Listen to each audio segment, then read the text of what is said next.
All right, can you hear me through the stream?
Alrighty.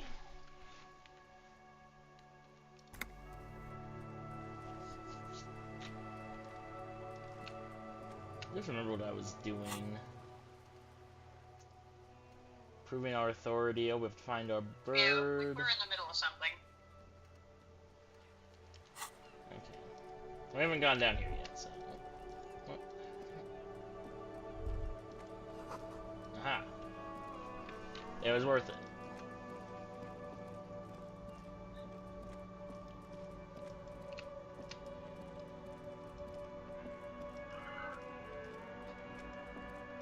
What's up, my dude? You see a Cimarron street vendor surrounded by a motley assemblage of goods. When he realizes you're looking at him, his face breaks into a wide, welcoming grin. The name Silene is embroidered over his breast pocket. Happy shopping, officer! Everything's cool here.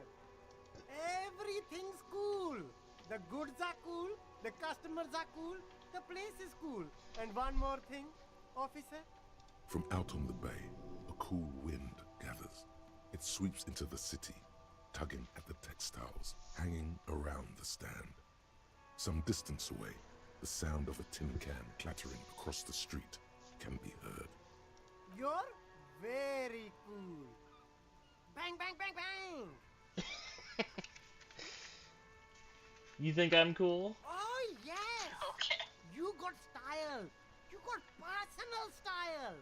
You know what you like. You like premium menswear. Look around and browse. Everything looks cool on a guy like you. Take your time. Kind of stuff are you selling? Only the coolest goods in Revachol. I've got sneakers, speakers, extremely comfy pants too. Try them on right here. No shame, only freedom. You get those comfy pants. I'm an entrepreneur, officer. I've got sources, buyers, suppliers, distributors, manufacturers, wholesalers, all extremely cool and above board.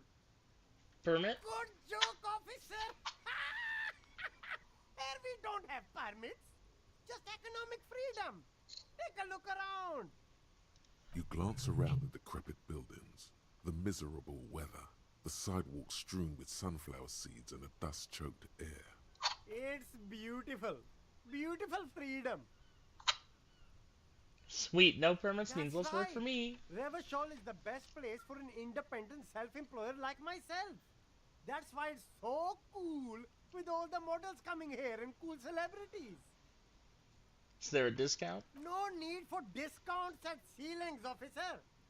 Everything's already on sale.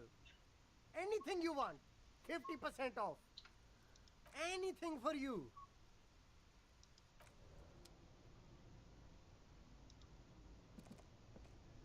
You see two lowly, defeated speakers, thralls, slaves basically, perched atop them like conquerors surveying the land. A pair of found, durable wear sneakers, ultra series. I can see you've a taste for luxury, officer. Can't keep your eyes off those sneakers? A pair of found ultras. The design is impossibly sleek and simple. A futuristic silhouette with a sleek monochrome colorway, a jet black upper, and a silver-lined midsole. Those sneakers, mister. Those sneakers are the latest found sneakers. Super air, super fine, super cool. Only 50 real. Only? That's madness. I don't have that much. These once respectable speakers have been conquered, reduced to a mere prop by the indomitable found The ultras. delay between the computer and the TV is quite don't interesting. look at the speakers, officer. Oh yeah, Look there's at quite a the delay, huh? sneakers. The sneakers are the stars here. Yeah, the computer Then look at them is again. right with These you, are the no premium issues, lifestyle but the sneakers, TV officer. that The I'm best casting on on the should have market. fixed. Straight up delay. Huh. There are clothes inside, cheap second-hand clothes, smelling of strangers' body odors. Don't be shy. These are premium class clothes. Good quality fabrics, best retro design. And now I don't know which Save one I economy want to watch with your more. style, officer. You find your hands deep in tattered and faded garments made from weird polyester blends that make your body itch and sweat in all the wrong places. Economical, but also trendy. Look first hand, buy second hand. Keep the economy moving. Something cold embraces double your 12. hand. Synthetic and So sleek. double 6. A windbreaker. 12, in other words. Surf, it says, but also wind, summer, 100% waterproof, and sport. All in different typefaces. Practical, and yet it may deaden your senses to the world around you. Possibly because of the awful typeface. Good choice, officer. Mega sporty. And it's only $4.50 for you, sir. Let's see. I need 25, I think, before the end of the day. I'll come back.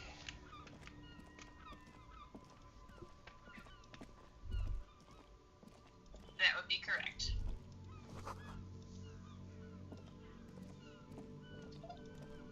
That would be correct.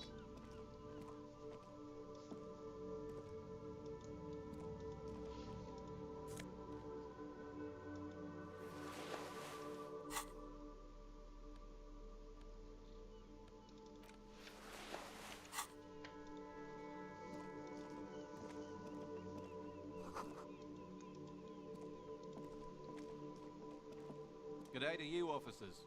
A burly man hangs out by the waterlock, carving up a generous serving of salami with an old hunter's knife. His eyes are fixed on a man stranded on the other side of the waterlock and on an enormous billboard that has fallen down into the canal between them. What are you doing? My friend Barry the Butcher is stuck on the other side of the waterlock. I'm keeping him company and eating his salami. From the corner of your eye, you see a man in a yellow shirt and grey overalls waving at you from across the canal. He seems disappointed about the wreckage on the waterlock and the salami. Very good stuff. Anything I can do for you, officer? You know what caused this wreckage? I wasn't here to witness it, but those look like tire tracks on that sign. Weird, huh?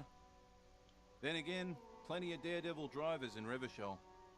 The words Daredevil Driver sound ominous to you. Too bad it also takes a year and a day to repair anything round here. Especially a waterlock. The rest of the coast is closed off till then. Well, there's the fishing village, an abandoned fish market, a bizarro church. Not much use to the congregation, though. There always seems to be something wrong with it. Yeah, not really much else. Just bombed out ruins. Sure thing. Hell yeah. Give me some of Want that some salami. too, officer? Why not? Chewing on the salami. Alright.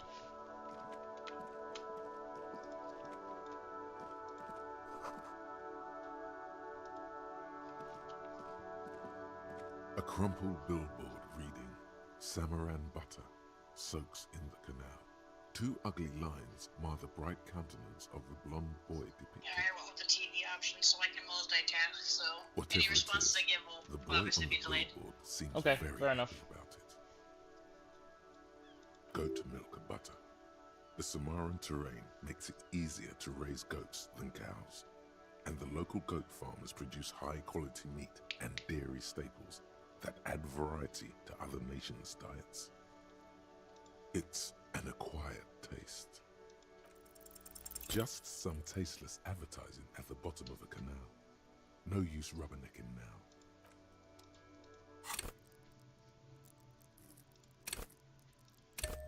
Get leveled up. Everything that improves visual calculus. And you. Anything taking it away? Nope. A crumpled billboard reading Samurai. Just some tasteless Seriously? advertising at the bottom of a canal. No use rubbernecking. Ugh.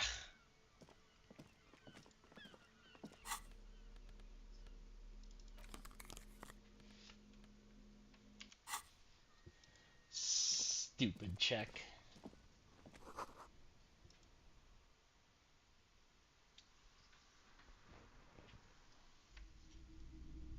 Alright, my food is here. I will be right back.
Now with food on hand, I shall feast while playing Disco Elysium.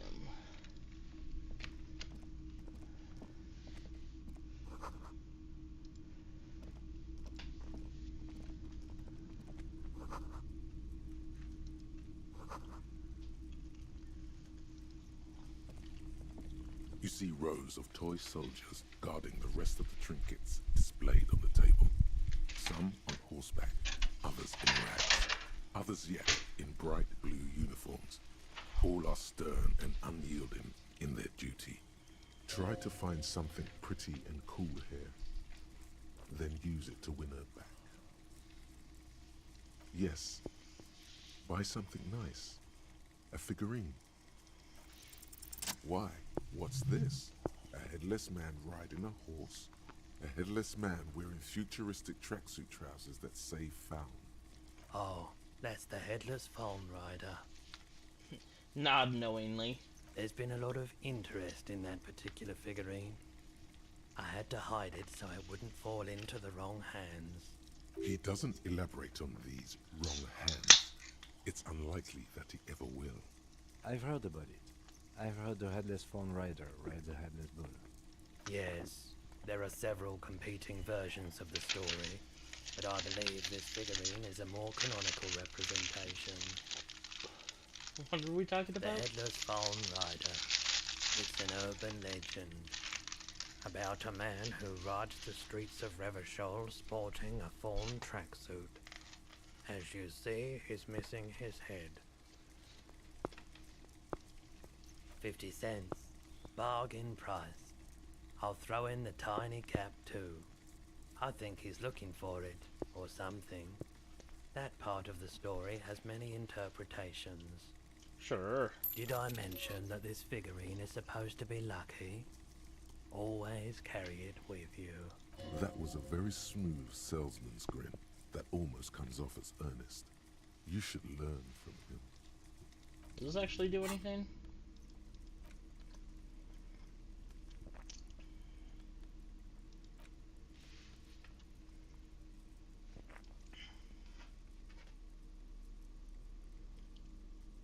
I don't think so.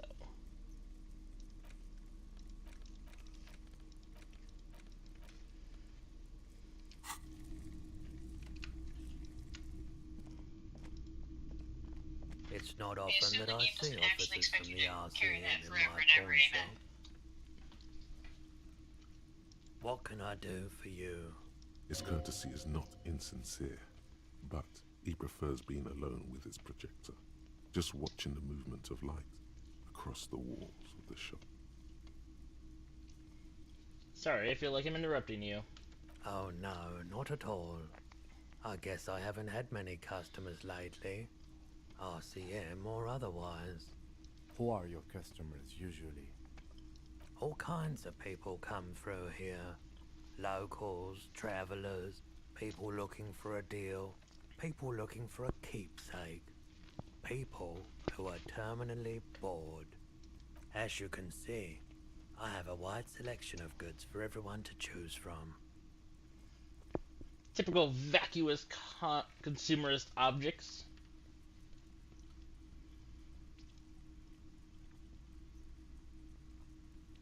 It keeps me entertained. Entertained? He might be high. If he is, on what? Okay, he definitely is high. Whatever it is, you've probably done it, and many other things besides. But you can't cut through the jumble of sensations to get to the answer. A guarded man like him wouldn't tell you if you asked out loud. Let me have a look. Anything else you're thinking of selling?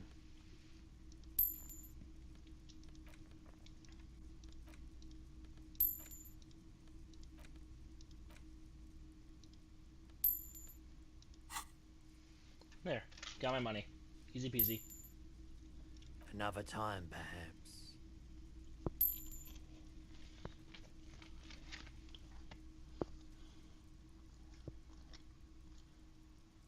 Do you have any guns? Someone else came With a here little earlier spare. today asking the same question. I promptly sold her the gun you pawned a couple days back. The lieutenant shifts from one foot to another, alert.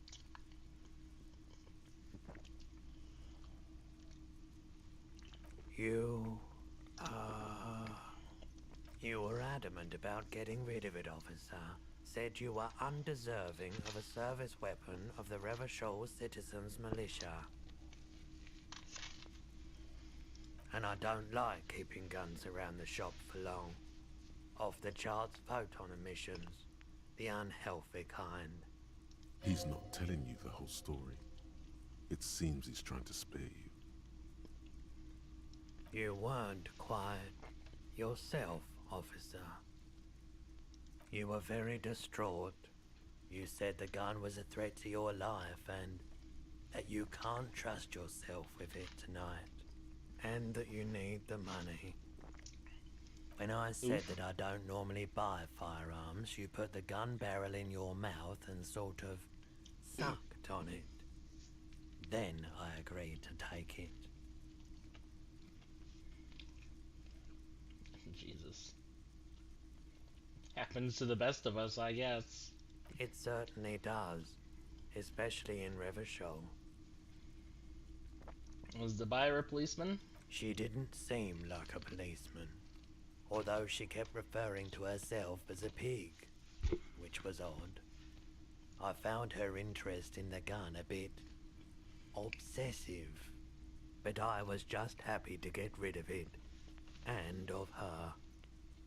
Truth be told, she was terrifying. Right, so let me get this right.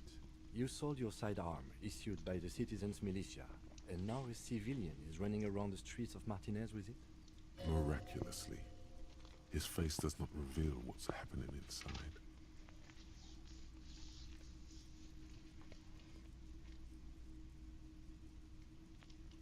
It's possible in these parts of town. We ought to find her and discourage her from taking justice into her own hands. Any idea where I can find this buyer? My apologies, officer, but I have no idea where she was coming from or where she went. A needle in a haystack. There is nothing you can do about it right now. You'll just have to hope Everard wasn't lying and the Union can track her down in time. Maybe. Shady-looking guys came in here yesterday, looking like they'd just taken off their Wild Pines overalls. They asked if I have a police weapon to sell. I told them I already sold it. They went their way. It was a trip, but you know, all sorts of people come here, asking for all sorts of things. Maybe Claire really is tracking down your gun. People as oleaginous as Everard seem like they're lying, even when they're really being truthful. of course. Well, now I know about the gun. I doubt it, but I can try and answer any questions you may have. Know anything about the hanging? I do my best to keep my distance from all manner of butchery. Bad for business, bad for everyone. He doesn't know anything. The pawnbroker's gaze is already But fixed on guns the aren't bad for dancing colors. business. He says he doesn't like to keep the guns very long around. Guns are probably great for business. People want to buy them. The Coldima Madakwa. Sorry, I would never have guessed that you were that interested in ultrasonic sounds. Or birds, for that matter.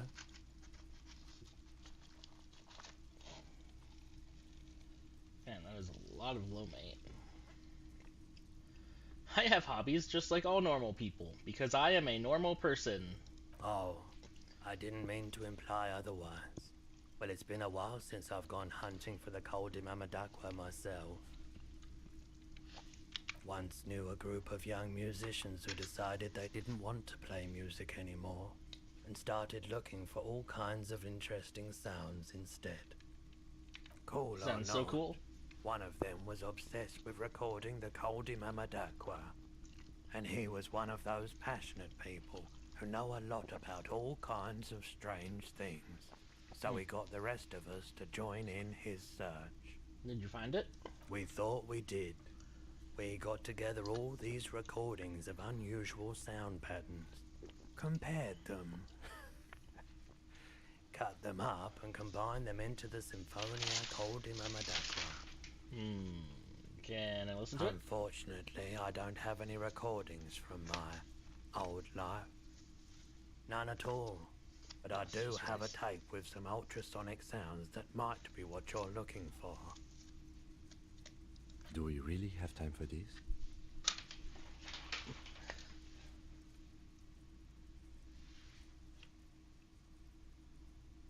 No, that's okay. It's just that I heard the Coldima de Quaqua outside the world. I wanted to make sure I wasn't the only one. Let's talk about something else now. Alright. Sure. I guess that's it. A typical Martinez streetlight sits among assorted floor and table lamps.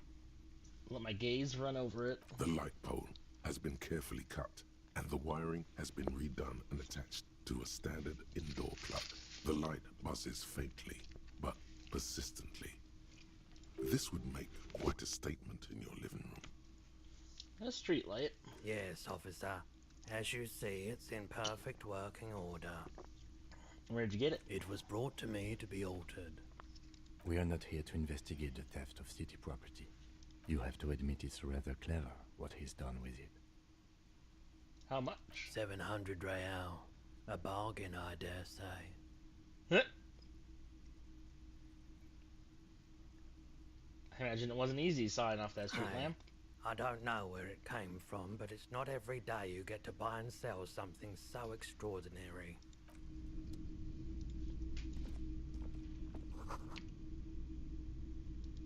The boomboxes on the shelf look well loved and well traveled. Chipped, dented, they stare at you with the unblinking eyes of their tape reels. One especially catches your eye. Deep gold and amber plastic with a big old handle on top. A classic boombox that says Stereo 8 approved. This is you. Golden orange. A sunset suite. Just make sure it works before you buy it. Is the Harman Welshie W2. Made in Vespa. Designed in Seoul. Plays all reel-to-reel format. 2mm, 8mm, 12mm. It's even got a little radio in there.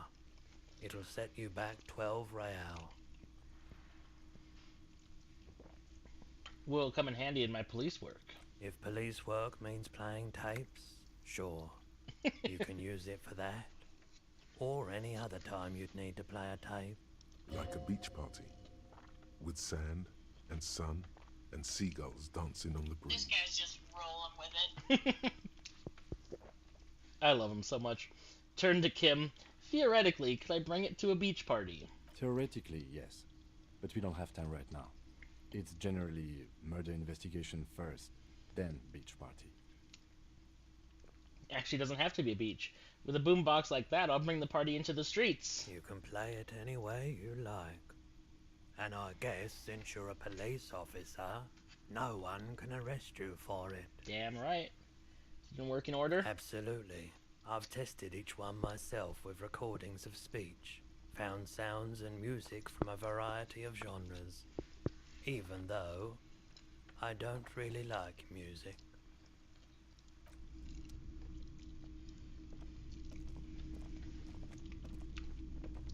I do want the boombox, but I will get it later. Oh, wait, hold up. He was a musician, but now he doesn't like music? Yeah, he's a musician that doesn't like music, I guess. Maybe he only liked his own music. He didn't like music, and so he made his own.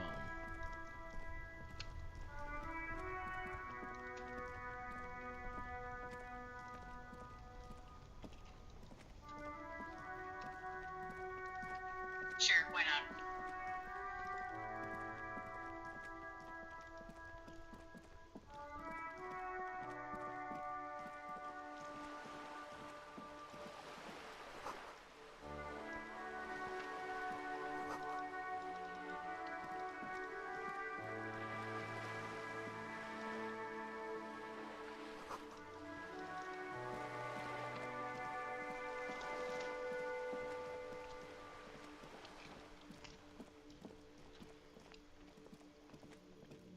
Just an ordinary wall. Nothing to see here. Yeah, why? Why must we stop to look at this wall every time we pass by? We have business to attend to. Quiet, Kim. It's important.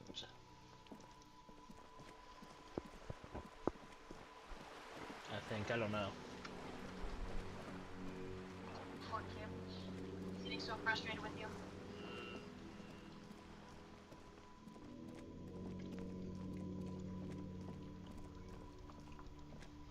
Alright, spare tab.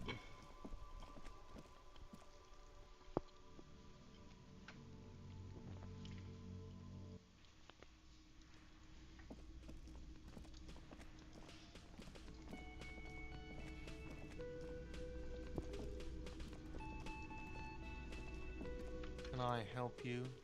Got the 20 real? Mhm. Good. You got the room for the night, but remember, you'll need another 20 real tomorrow.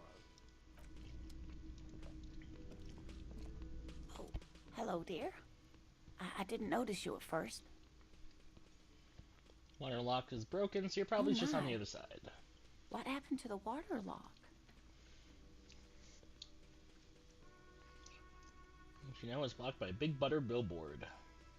Oh, sweetie. If it weren't for you, I'd be looking forward to another sleepless night. Thank you from the bottom of my heart. You're welcome, ma'am. I hate to ask, but if your investigation takes you to the other side of the coast, Unrelated. please do Do I keep want to an light eye an out for my incense stick husband. or a candle?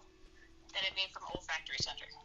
I'm going with a candle right now myself, but incense sticks are pretty good. I'd say go with the candle. And if you see him, let him know Lena is waiting for him here at the Whirling. He gets so tangled up in his work that he may not know the water lock's been repaired. And it's There's cold no out people there. that I want. Oh, you're such a dear. Thank you, sweetie. Alright. Hold on, there's money over here. Don't mind me, guys, just grabbing this money.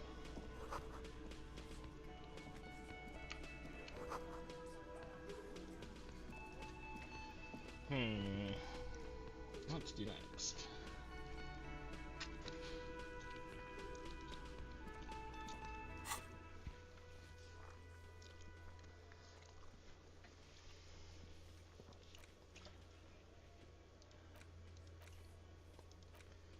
Find your heraldic bird. I have to prove my authority to Titus.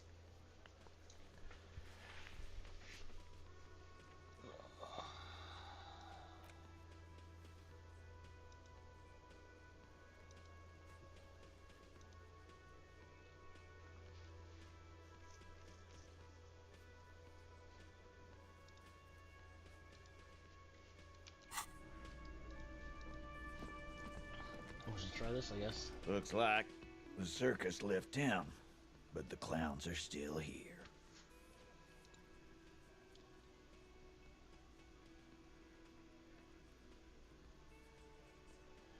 Establish authority. This time it's going to work. You already ruled out the first bad option that didn't.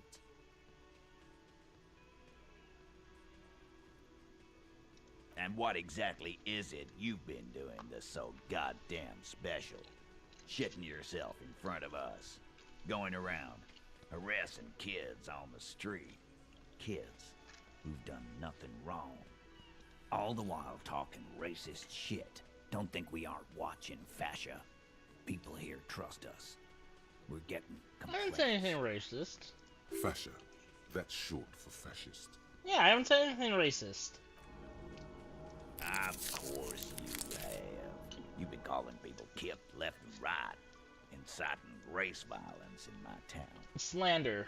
Carly said they've been trying to set up a race rally, whatever the fuck that means. Trying to get the kips out of Revershaw before the economy goes to shit.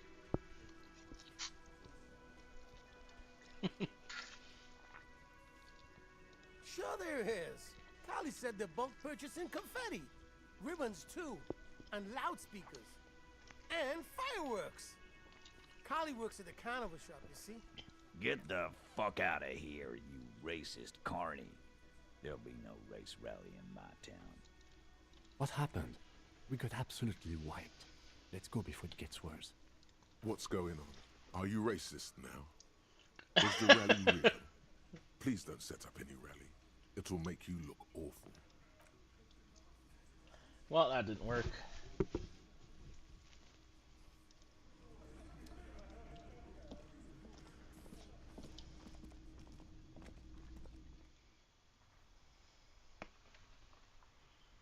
I really do like how your inner thoughts thing, like, talk to yourself. What's going on now? Are you racist? It's like, I love it. You see a set of tire tracks in the brown. Ooh, that's right, I can do this one. Come back on, glasses. You see a set of tire tracks in the brown. The tire tracks were left here by an unknown event that took place some days ago.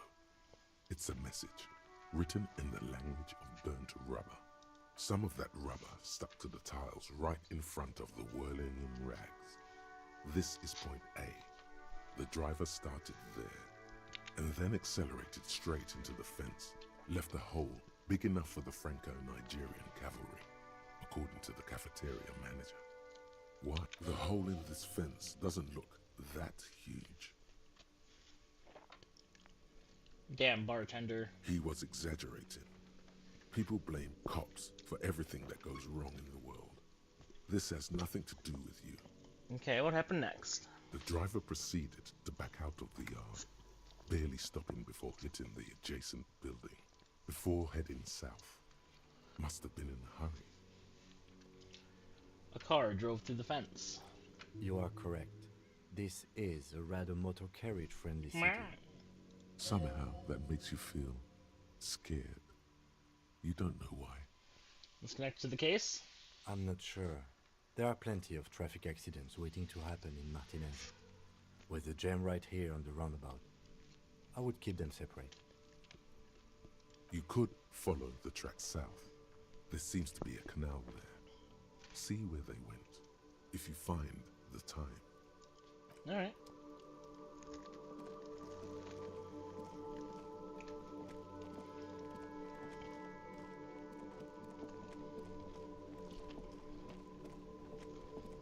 So is that going to unlock the canal check then?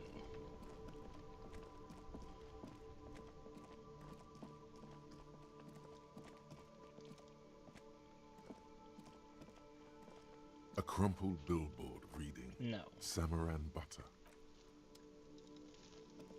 Wait, are you actually able to, like, raise the bridge or whatever? Yeah, on the third day, the water lock gets repaired and you get to go to the other side.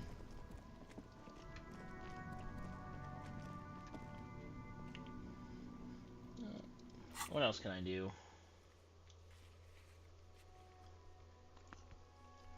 I can find my heraldic bird.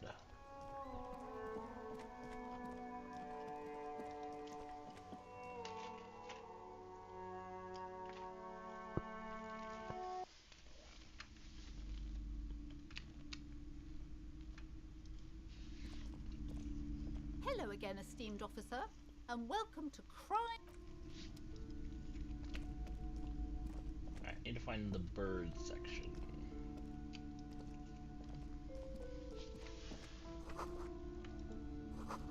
It's a tome of fascist magic. Shelves full of biographies of famous people, whoever they are. That doesn't sound like birds.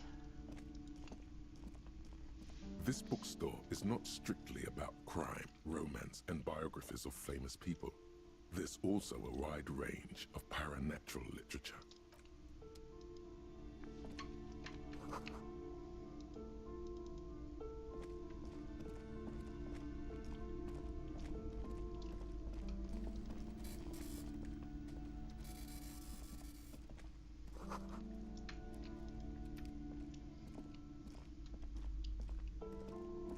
The display rack is brimming with worn paperbacks featuring an extremely muscular, sword-wielding barbarian on the cover. Nearly all the titles contain the word Hyundai somewhere.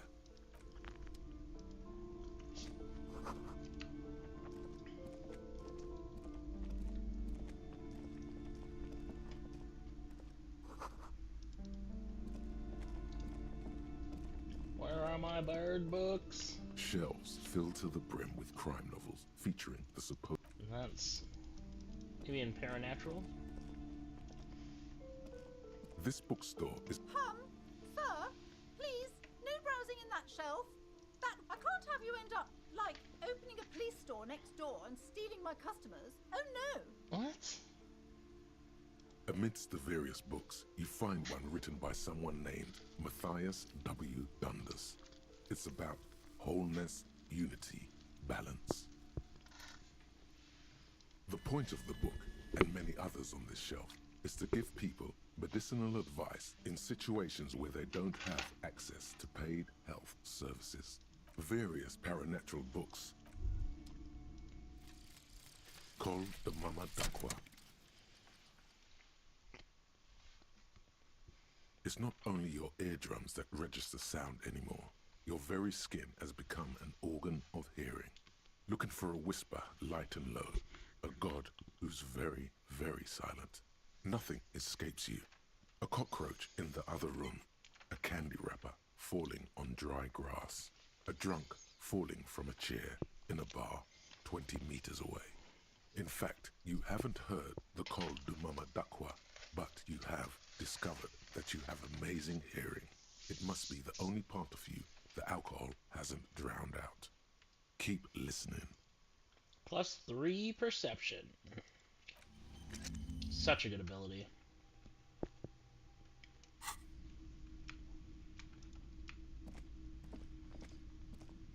I love how they made sure to mention the whole alcoholism thing. Oh yeah. Shelves full of biographies of... I would say... Shelves full of biographies of famous people. But no book on birds. I'm disappointed.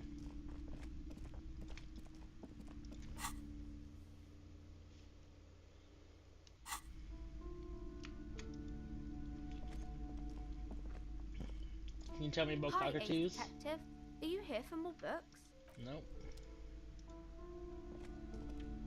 A small mountain of colorful board game boxes. There are numerous types of games. Hmm?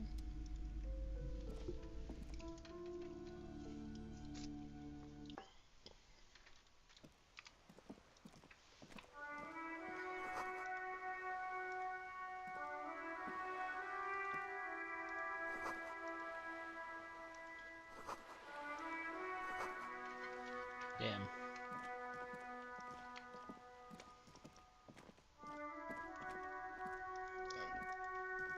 Alright, well, we can talk to Joyce, we can try and do the authority with Titus one more time.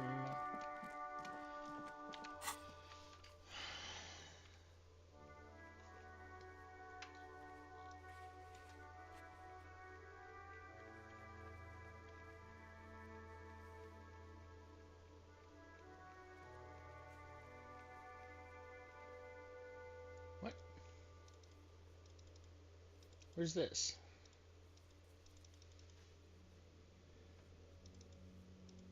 Do I have that book in my inventory? And I do. A cockatoo is a parrot with an erectile crest, found on the Seminine Islands and in southern Fas a la Mer. Known for their intelligence and general precociousness, cockatoos are popular birds in aviculture. However, they often exhibit various behavioral issues. This book talks about the delicate nature of toos, as well as introducing some of the most popular species among the bird enthusiasts. The funeral cockatoo, the major majestic cockatoo, and the most common bang bang cockatoo. It's colorfully illustrated. What problems do these Where birds to have? even begin? All cockatoos are known for their needy natures, requiring attention for at least 2 full hours a day. They love to talk and have been described as lovable clowns who just don't know how to wrap up. Yeah, well, that would be nice to have someone to talk to when I'm feeling lonely. Pet owners also report moodiness, loudness, and hostility as recurring issues. If left unsatisfied, cockatoos may scream non-stop, pluck their feathers, or become aggressive. That's pretty bad. Anything else? It is not recommended to get a cockatoo if you're not able to cook them food every day and give them the full care that they need. These birds will never understand that you have a life of your own. Okay. There has to be something You're great right. about cockatoos. Cockatoos are magnificent creatures. They love to perform, cuddle, and show off, and will even scream for fun, often as loud as up to 135 decibels. Jesus. Ouch. That must hurt. Alright, so what about the funeral cockatoo? This is a yellow-tailed black cockatoo. Its specific name, Psittacus venereus, relates to its dark and somber plumage. This bird looks as if dressed for a funeral, 24/7. There is something indisputably ominous about it. Major Perhaps majestic? the most impressive of all the species, the endangered major majestic cockatoo, is often described as the most flamboyant bird in the jungle. Its pink-colored wings and flowing crest embellishing its proud and bumptious nature. In the words of poet-explorer Sir James Fournier, few birds more enliven the monotonous hues of the verdant forest than this big, bold, and beautiful species. It must be glorious to behold, dark pink and snow white. Alright. Feeling called towards being a major majestic cockatoo? What about the bang bang? Despite its banging name, the bang bang cockatoo is actually the shyest of the species, common in almost all Seminoles forests, as well as zoos and homes all over the world. Its plumage is mainly grey and white. The Seminoles name bang bang is thought to be of onomatopoeic origins. This bird does sound a bit like me. Yes, but all those cockatoo species are so different. Which one are you? The gray and common bang bang, that's me. Only the funeral cockatoo in the darkness can truly guess depth of my soul. Isn't that obvious? Major majestic, here I come. What if I'm just a fuck-up-a-two? A fuck-up and a cockatoo. You're right. Major majestic, Your of course. Majesty embodied. This big, beautiful bird belongs on your heraldry.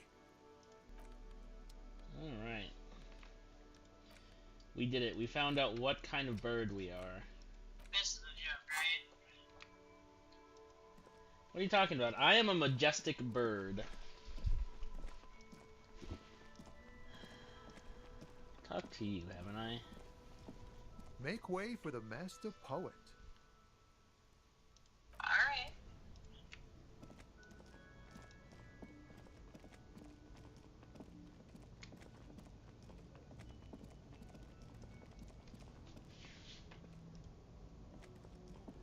An Douglas old about the monument Kings, stands. yeah.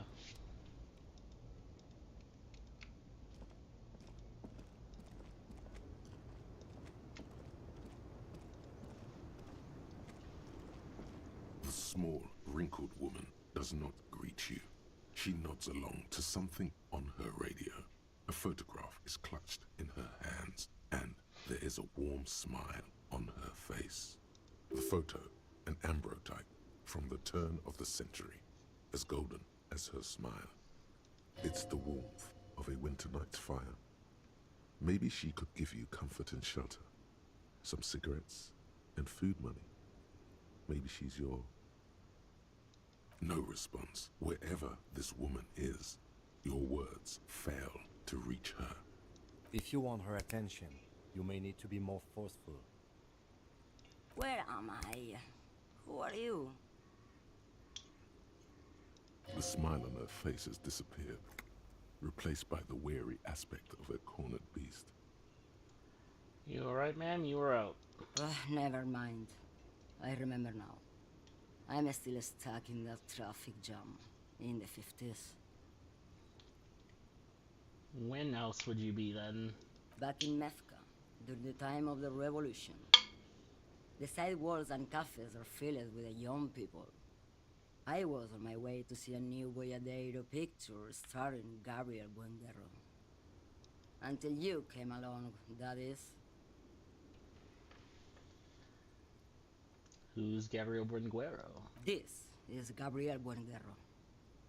Take a look. A strikingly handsome man looks straight at you, his head crowned with a wide brim hat. His hair is dark as an oil slick, and his jaw the most perfectly chiseled thing you've ever seen. This man's got a hold over her, even 50 years later. You can feel it. He was the biggest star of his day. Girls used to faint in the aisles of cinema whenever he came on the screen. And schoolboys used to memorize all of his lines. So I take it you were in mess when you were young? Someone was. Someone? Are these not your memories? They are someone's memories, boy. What difference does it make if it's me or not? They're beautiful. Wow. That is all that matters. Beautiful and true. And they will win. They're coming for this, you know? All of this.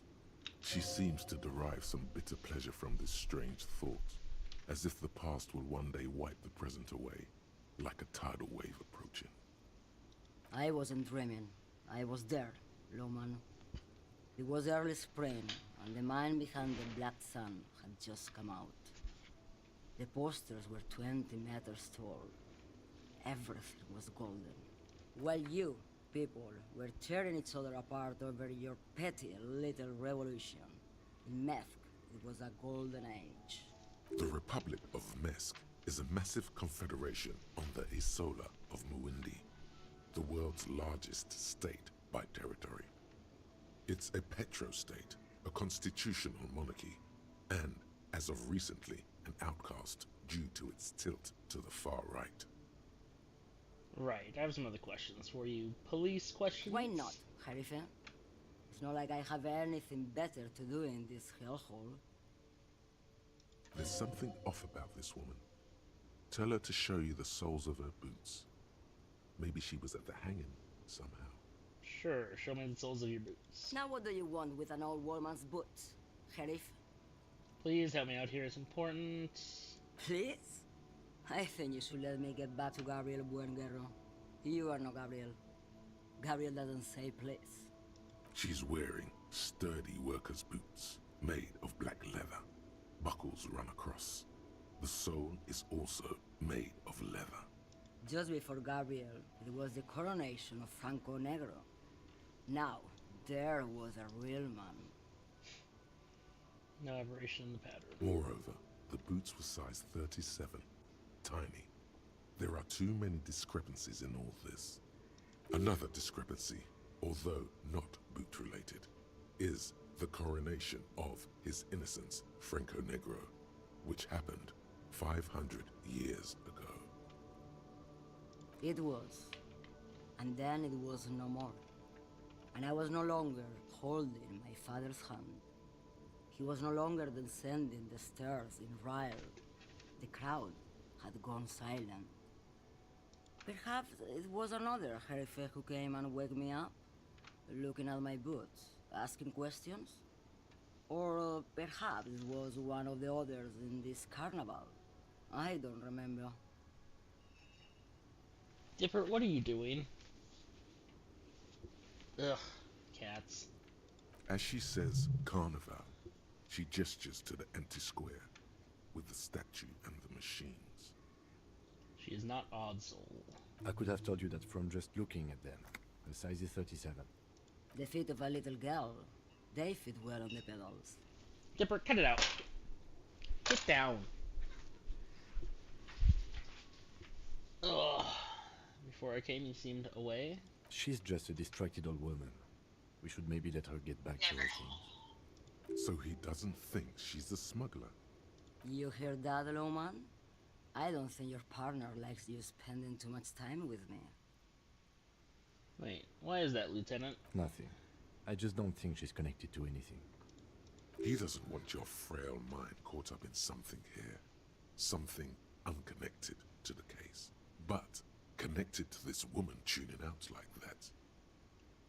Oh, don't worry about me. I'm one of the best communers around. I drive routes no one else will. What routes? The Monosov's Land, Udashnaya Zemlya, the Western Plain. A terrible cold comes over her, rattling her teeth as she stares inward. The Transcatolia Magistral. You for 1A. Adestradas do Mirador. All the good ones. The deep trenches. Where the bluebirds fly. I'm something of an expert in blacking out. You should take better care of yourself. You're right, Lowman. I'm the one who should take my health more seriously. Thank you for looking out for me. Is that all you woke me up to say? Don't really understand this whole Of Boydero course thing. not. To truly understand the Boyadero, you need to listen to On the Western Plain. The Boyadero, Boya for short, is a cowherder from upstream Magritte, the great steppes of northern Mesk. He is a rugged individualist and explorer. Okay, what's that? It's an old ballad about a young girl who falls in love with a daring Boyadero. He promises to marry her as soon as he returns from the Western Plain. Guessing that doesn't happen? And they live happily ever after? Don't be stupid. The Boyadero returns from the Western Plain a changed man, one night. As he and his beloved are out walking along the river Margaret, she pleads with him to give up his riding and settle down. So he gives up his riding and settles down, right? No. The Boyadero strangles his beloved and throws her body in the Margaret. Then he rides off, because the Western Plain is calling to him. That's not where I thought that was going. You have to understand. A true Boyadero needs a whole horizon to himself. He can't be tied down by man or woman. His beloved was selfish. She was selfish. To love a Boyadero. Jesus Christ. What if to truly love a Boyadero is to float lifeless downstream?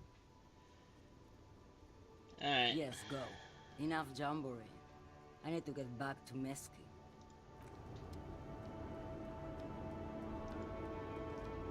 That's a little dark.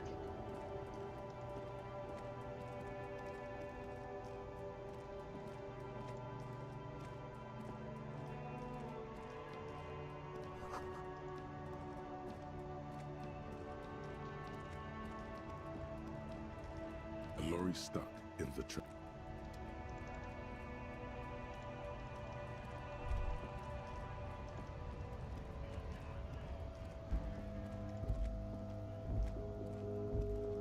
Looking for something odd? Come to tell me to fuck off again? I found this mug in the trash. Yours? Oh man, that's great. Look at that guy go. Haven't seen anything that funny in a while. Is it yours? God, man. Thanks for that, but no, it's not mine. Okay. You're a lorry man, right? What's your stance on drugs? Drugs? They're shit, man. I don't let anything pollute my body. He says, taking a long drag on his cigarette. You know where that shit comes from? Sarah Miriza, Safre, Ilmara. They take the money from our local junkies here and then use it to outcompete us in the manufacturing sector. They know they can't beat us in a fair fight, so they have to get us to weaken ourselves somehow. It's racial sabotage. Racial economic sabotage.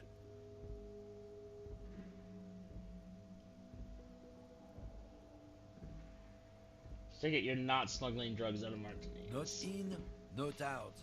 I'll never betray the purity of my tribe. So you're telling us that you don't know anything about drug smuggling through Terminal B? I don't know shit. And if I did, I wouldn't tell you. What are you still hanging around here for? What do you think? I can't leave the lorry unguarded. Stuff's been getting looted lately. It's those little kids sneaking around at night. If they touch my stuff, the bosses will be on my ass like ass cancer. There was a bunch of spilled boxes in the back of a big lorry nearby. Yeah, I knew that guy. He was an honest driver who loved this country. We were having a good debate about genetics at the Wheeling in Rags when some kip boys smashed his lock and took damn near everything. Lost his fucking job over it. Since he left, I haven't had anyone to talk to. Bad for him, I guess. Serves bad for him, It's I a guess. fucking travesty is what it is. If it's not you, then who's running drugs through Terminal B? Isn't it obvious? Fucking Sealang, that beady-eyed South Samaran. His little side business is a scam. I wouldn't be surprised if he was peddling drugs as well. Wait, the street vendor. So here that guy's a lorry driver? Of course he's a lorry driver. What? He tell you he's just some simple businessman or some shit? He's selling his employer's stuff after he broke the seals on his Humanux lorry. His tribe are natural liars. It's in their blood. He's your man, alright? 100%. I wouldn't be so sure about it. Not until we've heard what Sealang himself has to say. Alright. Guess so.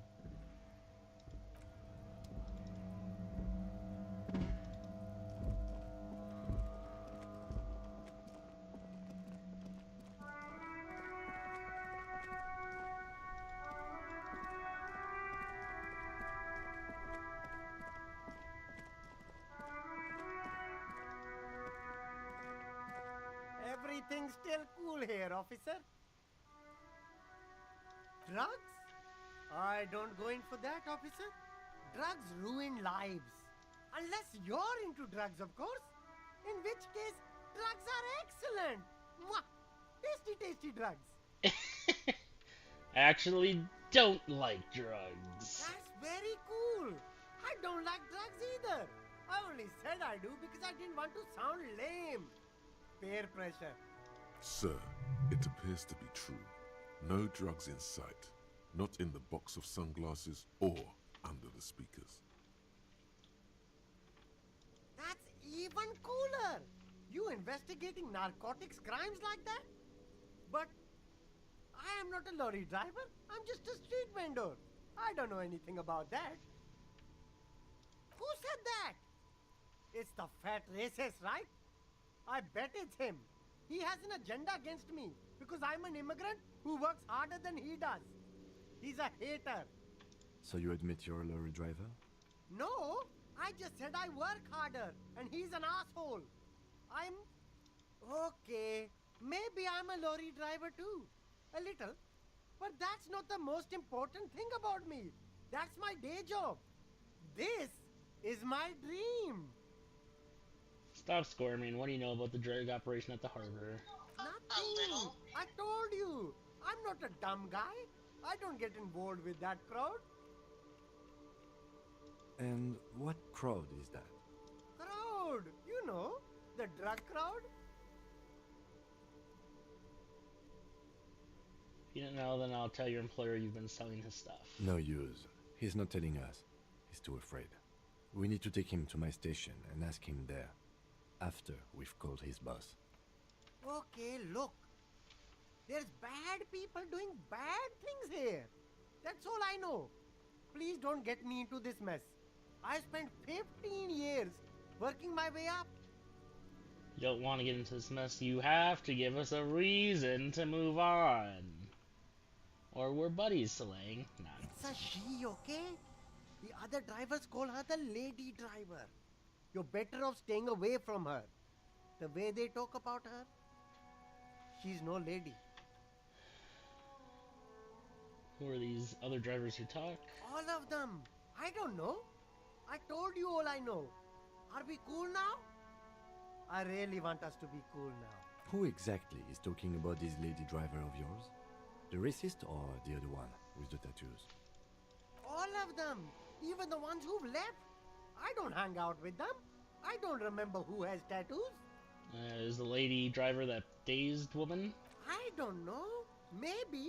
If she is, I haven't gone near her. I don't get involved. I told you. It could be.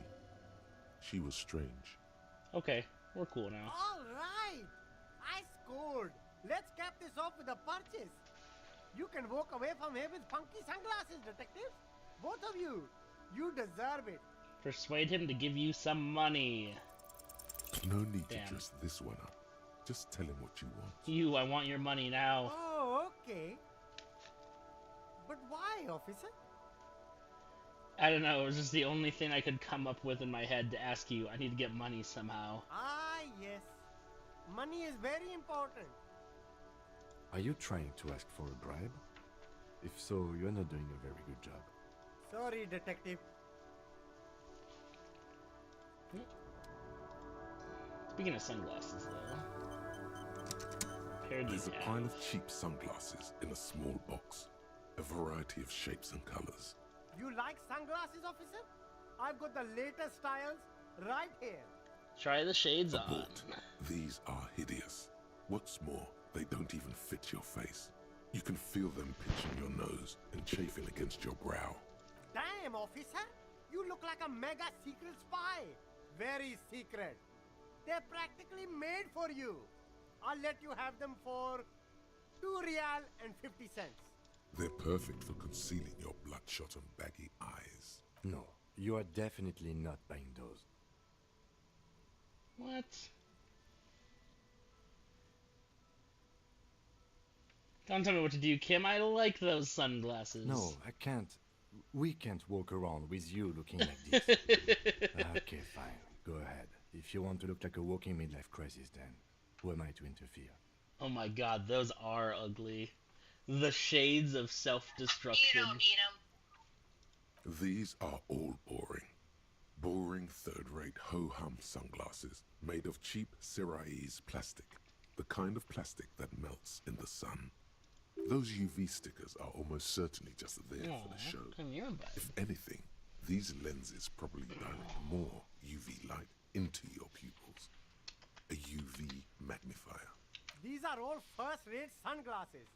Premium design, superb material, very cool, UV resistant. These will definitely keep your eyes safe and cool while doing your dangerous police work. No luck. All you find is this lime-colored cellophane visor, produced by a bargain sportswear brand called Amphibian, apparently. There's a malformed green frog on its bent cap. Oh, that visor is perfect for you, officer. It'll definitely keep the sun out of your eyes while you're shooting criminals. Bang, bang! And all for a mere 6 real. Kim, our front is something we should be prepared for. I hope not. You don't like it? Sure, Square Joe. No problem. Let's Oh get my you some God. real shades. Absolutely not. Let me skill points. I have 1, but I'm very close to leveling up.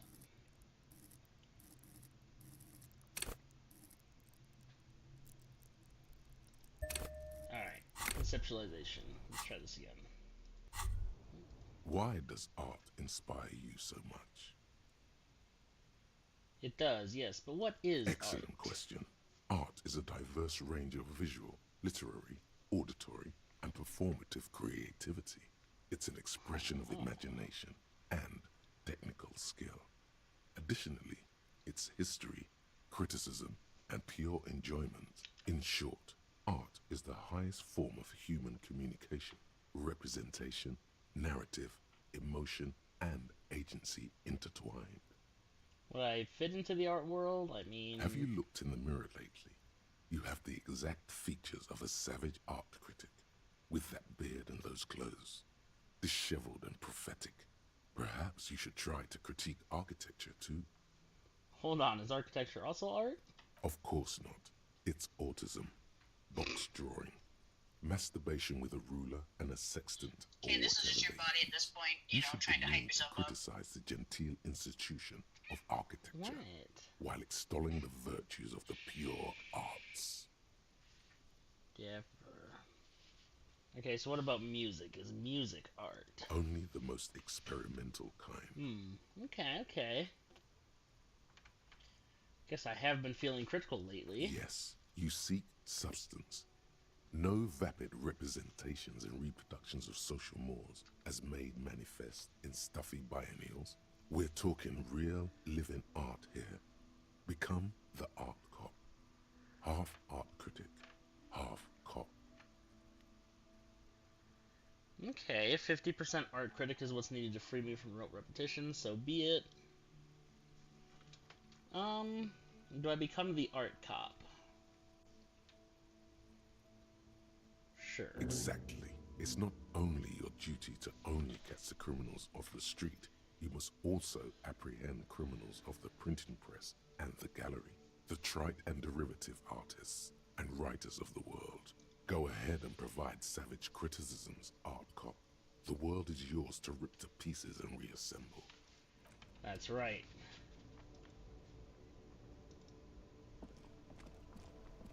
Oh wait, yeah, I just leveled that up so I can search for sunglasses again. I never do drugs, but I just... the leaps and bounds. It's insane.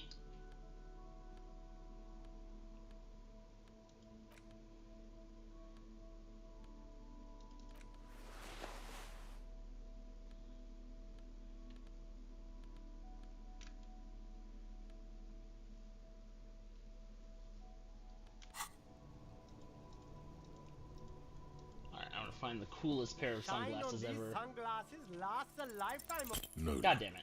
All you find is this lime. Oh, that you don't like it? I'm upsetty. I wanted a cool pair of sunglasses.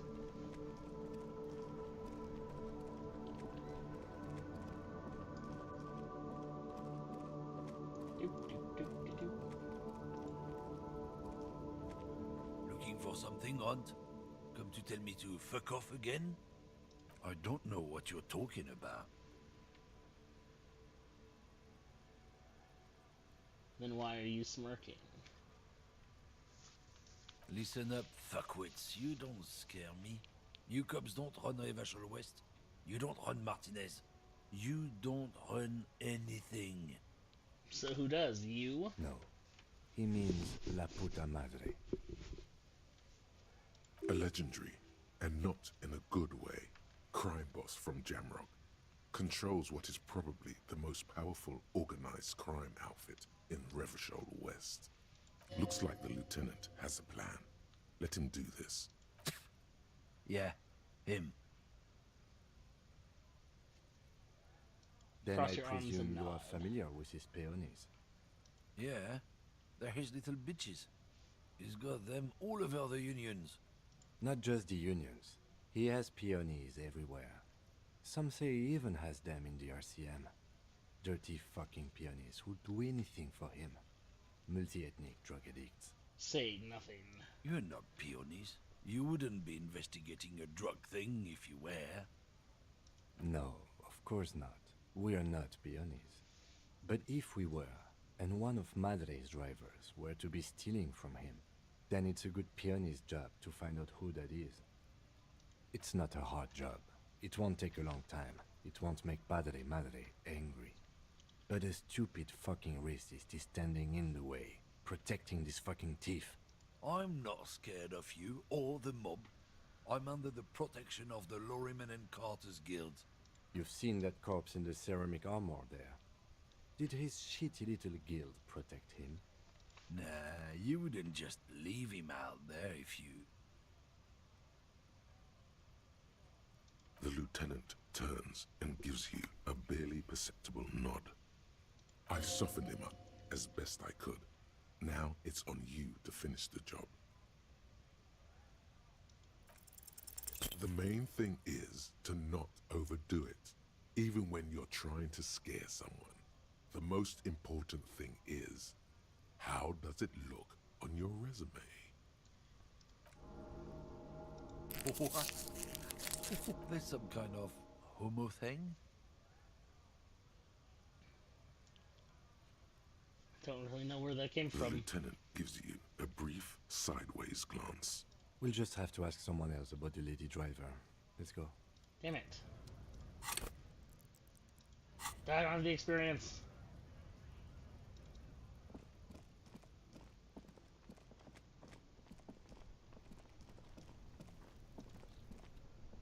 Now it's turning into a kind of a snow limbo, man. What's on your those mind? good old randomizations. I don't want to talk about that.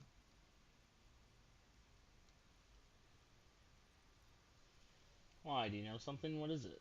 Man, I was hoping it isn't going to be her. All I can say is, she isn't around here anymore. She isn't some evil drug trafficker. And I don't know where she is. I asked you who's conducting the drug trade. You said you didn't know. Now you're saying you do. I didn't, man. I told you I was hoping it's not her. That she wouldn't be mixed up in it. He still is, hoping. It's just wishful thinking on his part, not trickery. And who is she to you? A friend? An acquaintance. I don't know. She was the only person in this damn jam I could talk to. She's someone I don't want to rat out to the law, okay? Who is this person? What's her name? Thank God I don't know. People here call her the Lady Driver. She kept her name a secret. From me, too. Now I see why. What does she look like? A youngish woman. Gruff, but in a cool way. What color hair? Blue and violet. Dyed. It was violet when she got here. Blue before she went. Then she may have dyed it again. When did she leave? Damn, I don't want to... Please just let it go. Whatever she did, it can't be that bad. She's not a bad person. I know that much. We can't just let it go. It's part of a police investigation. That's how it always is with you, isn't it? All part of the investigation.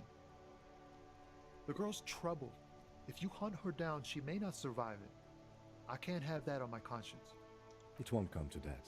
We won't pursue her on this. This is information only. I don't believe you. Believe us, it really is. I just can't, man. I'm not naive. Okay, so how is she troubled? She's got the darkness in her. That young person's darkness when you think it's all over. And you're looking for a way out. She shared this with you? Yes. Which is why I don't want to snitch on her. I was told everyone's afraid of her. You're not? I heard the rumors. I saw the other drivers looking at me strange when we talked. And she told me, too, that she's had a violent life. But I wasn't afraid of her. More like for her. Did this violent life include drug trafficking? Well, it looks like it did now. But we didn't talk about that. We talked about life, you know? She talked about her mind. Her mind? The way it worked. The trouble it was giving her. And did she leave her lord behind? Fuck, man. Go grill someone else with these questions, okay? There are plenty of drivers here who couldn't stand her, or were afraid of her. They'd be more than happy to rat her out. He's right. There are other options. The raceman, for one. Push Tommy and it will break his heart. And his spirit. Don't expect you to be pals. Alright. Thank you, friend. Wow, this makes me feel like I should pick up smoking again. Would help with my rhymes, too.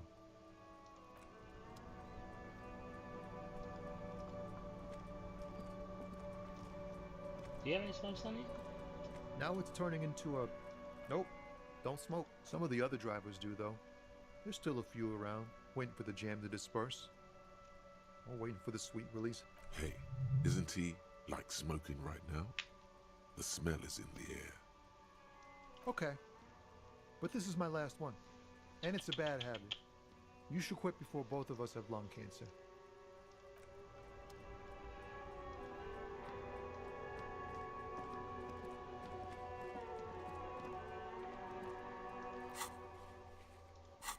Alright, so I need a little bit of experience.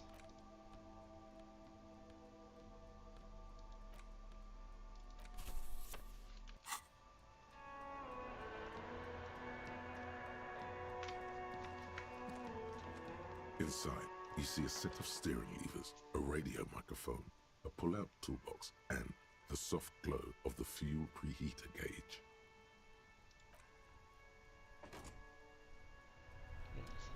How do I...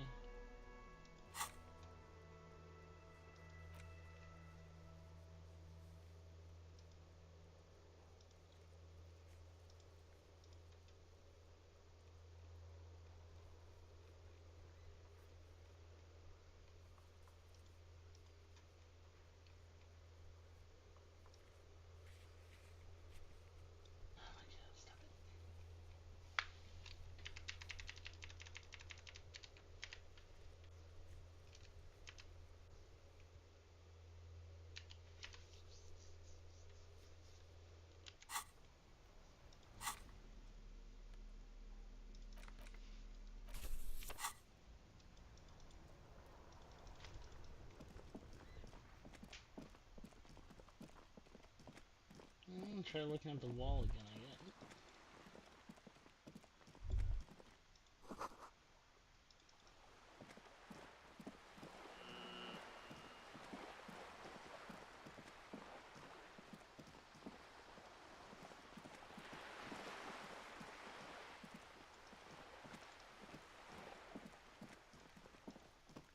Just an ordinary wall. Nothing to see here. Yeah. Why must we...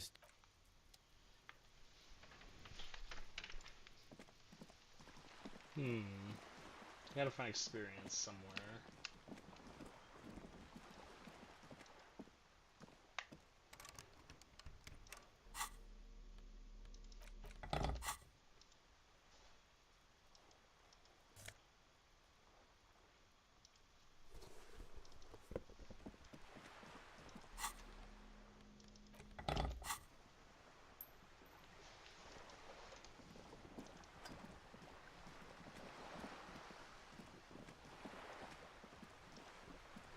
You're back. Good. What can I help you with?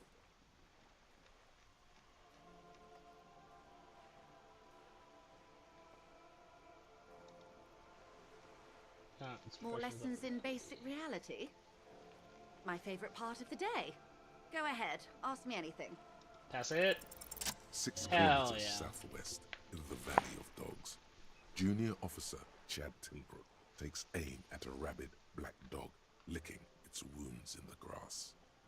To his left, his partner, Emil Mullins, whispers, "You heard what happened to Tequila Sunset in Martinez?" "Yes, he lost his mind," Tilbrook answers, fingers on the trigger. "Don't worry, Emil." He pulls it out slowly. Slowly now. He'll find it again. We always do. What am I? You? You're an officer of the RCM. Preciso Mundo. What is the Revachol Citizens Militia?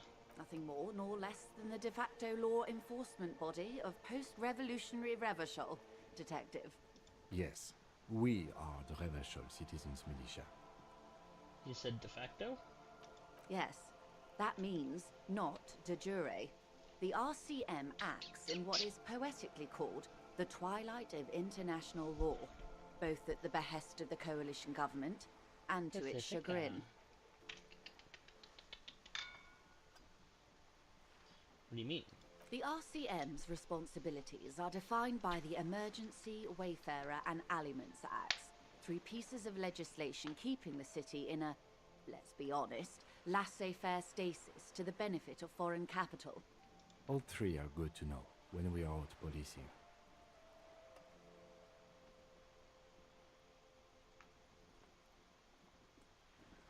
So I'm basically a lackey of capital? There's nothing basic about your role, Detective. It's true that the RCM keeps everything the way our seemingly permanent provisional rulers like it. Yet, on the other hand, I know these people. I deal with them daily. Let me tell you, dear, they are not fans of you. Why? The post-revolutionary decade was a disaster for the coalition government. Revachol in the 20s was hell, especially on the west side of the river. Gang warfare, a botched privatization scheme, a nuclear pile meltdown. They called it the International Zone because no nation wanted to claim responsibility. The RCM restored peace where the coalition failed. A true blue citizens' initiative.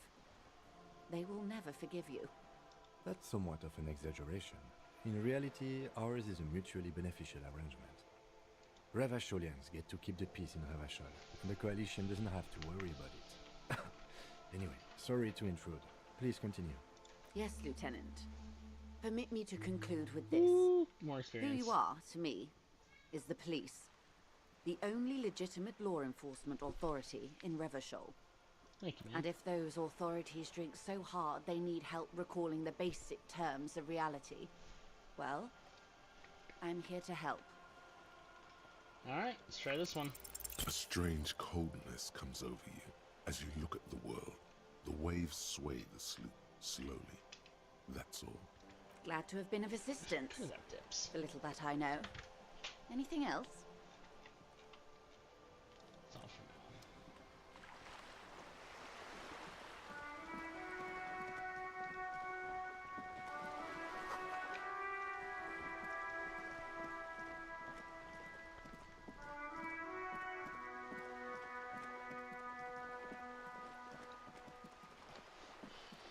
Alright.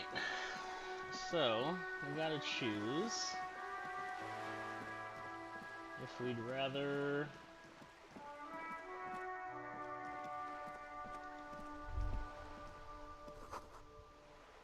There, working class drunk. You know what this means, right? case solved. Cracked it.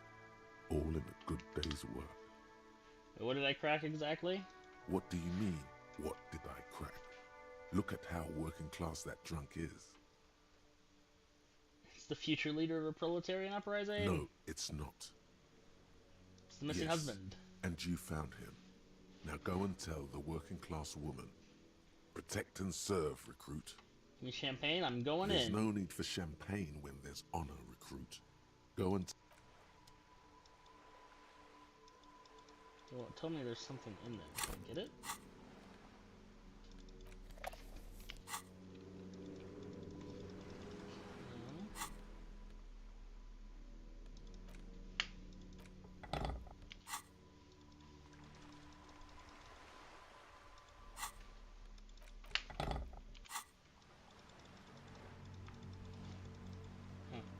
Nothing.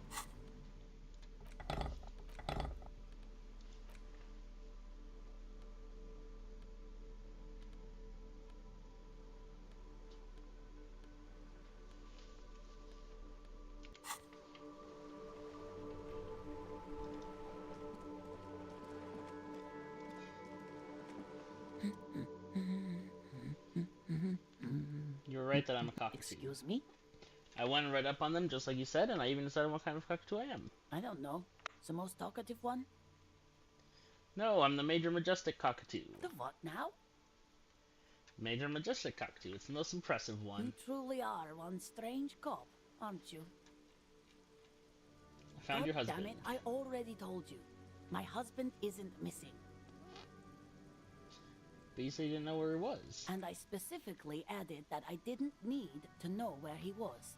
Well, I found him nevertheless. I'm that good. Very well then. Where is he? Right around the corner. He has pissed himself.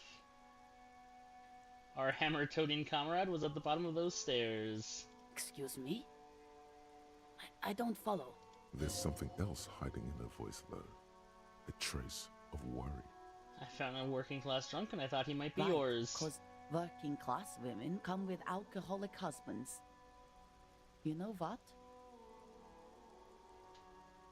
What? You were right. I do have an alcoholic husband. Although not that one. So is he missing as well? No, he's not. Or maybe he is, I don't know. He's probably in the park, or in Shamrock somewhere. Drinking with his friends. I haven't seen him for Well, to hell with him. There. She's worried now.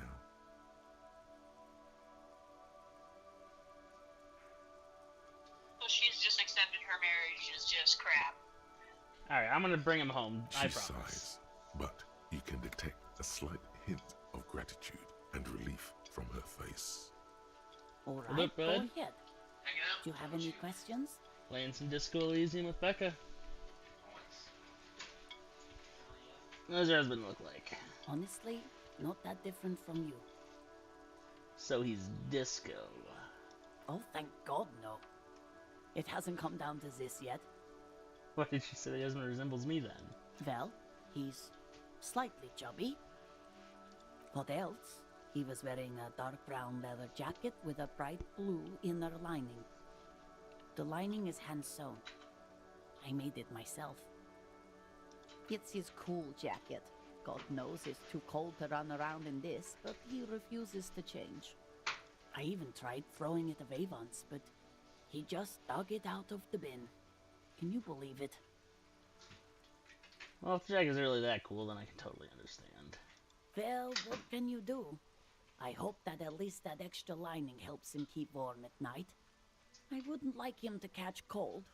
She's thinking about him out in the cold, in some park, or on the coast. And it's making her more and more worried. Yesterday morning, he went to the library. He went to retrieve my book, and he promised he'd walk straight back home. Because we talked about this. We talked about not wandering off again. I don't know what to do. I honestly don't know what to do with his addiction. Just makes me feel weak. She turns away from you in an attempt to recover. So you are going to look for him? Oh, you poor She lady. genuinely wants you to now. Don't make her ask. Thank you. Please do. Even though I'm sure he will return home by himself. I'm still sure of that. I'm sure he will too. When he does, would you let Precinct 57, Kim Kitsuragi, know? I will. Of course, officer. As I said, it's probably nothing.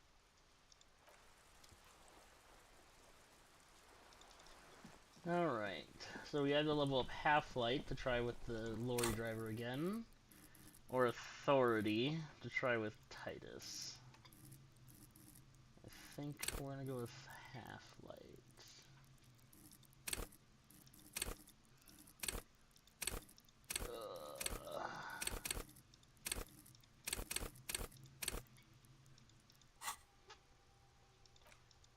I'll see the same in our thought cabinet, but we should probably do that later.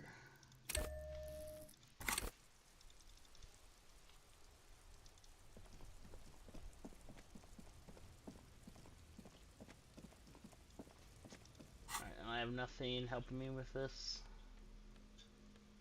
Or at least hurting me.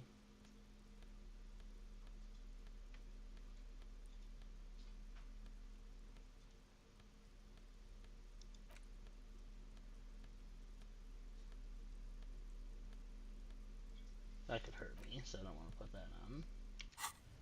Alright.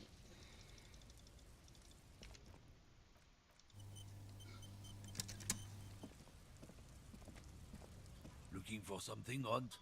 Come to tell me to fuck off again? Failing God. the last time was so demoralizing and puzzling that you just can't work up a real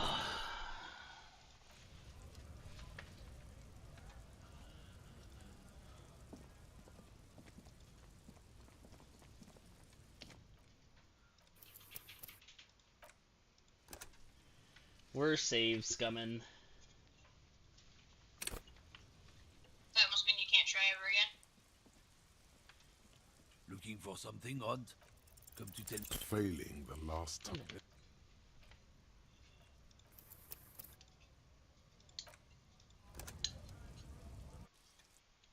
Because it's either this or become enemies with the one guy. I don't want to be enemies with the one guy. Looking for something, Hunt? Come to. Men like this There we go. only respect two things: strength and fear. you. I told you. I'm not gonna... There. His voice grows smaller as yours.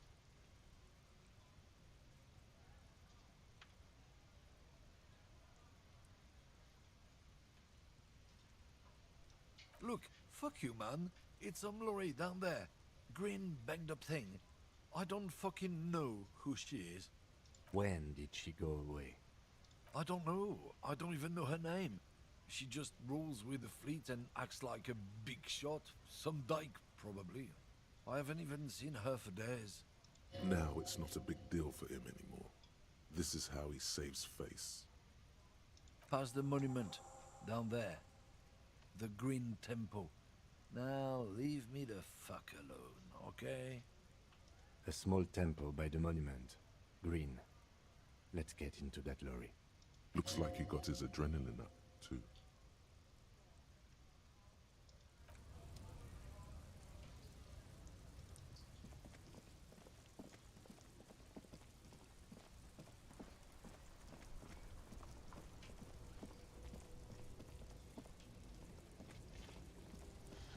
Oh my god, I got it on the first try, didn't save scum at all. This green found, A to Z, contemporary, is parked in the shadow of the ruins looming overhead. It's seen better days. This must be the one he told us about. Unless he was lying. The glass on the side windows is tinted and covered with dust. You can barely make out the shape of a seat and 2 steering levers. Posters cover the small windows in the back. You can't make out what's on them. It feels like you're peeking into someone's home residence. Inside it's private, cozy, warm, dusty too. The door is locked. The handle looks shiny, like it's recently replaced. Use the pry bar to smash the window. Open it from the inside. Good idea. I don't know how good it is, but this investigation has taken long enough. We can't afford it to take any longer. My dice giving me a plus on this. Right, well. Up my physical instrument with this. Put on the pry bar. This green found, A to Z, contemporary. With a firm grip, you raise the pry bar. A glint of light catching on the tip. Call down the hammer of truth and justice. Release your secrets, Lorry Cabin. Smash it, say fuck the police, and then smash it. Say welcome to Revachol, window, and smash it. I'm sorry, smash it, apologetically. Fuck my police. The window shatters, and droplets of glass fly everywhere, shattering over the lorry floor and pavement. Sato.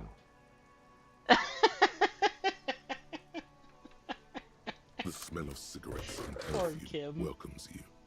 The cabin inside is plastered with old movie posters. Actresses smile from the walls. There's a radio transmitter in the front and a toolbox tucked under the driver's seat. Some tools lie scattered near the pedals. There's something odd about the passenger seat. The seating fabric has been pulled tight over the lower side of the seat where the toolbox should be. Admire the posters. These are movie posters featuring starlets from long-forgotten films from the 20s, the teens, even the 90s of the last century. One of them particularly catches your eye, a centerfold of an ingenue attached right above the back seat. There's definitely perfume in the air. It's spicy, with a hint of amberette, wafting through the bitter air of the cabin. What's that smell? The remnants of a sweet juniper-scented perfume, probably granate number 5. Study the The centerfold. actress is draped in a sheathed dress, one of her shoulders bared. The faded remains of an autograph run across the poster. She's looking past the camera. A feeling of tenderness washes over you. A longing even, perhaps. And gentle tragedy. Wait, doesn't she resemble someone you know? But you can't put your finger on whom exactly. This is Tijon, a starlet from the dawn of cinematography. less known for her talent than her tragic, untimely death. Untimely death? She wasted away in a drug den called the Door to the River, not far from here, on Boogie Street, a mixture of cocaine and morphine. She was afraid of the world, and the camera, too. The actresses and the rear actor all smile you a warm goodbye. A radio transmitter is attached to the dashboard, and a toolbox sits under the driver's seat. Jamming the radio. Looks like the frequency dial is absent. It requires a key to work, but the key has been removed, likely by the missing lady driver. Strange. There are so many radio stations saved here. Must be over 100 at least. For contacting an entire fleet of lorrymen, for example. This is all shortwave, UW and UKV. Looks like we are dealing with an impressive organizational tool. The nerve center of a huge operation, with quite a range too. Doesn't look like it. It's completely inoperable without a dial key. The ghostly actresses and the rust. You wedge yourself under the steering wheel to get a better look. Seems like the few tools lying around here, a hammer, a pair of pliers, a rusty wrench, have been casually thrown there by the disorganized driver. But one odd detail does catch your eye. A piece of sandpaper has been glued to the throttle. Sandpaper adds extra grip. Sandpaper? A novel technique? Sandpaper would also rub off the pattern from the driver's right boot sole. Yes? Do the honors, he thinks. Connect it yourself. One sole is smoother than the other at the crime scene. Which means that the missing lady driver was present at the lynching. The missing 8th Hardy. Here, and she's the one running the drug trade. Women. Always up to something. Looks like her, yes. Now we know for certain who's the missing 8th person at the lynching. Do you think that Hardy and his boys could also be involved in the drug operation?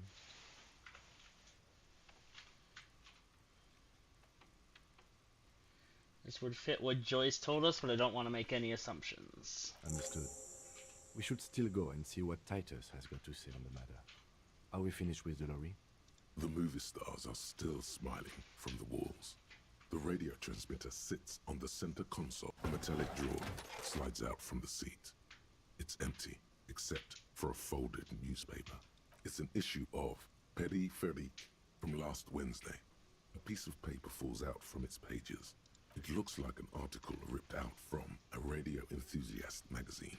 Complex mathematical equations explain the basics of something called the Ulan frequency system. The Ulan frequency system?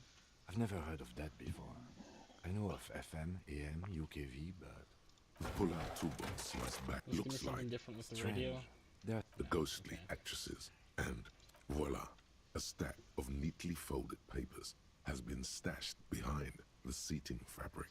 You see 3 maps depicting a large metropolitan area. It's Revachol. Some of its routes and highways have been outlined with a pen. Bonne prise. One Puiza. This large map displays the elevated motorway called 881.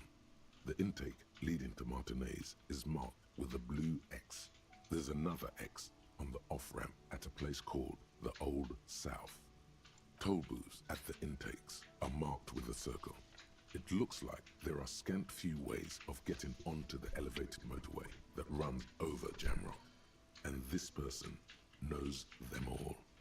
There, hundreds of thousands of motor carriages roar on the 881. High above the mass of brown and red roofs, that is Jamrock. The commuters don't even look down. The world ceases to exist outside the windshield. To Couronne, through the middle-income neighborhoods there, by the river, and then to Stella Maris and La Delta for work, while the men and women of Jamrock scuttle to their fates below the road. This municipal map from the 30s displays a complex system of storm sewers underneath a sub-district called the Pox. Old military hospital, right adjacent to the 41st precinct. No storm will ever drown Revachol. The great solution to the riddle of history. Wind rips through the empty hallways of the once great military hospital. Now just a ruin under an overgrown park. Beneath the hospital, great sewer tunnels hum and vibrate with life of their own. The rattle of motor carriages and lorries driving through long-forgotten tunnels, lit by gaslights. The final map displays a labyrinth of service tunnels left over from the construction of Motorway 881.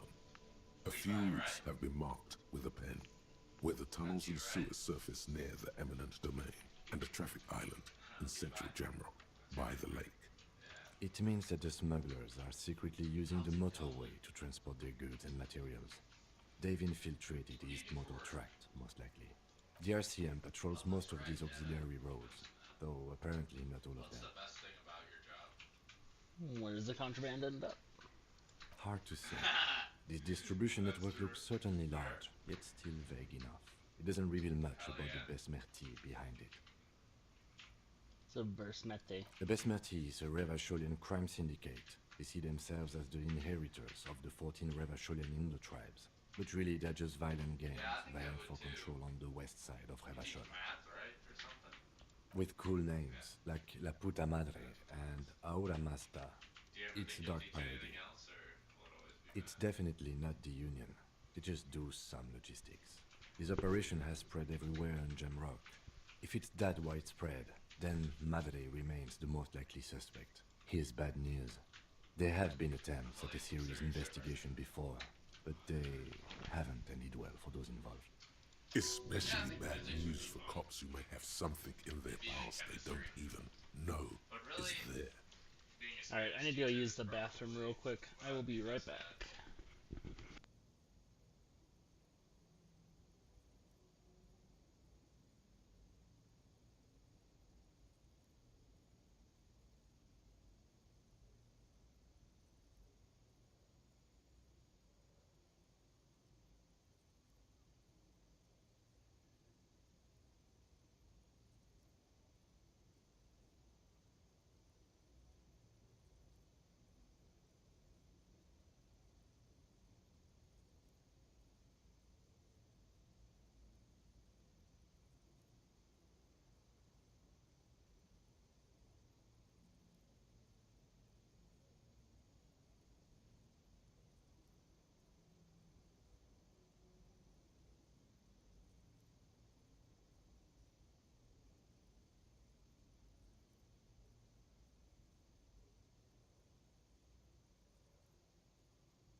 Best not to disturb the scene. I'll have forensics go over the lorry and pick these up later. The stack of maps looks just like before, barely noticeable. The movie stars look silently by, and the pull-out toolbox has a rubber handle, worn from years of use. He closed the rusty old lorry door. Great. I think we got everything. A word, detective? Before we return to Joyce?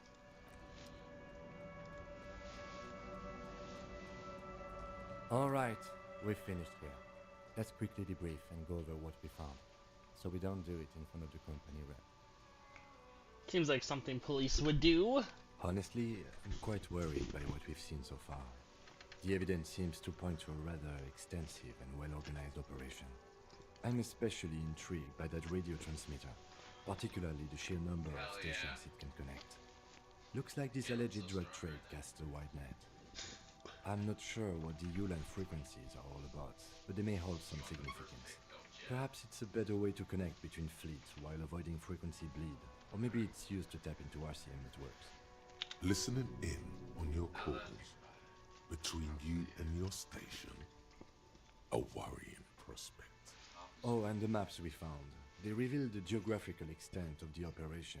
Looks like they've used abandoned tunnels and access roads to stay hidden. This is useful info. And last but not least, it looks like the Hardy Boys knew this driver, as we know that she was present at the lynching. This may be the Union connection we've been searching for. The probe and the case converged, he thinks. This was quite the find. As elegant as they are, I don't think they are relevant to the drug trade. Don't be fooled. Desire always plays a role. A lot of women there, especially for a lady driver's cabin. Yes, well... unimportant. Turns out this is connected to the Union. Like Joyce told us, yes, logistically. But don't expect to bust this open during our stay here. At best, this is an angle we can use against them to other ends, as extra ammunition. Will the RCM open an investigation into this? We should return to the murder case. See what Joyce tells us about the lynching. When we are done for the day, I call my station and suggest our narcotics department look into it. There are more than enough grounds to start an official investigation, sometime later when we are done here. We do not want to get caught in that. What are you thinking? The fact that one hasn't started already gives me pause. An investigation I need. Especially if the Madre grouping is involved, and I can't imagine they aren't. It's certainly worrisome. Corruption? All the same, I don't like the idea of internal affairs descending on the matter. That won't help anyone either. Debrief over? Debrief over. After you. Yeah, there's a lot of cat girls, but I'll love females on that. Surely. Probably put this way. Play, Hey, officer, got a minute? kind of have a go-in team. I saw you poking around in Lady Driver's lorry. She in trouble? What's good at this? Do we engage? No, I'm searched. Still better than me, I guess. Do we need more engage? Told you there's plenty of others who tell on her. But We got is she in trouble? Simper though? It's that bad. Man, what should I do? Alright, we're doing What should I do to help This her? is a warm-up game. This is a warm-up game. I really don't know. Damn. I always wonder to watch yourself. Man, nothing to do now, I guess. Maybe I should just keep my head down and work on my rhymes while I can. What's the plan with those rhymes anyway? Oh, you know. Tommy Leham's gonna be a musician. Sprechgesang, but with beats. I've got a lot of free time on the road to hone my craft. Tommy Lam was taken. My real name's Jerry Lafitte. Tommy's way better. It's more him. Oh, yeah. Good luck with that, Tommy. Gotta Yeah, run. you too. Be safe, detective.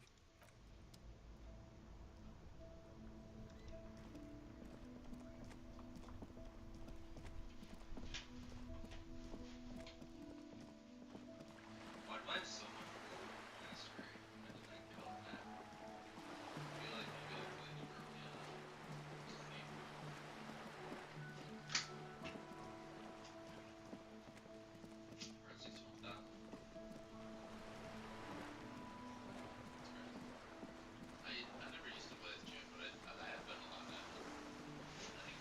back. Good. What can I help you with?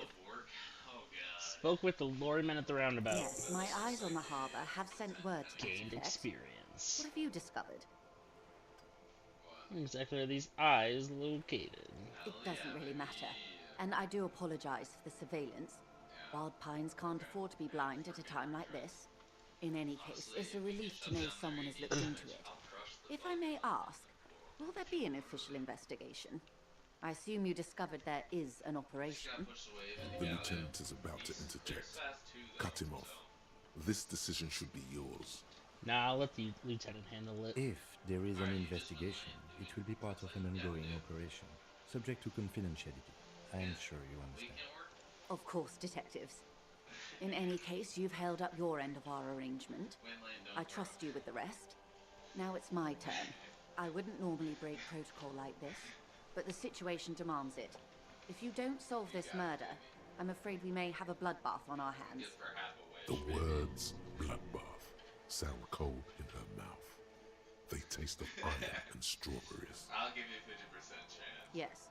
I'm afraid this strike may descend into a small-scale civil war, with possible consequences for all of Rivershoal West. Since you are sharing, ma'am, this is also the RCM's worst-case scenario.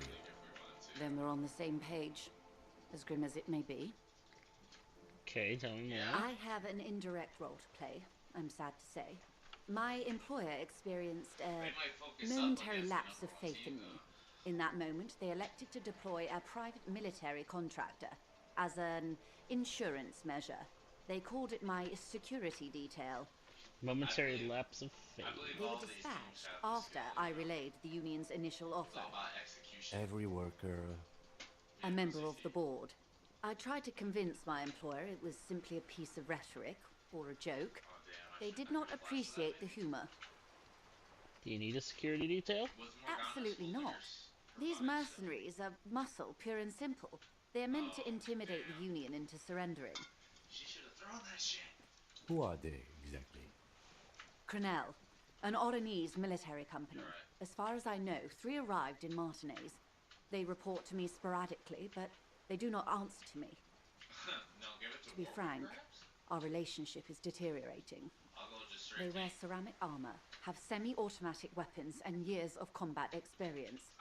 They also have trauma and stressor disorder, and no idea how to conduct themselves in an urban civilian environment. I did do that one. So, what happened?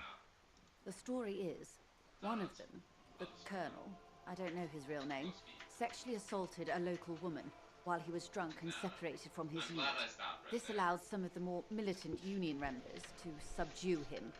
He was taken out behind the whirling in rags and lynched last Sunday night. Nothing. Mr. Clare refuses to let me into the harbour. I have not been able to discuss this matter with anyone there. The remaining 2 Crenell contractors carry out their orders, for now. What do you mean by for now? It's a smokescreen. In secret, they are conducting an independent military tribunal into the lynching. Once this investigation is concluded, executions will follow. What is the nature of this so-called investigation? Whether to execute one, some, or all of the Union militants. It will be all of them. The decision is already made.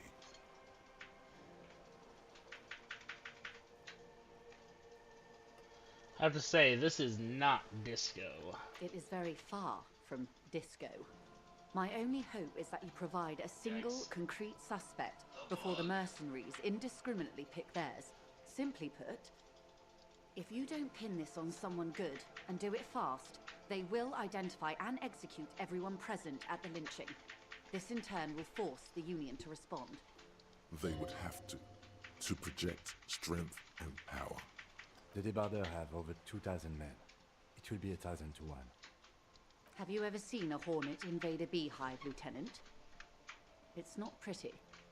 The Serai's giant hornet, the world's second largest insect, can kill 40 honeybees a minute, while a group of 30 can decimate an entire hive of 20,000 bees in less than 4 hours.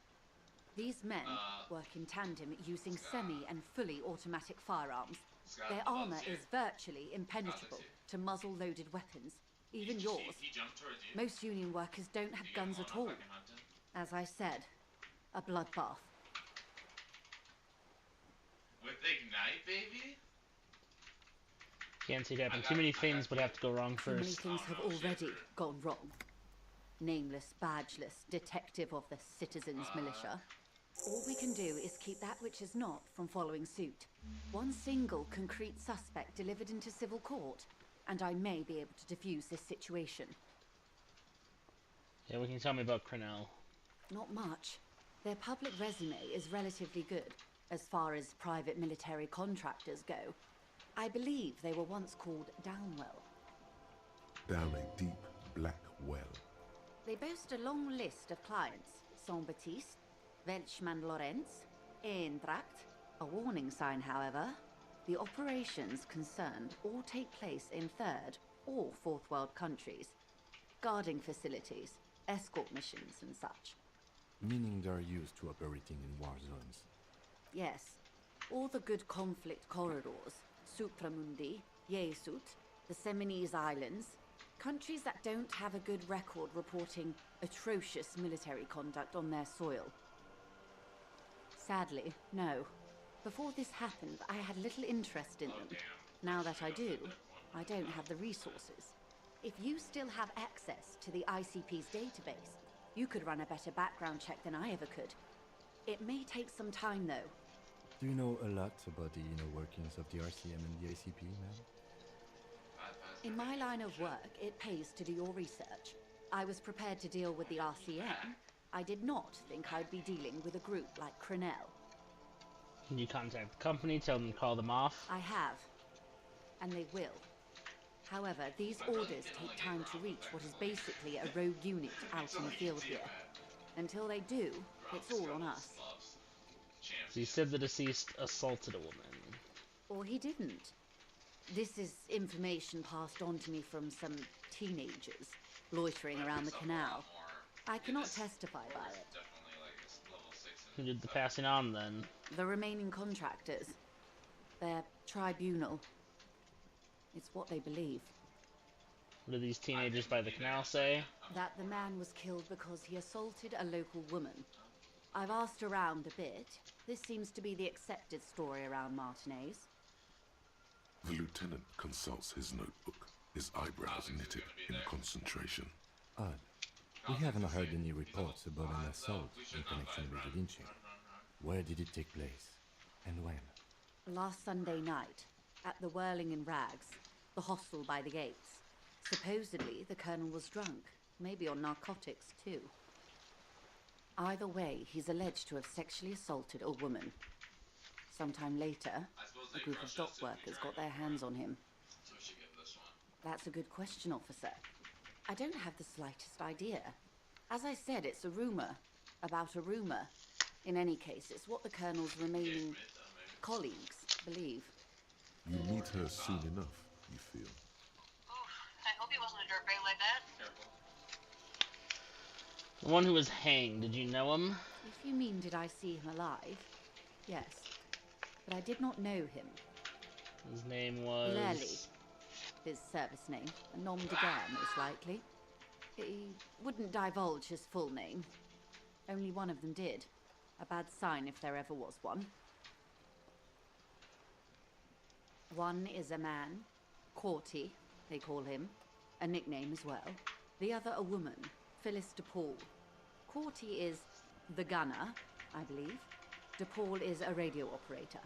What would you say was his eye color, the deceased's? She closes her eyes, trying to picture the man's face, then shakes her head. I can't remember. That's all right, man. Anything else? Nationality? What would you say was his age? He was 40. Or 50. It's hard to say which. He had a combat injury on his lower jaw. It made it difficult to estimate his age, or gauge his facial expressions. Indeed. This matches the dental reconstruction we saw on the body. What else? Nationality? Accent? He was, Occidental, I think. Light brown hair, a mixed accent, Odomese, or Messinian, maybe. His injury gave him an accent all his own. In a way, it was humanizing. He had to learn to speak through it. Through the injury. That's all I know, I guess. I only met him once. Where are the remaining 2 mercs now? They've gone to ground, as it were. I don't recommend seeking them out. For one, they're almost certainly armed to the teeth. They don't have the same respect for the Revachol citizens' militia as I do. To put it bluntly, they think you're vigilantes. Ghetto savages. It will not be a fruitful meeting. Vigilantes. You're a professional officer of the only legitimate authority in Revachol. The RCM gets its authority from the Coalition. Where does theirs come from? Somehow, I doubt that lecturing them on the legitimate use of force will persuade them to stand down. You're likely to run into them eventually. When that happens, I'll be in a better position to mediate if I don't appear involved. This is so embarrassing. You have no idea. There's something wrong with your brain. Luckily, the lieutenant still has his. Ma'am, with all due respect, I've been around Martinez, and there's a giant hulk of a man in ill-fitting clothes at the harbor gates. Mr. Right to Work. His heart really isn't in it. Not a terribly good actor, that one. Still. And the other one, the Pole, must be in one of the 4-story buildings overlooking the roundabout. She was reporting back to you while we were canvassing the lorry drivers. That would afford a good vantage point. Still, I hope you heed my advice. There's no need to kick the hornet's nest. Alright, how much time do we have? Until the executions start? Truthfully, I don't know. It depends on their progress identifying the members of the lynch mob and their impeachment. They don't report their progress to you? Not on this matter. I'm afraid they consider this a personal initiative. 5 days, not more. Maybe sooner. It's a matter of days, not weeks. I am sorry to have been the bearer of bad news. If there is anything else I can help you with, please ask. She reaches for the photo, takes it, then holds it in her hand for about half a minute in silence. She wears fingerless gloves. Her fingernails are cut short and fractured, like those of a working woman. It was taken with a trigger not long ago. This is the man's upper body. There were no more markings on his hands or legs. Her mouth is relaxed. The accordion lines near her mouth vanish. The pearls of her eyes move slowly on the photo's surface. What do you think? Sorry. I was trying to see if I can read the web of interdependencies between these points. The stars. I can't. But that's how you read this story. The points themselves don't have letters, numbers, anything. Their size, location on the body, and distance from each other tells you what they represent. Like stars in the sky. Close. Port cities. This is an Oronese map of the waterways, a sailor's tattoo worn by wayfarers of the Dolorian century. Over 300 years ago, the sailors would mark their bodies to map their travels. What is the use of this The map? sailor's soul would use it to fly back home if they should die abroad. This is a sort of contraption to be reeled back in by. The silver cord, they would call it. Where is he now? I've spoken to him. For now, the soul is fastened inside his corpse.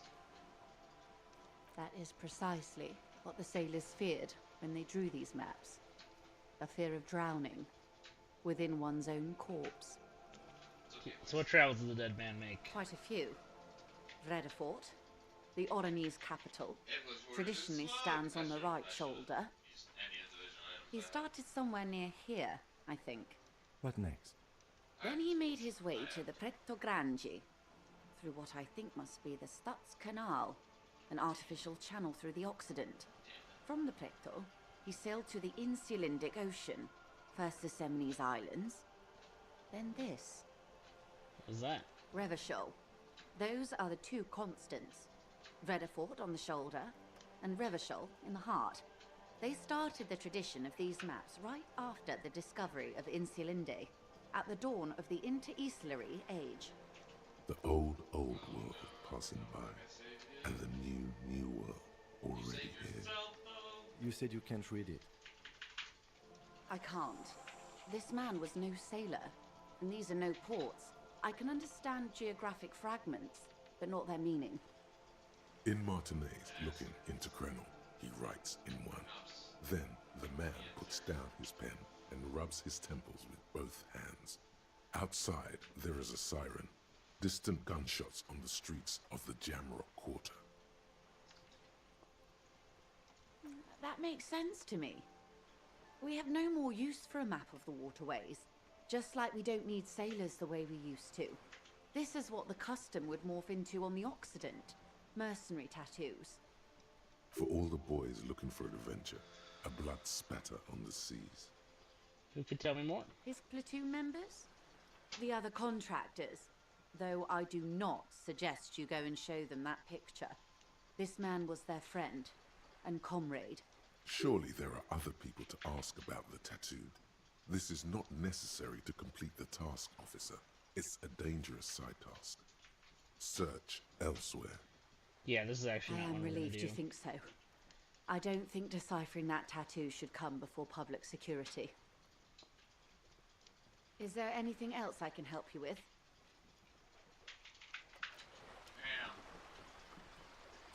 Alright, we're going to unlock some thought cabinet. Oh, so if you actually, like, go the talk to them route, you, like, get in trouble? It's just, if you talk with them, it's very disturbing. Let's just say that, you don't have to feel bad for the guy that got hung. Don't feel bad for him dying. They are not good people. And they tell you about it in detail. Just an ordinary war. Nothing to see here. Yeah. God damn it. Why must we... Okay.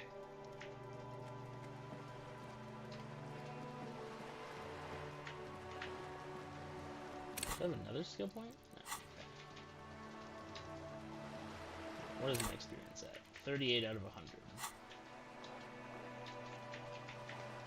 Just you wait until I get my actual art degree.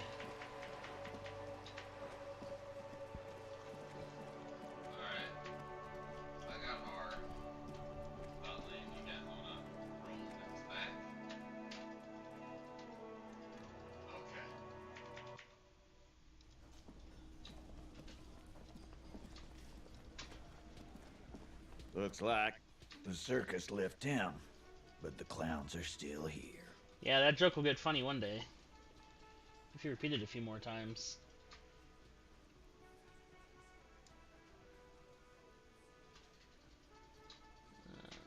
I've connected you to the local drug trade. Like hell you have. There is no local drug trade. This place is as clean as a rifle. Go back to Jamrock and ask the local junkies how clean your streets are in Precinct 41 kilos. We'll do that.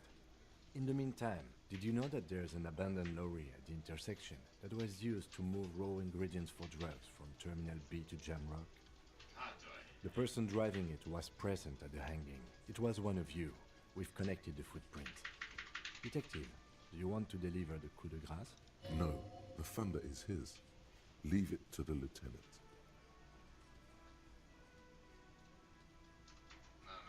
Thank you. You're right, Titus. There is no local drug trade because it's all controlled by you. You're the drug trade. That's a mighty interesting theory. I guess that's what you would need to do, theoretically. A big, strong, state-run monopoly would outcompete the runts on the street. Yeah, man. Theoretically, that's what you would do. To get rid of the gangs, the dealers, even some of the junkies. You would need good, trustworthy people to take their place, of course. Hardy men to run such a monopoly. For the good of the community, of course.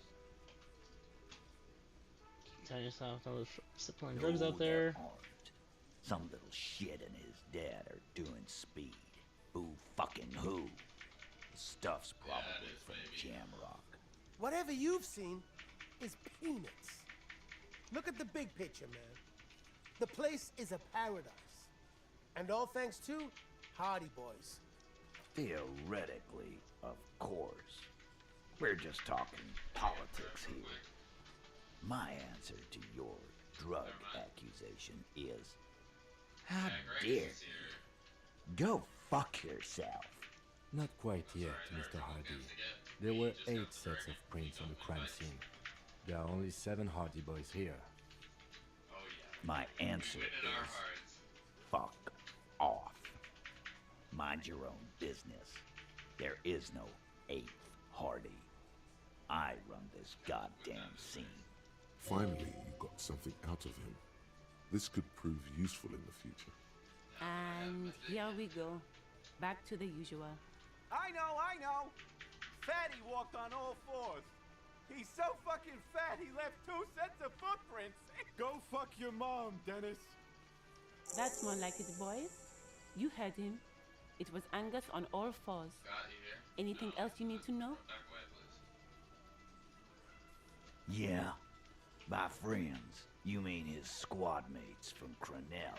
Wouldn't want to beat up his grandma. Nervous, snickering. There's a rush of adrenaline present. The Formanton had a tribunal and they're coming for you. This is what happens if you take the law into your own hands. Other people start doing it too.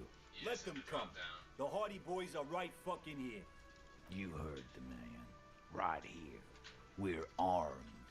We got the whole district behind us. And Glenn.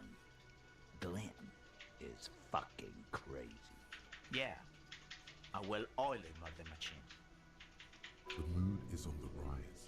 They're feeling confident, ready to punch out the whole Merc platoon.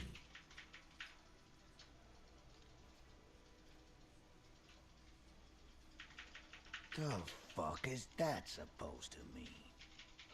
We're not bees. We're men. We're socialists. Easy, E.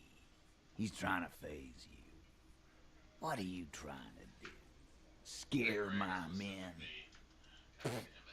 So are the local gangs. The fucking Barmy army. And the Madre scum. You've been out there. Seen any around? Yeah. Where are they now, huh? Sent back to Madre in an airtight cargo crate. These people are trained military professionals with decades of combat experience. They are not a gang or a Barmy army. No, they're not. They're uncoordinated and drunk. We know more about them than you think. We got weapons of our own. We got Ister 50s, Zeelagers. Glenn's got a knock cannon at home. Nice. Can we do Baron after this, perhaps? I guess we're gonna see, aren't we? See what? That they don't? Yeah. Like you've been up against ceramic armor. You haven't even seen the whole suit, right? I've seen the whole fucking thing, and it didn't make him immortal. So it said they've gone rogue. Big fucking surprise. They hire psycho scum, arm them to the teeth, and let them loose in the city. What do you think is gonna happen? What do you mean, okay? Heartbeat.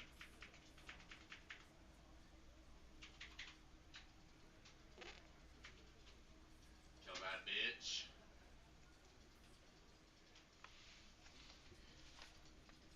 Okay. I could have hit him, but They're gonna wipe you the fuck out, Titus. No, they won't. Get out of here with your negative energy. He really doesn't like you ruffling their feathers like that on what might be the eve of battle. All he means is that the situation is serious. No wonder you cops get shot to shit every day. Can't go to war with an attitude like that. Try again. As you look around this room full of sweaty Oh my god! swearing, drinking, spitting out tobacco. Oh Does my this look god, familiar? I'm incredible. Ugh! Ugh! Holy shit, I'm so good. You believe the place was called Precinct 41. It was also filled with, almost exclusively, men. Sitting on desks, talking shit and wasting time. Gotta take those victories. Merchant does nothing. You're just like real cops, drinking beer and sitting around with your dicks in your hand. You got a problem with beer now? Not quite there yet. Push on.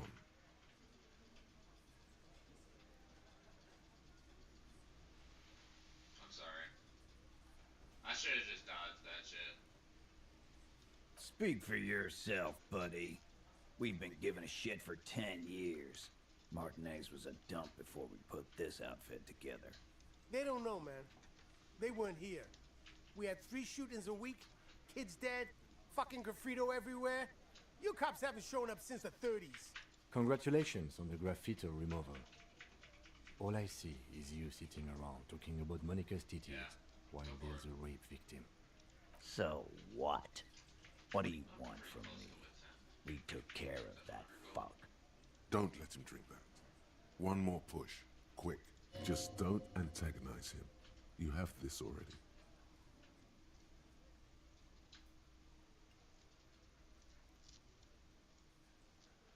He's gone. Titus?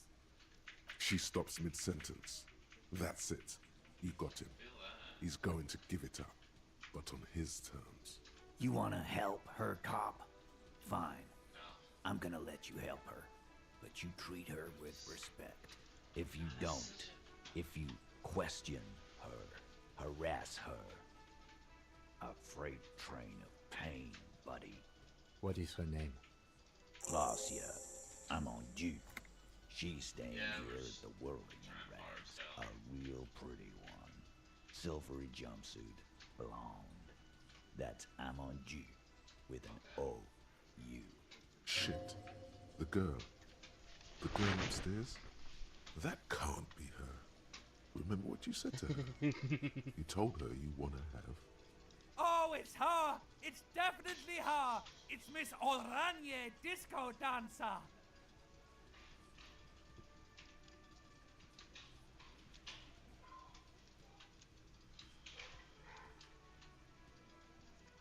Sure. Why not? You've probably seen her around. I just gotta keep my cool. Easy peasy. You inexplicably add cool after the victim's name, with your eyes bulging like some wild. I do not keep my Your cool. fingers are fidgeting and sweat starts forming on your brow as Titus looks at you oddly. I got that down. So cool here. Nothing. We just have a few more questions. Then we'll be on our way. It sounds like you're having a heart attack. Whatever you said, it couldn't have been that bad. Please relax. God damn, I almost just died right there. Whatever you do not tell him you know Explorer's that. probably better with a split That comp would sound where I can run off. around the map quickly. That's kind of my strength.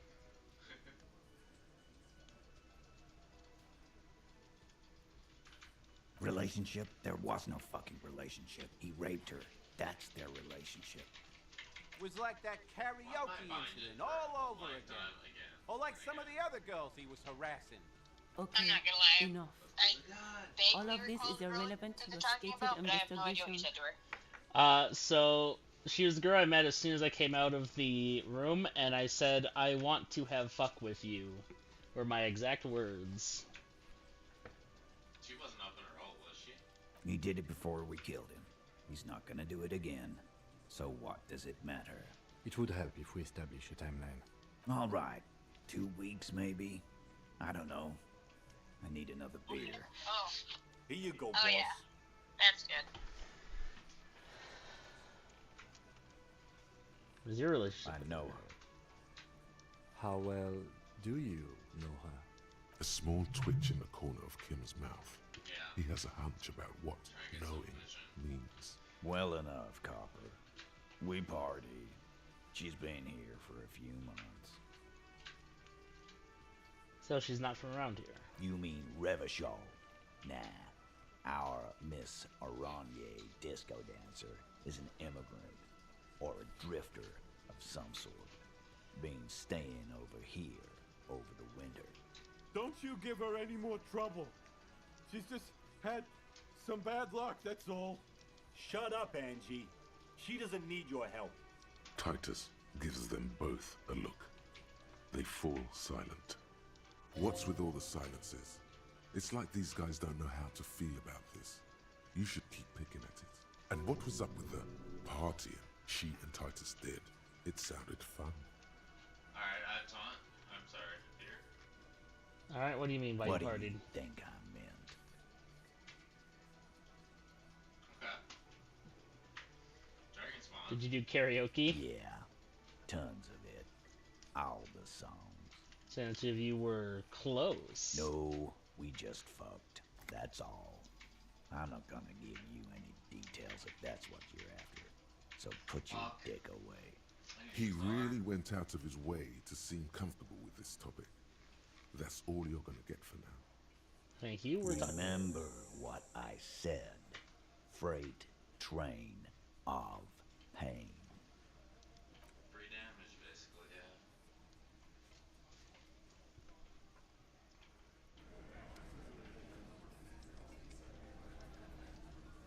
Officer, what was that? You mean the sweating and the fidgeting when you mentioned her name? Yes. And the sort of quivering jello thing with the eye? Yes. I think I know that woman. The victim? Is there something I should know before we talk to her?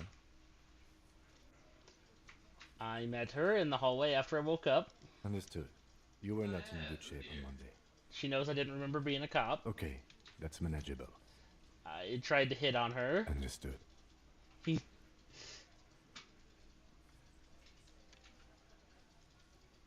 She said I'm going to have to interrogate her later, and it's going to suck for me. It is. This would have been good to know before. It didn't come up. It should have.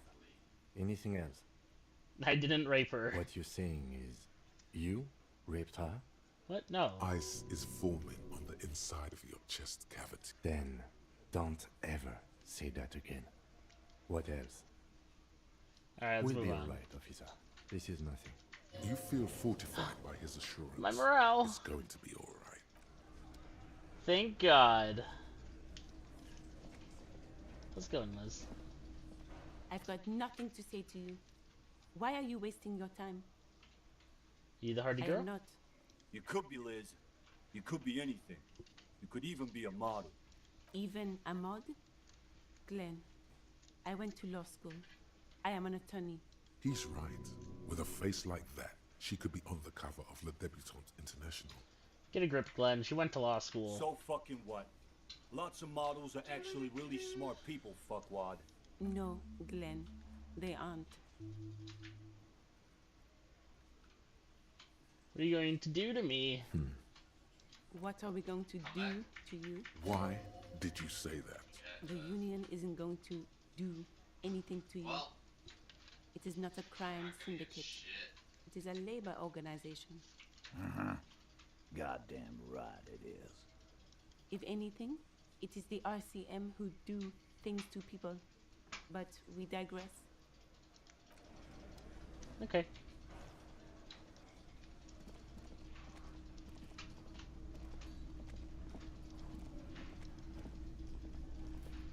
Upstairs we go. I'm gonna hunt him down. Nice.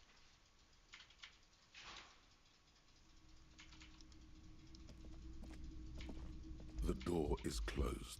Who is it? This is the police. Can we come in?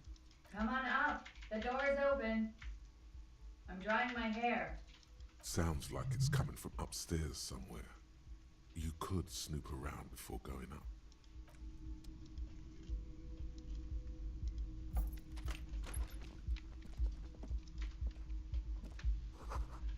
Chris believes in us too much. He knows too much math. Maybe, I don't know. Finds me in my own.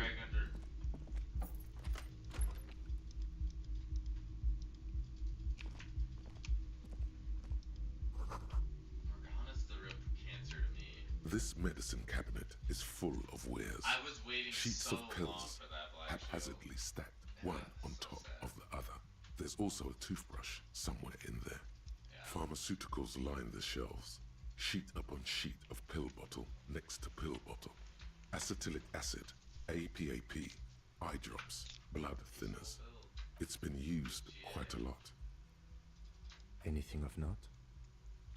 Pill bottles rattle like bones as you search the cabinet.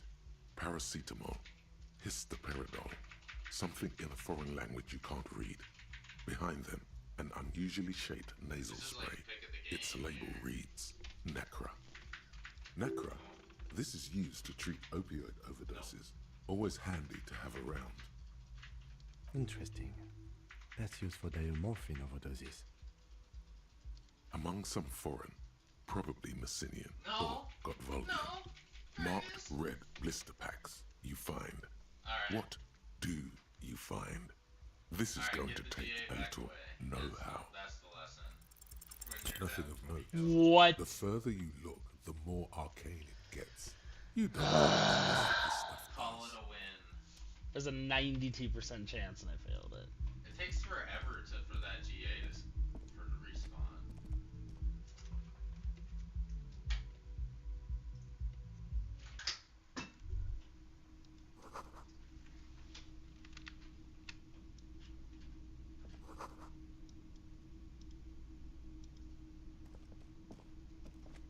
This window is pristine on the inside, unlike the one next to it. Light from the desk lamp reflects off the glass in an untarnished golden halo. Smooth as ice. There are spots of mud and rain on the outside, even smudges. But the surface of the window is clear from the inside. No chips, no hairline fractures. Following your lead, the lieutenant leans in closer to inspect the surface. This window was recently replaced. Looks like it, yes. You know which window has not been recently replaced? The one I smashed in my room? Yes, that one. Cold wind is seeping in right now. Just one floor below you. Messing up your concentration here. Stop distracting him! He has work to do! Plus, if I recall, the window has been giving him shit ever since he got here! Thanks, Necktie, you're right. That fucking window's been giving me shit.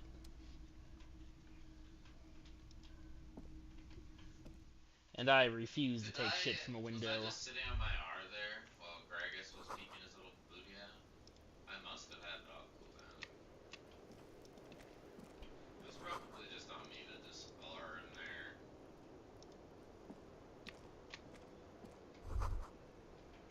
Just as you look at the flowers, a gust of wind raises them from the roof, picking them up in the air. Catch them! The wind brushes them off the roof. They're gone. Oh.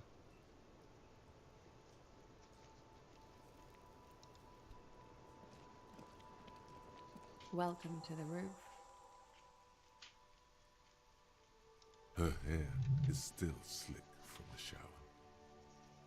Below her silvery jumpsuit, an athletic young body, built long and lean.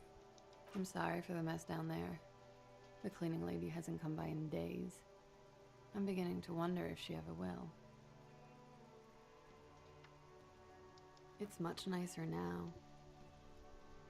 Where the dead body used to hang, clearly visible from the roof, but no longer. Thank you for that, officers. Truly. There is something in her light brown eyes, a sadness, when she thinks about the death of that man. I think I need a cleaning lady. Oh yes. Legends of room number 1 have made their way around the building. They say a portal to hell has opened in there.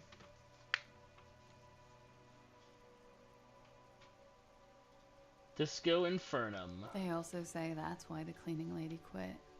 Because of the Infernum. I'm Kim Kitsuragi. I'm a detective from Precinct 57. I believe you have already met my colleague from Precinct 41. Have I ever? This is the one and only superstar cop. It's kind of a big deal around here. Heck yeah, she recognizes I'm a superstar cop. You want to believe, so do I. Hear that, Kim? I'm a huge deal around here. Stronger than the rest. Miss, I don't know what he's told you, but there are no superstars among police officers. Come on, Kim. Of course there are. Look at him. He is the Phoenix. What brings the Phoenix back to me? See, Kim, she gets me. The Phoenix is one of the many nicknames of Guillaume Lemire, Revachol's second greatest male disco artist. This is an honor. Miss, we are investigating the murder of the man down there. The people who put him there have asked us to talk to you. Who's my kitty? I see. Be careful. Ask something else first. When you go there, use words like, I hear you've been through something difficult. Clausier Amondu. And where are you from? Vredefort, Republic of Oranje. What is Oranje? Bad memory, officer. I understood. It's the past. People can't go back to the past. I'm 28. What do you do, miss? Something stupid. What's that? Oranese lit. Oranese lit? Oranese literature. It's what I studied at the university. And what is Oranese literature about? Fear of failure, fear of death, how it sucks to be Oranese. All national literatures are... only the name of the nation changes. If that's true, then Revacholian lit would fit you like a glove. Nothing. I do nothing with it. How do you make money? Money is very important. Show her some money. Cool. I've made more money by just being than I have with Oranese lit. Being what? Many things. A roller skating instructor, a secretary, Miss Oranje 37. It's the world's most tired smile. Miss Oranje, now there is something you should linger on. Wouldn't it be inappropriate to linger? All things considered, very. Now linger. I'm not gonna linger. I would offer you coffee, but it's garbage. Literally tastes like poison. That shit just adds scales. Could we take a look at your passport, please? Sure. I'm afraid you can't, officer. Why is that? Because it's buried in a sealed plastic bag at an undisclosed location on the coast, along with cash and airline tickets. Thank you for your candor. Why? They say so in your tourist brochure. Keep travel documents away from your person when west of the river. How do I know you've told us your real name? If I were to lie to you, I would come up with a more mainstream name than Clausier Mondu. It's a weird name. Fair enough. Okie dokie. The record. So official. Yes, you're just one room away. Very personal. Were you in Sunday night? I need to know what I did before I lost my memory. You do not need to know that. What you need is to ask normal police questions, like... Get a grip, he thinks. At least do your personal stuff when I'm not here. Fine. Something difficult? I've been through at least half a dozen difficult things. Which one do you mean? Were you sexually assaulted? By sexually assaulted, you mean raped? Yes. It's a bit early in the morning for raped, isn't it? No, it's like 8 at night. Almost 9. She sounds positively buoyant, vivacious, totally unbothered. Yeah, it's evening. Is it? It is evening. Time flies, man. So were you? Yeah. I'm gonna go with not raped. I don't want to say that shit about him. By him, she must mean the victim. Tell them it's not my style. They'll have to, you know, if they want to jazz up the charges, they'll have to get someone more, rapeable. Okay. Are you saying that you were asked to tell us you were assaulted? Not explicitly, but I understood what they meant. It wouldn't hurt to spice things up a bit. Some assault and battery. Sexual assault, maybe. It was clear the latter would be spicier. Pretty much. Warming them. Okay, so what did happen? We partied. This is gonna be a game of League. You mean like a birthday party? AD damage. Where have I heard that before? A lot of partying going on. From Titus.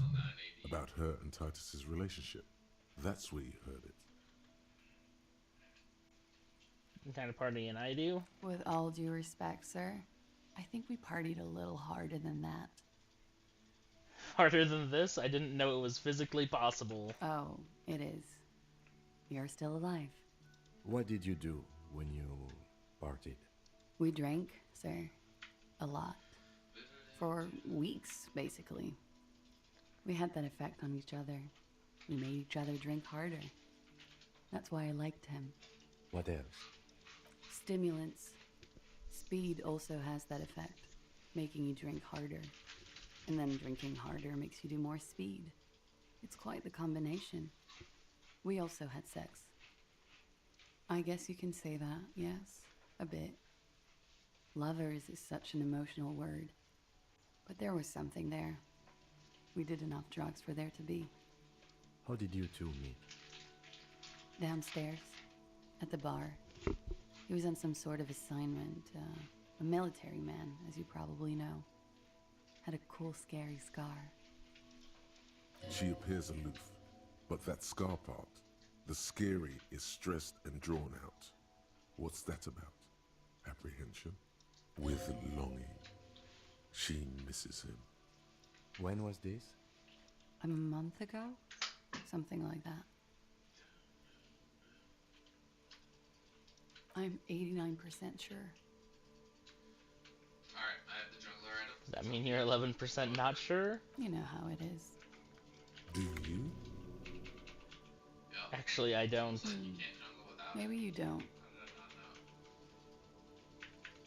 There are numerous cigarette burns on those silvery scales. Easy to see now that you're closer. In conclusion, officer, I'm gonna go with a mild to medium not raped here. Hell yeah, dude. Is there a statement from you? Sure. Serious. You hear cracking in her shoulders. Let me make this 100% clear then, officer. I was not sexually assaulted. Would I be this flippant if I had been? Alright, fair enough. Oh yes.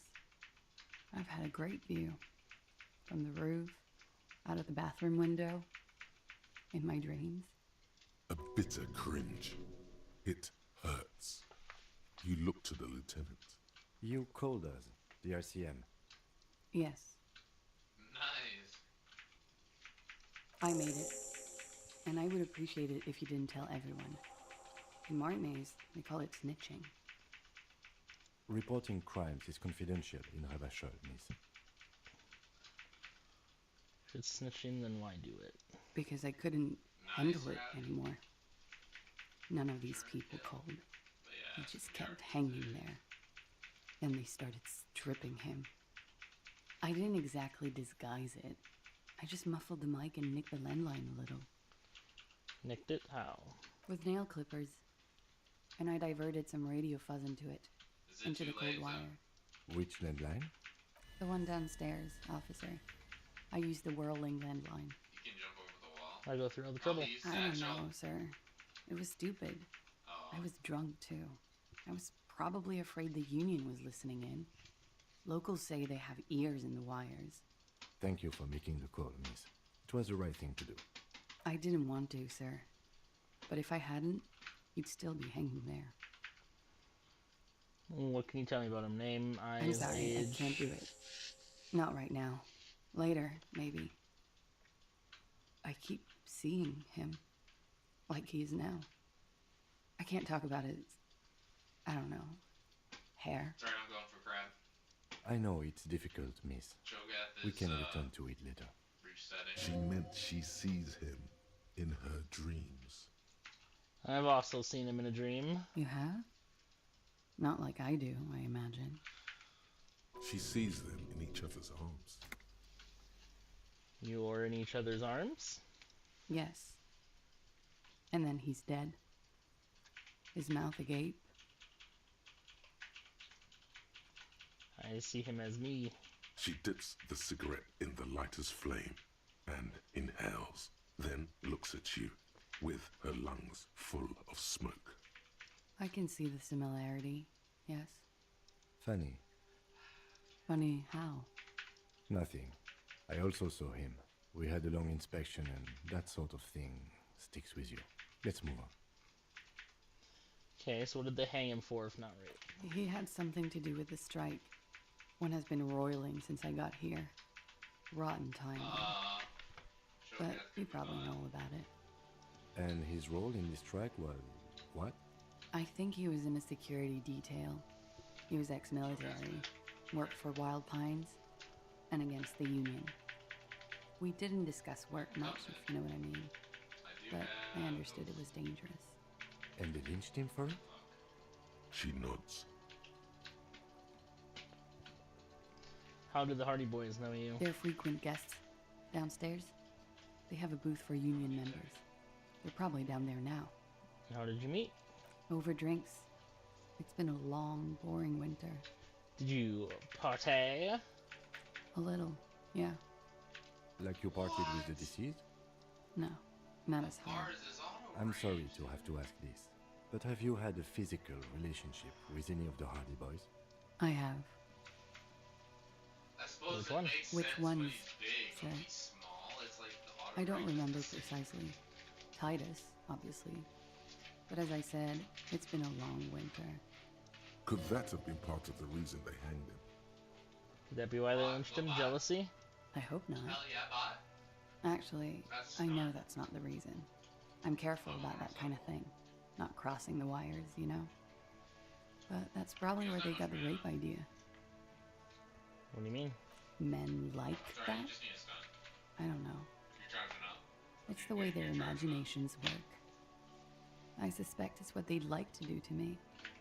She changes balance from one foot to another, crossing her legs. She breathes a silvery sigh of relief and weariness. The air on the roof feels humid. Should we head by downstairs, officer? We may have things to discuss there. As he says so, you feel the young woman looking at you and get a feeling you can't quite put your finger on. A suspicion? She nods. Silvery cigarette fumes disappear into her mouth. Why not? I'll be here until 11 p.m., drinking coffee, most likely. Actual art degree. Trite, contrived, mediocre, milquetoast, amateurish, infantile, cliché and gonorrhea-ridden peon to conformism. I fucked me. Affront to humanity. War crime. Should literally be tried for war crimes. Resolutely shit. Lacking in imagination. Uninformed reimagining of lip-wristed, premature, ill-informed attempt at talentless fuckfest, lucivinistic shit peddler, Jesus Christ. pedantic, listless, savagely boring. Just one repulsive laugh after another. That's one way to describe art, I guess. Hands shake from anger how shit it all is. Conceptualized passives heal 1 morale and give 10 XP. I like that. I like things that heal my morale. I remembered that was a good one, and now I know why. Looks like we have more to discuss with those so-called Hardy Boys. Half their reasoning just went out the window. I agree, that was quite the description. Nothing will make them respect the RCM, but it will disrupt the game they prepared for us. We just stripped off one layer of whatever it is. Her decision to not corroborate their story was definitely not part of the plan. Oh my god, Cat. Fine, you can have What a else could she treat. have done? Lie? She saw there was no way to lie and get away with it. If not you, then me. It was a smart move from her. Something is off here. You think so? She seems forthcoming. Unusually so. Being forthcoming about something is a good way to obscure other things. The best liars are always forthcoming. Anyway, we should move. I suspect our investigation will bring us back here soon enough.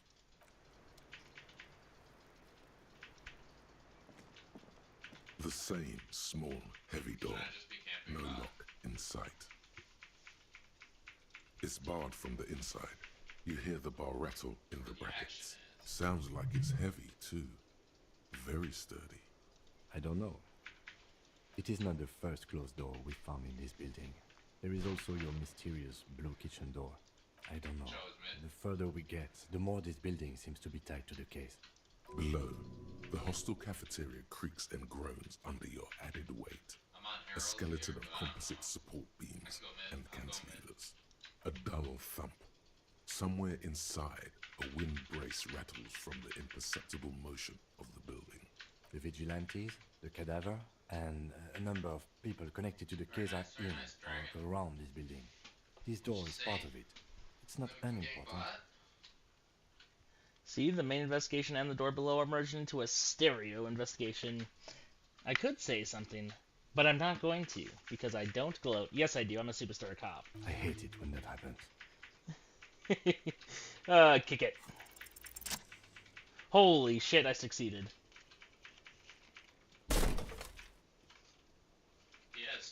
Something cracks inside. It is an unbelievably satisfying sound. Nice. Filling you with a belief. Hell yeah. Sounds like the property damage wasn't in vain, at least. Would it hurt to look in? Oh my god, I am so good at this game. Takes a lot of skill to succeed at those 8% checks, you know. I'm getting in a second here. Very skillful.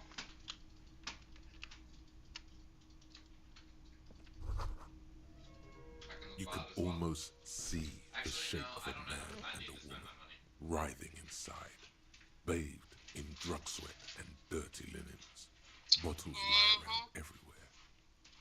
You can barely see through. Better not to jump to sensationalist conclusions here. The footprints on the floor, however, definitely suspicious. Boring footprints. I want to jump to sensationalist conclusions. Thanks, electrochemistry. You lean closer to the peephole instinctively. I bet they're doing something quite unnatural there. Sensationally unnatural.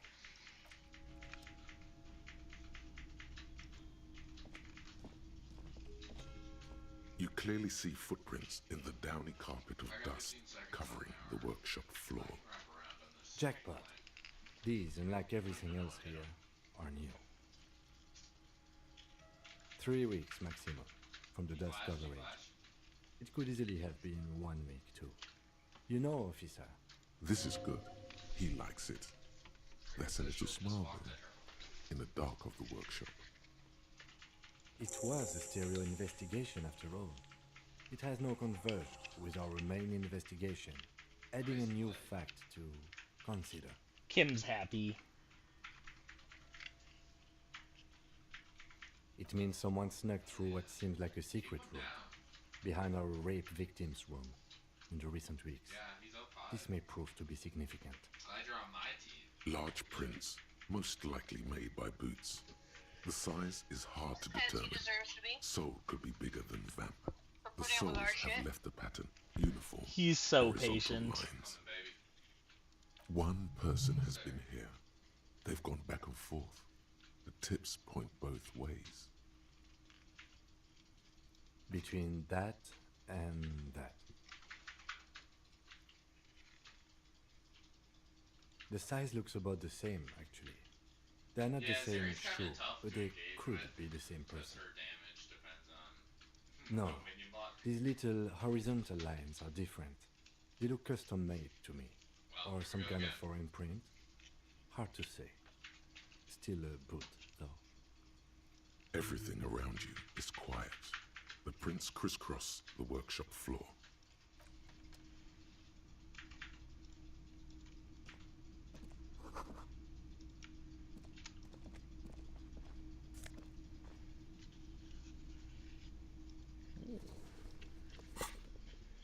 clothes am I wearing now?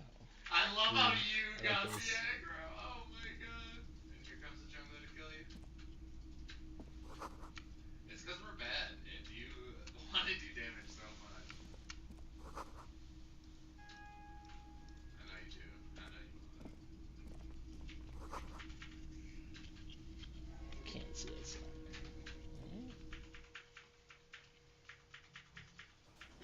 Yeah, dude. It's like wait until QB says hot. She ain't going anywhere, baby.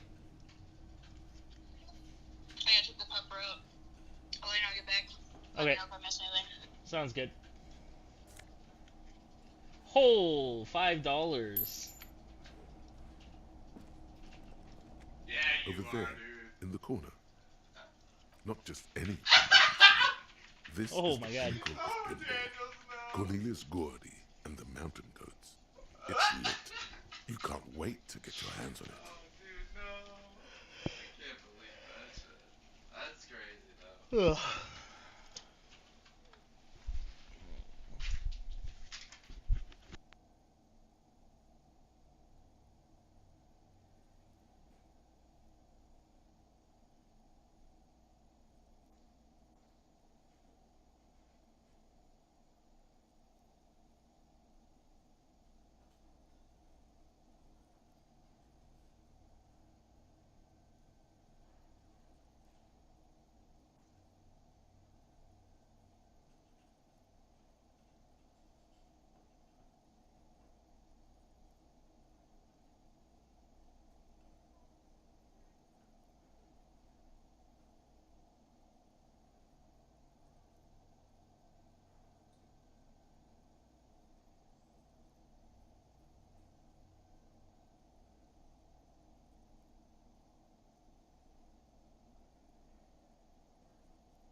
you did not miss anything. I found $5 though, and I found this pinball machine, and I decided to wait for you. Just cut off.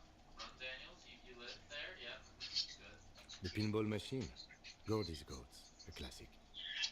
Alright, don't play. A little. Feels like a lot. Too much to play it again. Ah, great. Cornelius Woody and the Mountain Goats reads the golden lettering on top of the back box. There's a small column of text underneath. The machine is coin operated. Get the game on, finger boy. Those flippers are ready. Scott called it. We just need to take the ice skates out.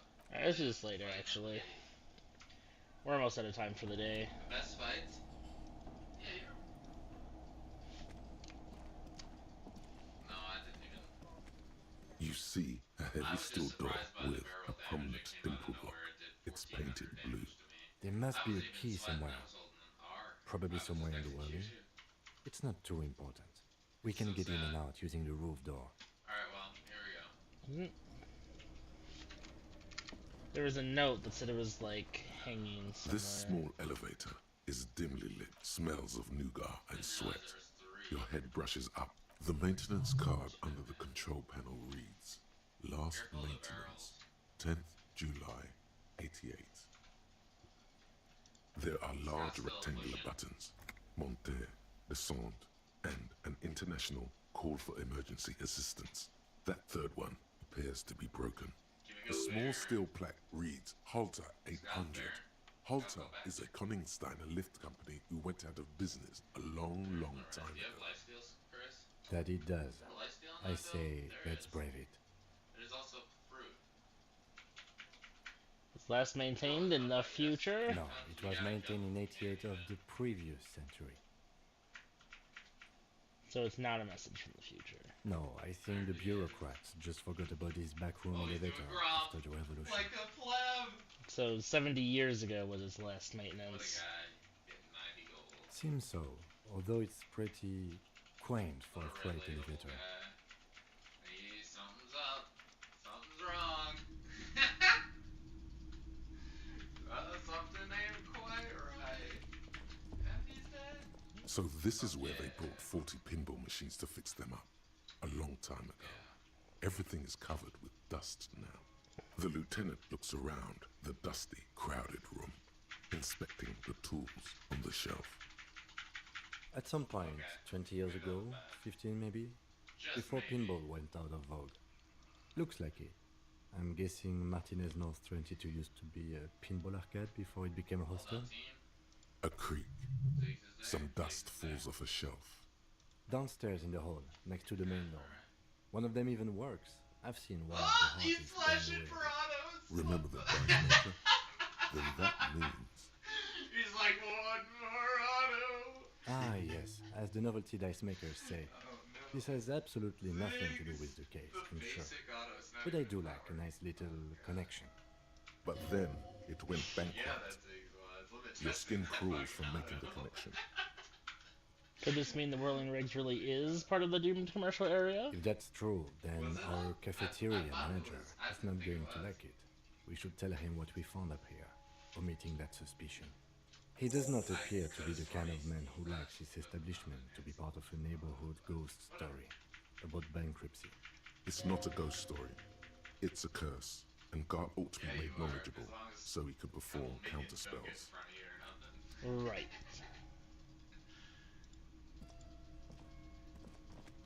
Well, I'm playing the kind of whack job detective who would believe that, so... Oh, shit. Send a flash. We gotta get Chris some health, perhaps. Windows inting, I guess?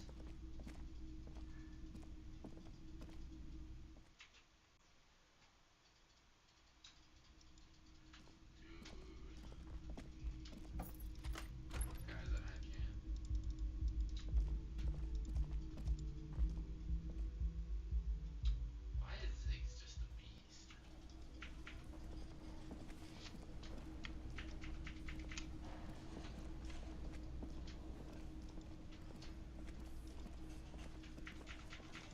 You guys literally haven't moved all day. What is it?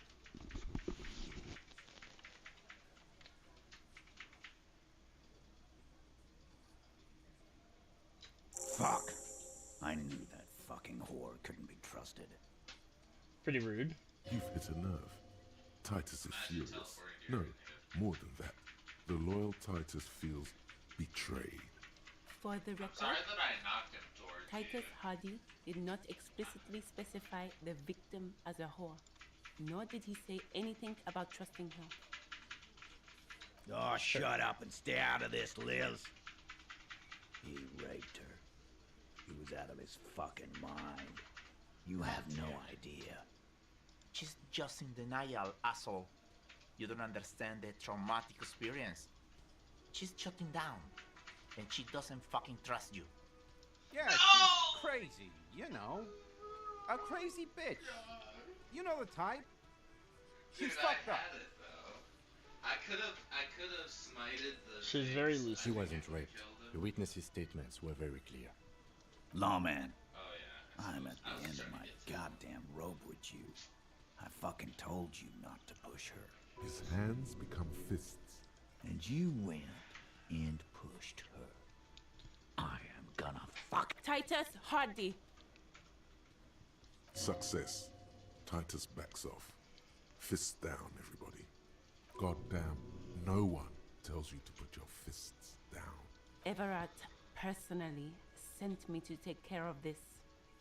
If this goes south, we'll all be in the shit. But you, Titus Hardy, are going to be buried. Am I understood? The room is so quiet you could hear a pin drop. The rest of the cafeteria has gone quiet, too. Someone has to rush in to break the tension. The second in command. Look, Copper. We know that that fuck was a rapist and a killer. We got him confessing to it on tape. Show it to him, T. What's the harm, right? Here, jerkwad. Listen to this shit. And then come back and tell me the soldier of the apocalypse was an innocent man.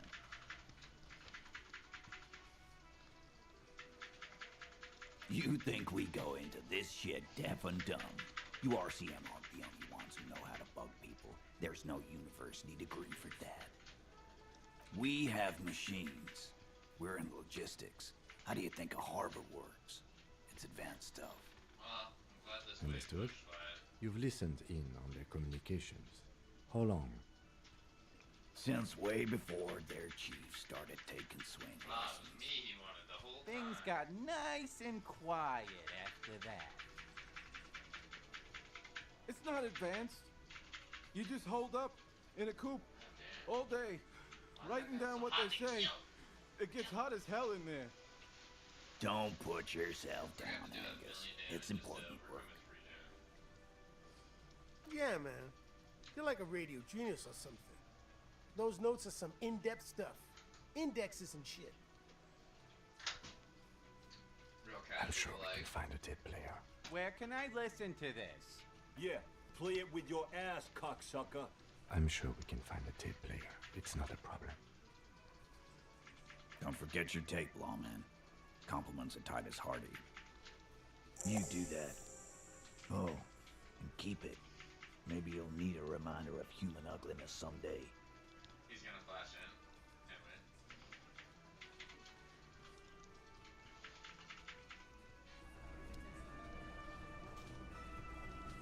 Their ults are gay.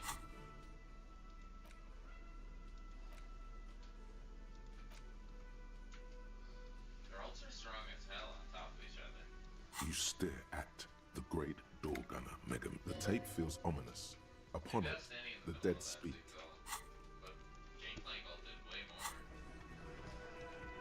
Alright, looks like that's all we're gonna be able to do for today. So I need another $1 to go buy the boombox. Oh yeah. Nice. He's got brothers, yeah. Behind the dockworkers, a ceiling height window. The hawthorn branches scrape the glass like bony. There's a yellow ribbon tied to one of the branches. Light yellow, faded with time. A tiny splash of color in the blackness of the thicket. I got a hanging 28. from it. a bronze key. It's close enough to the latch up there. One can slide it open and just take it. Surely not a coincidence. Huh?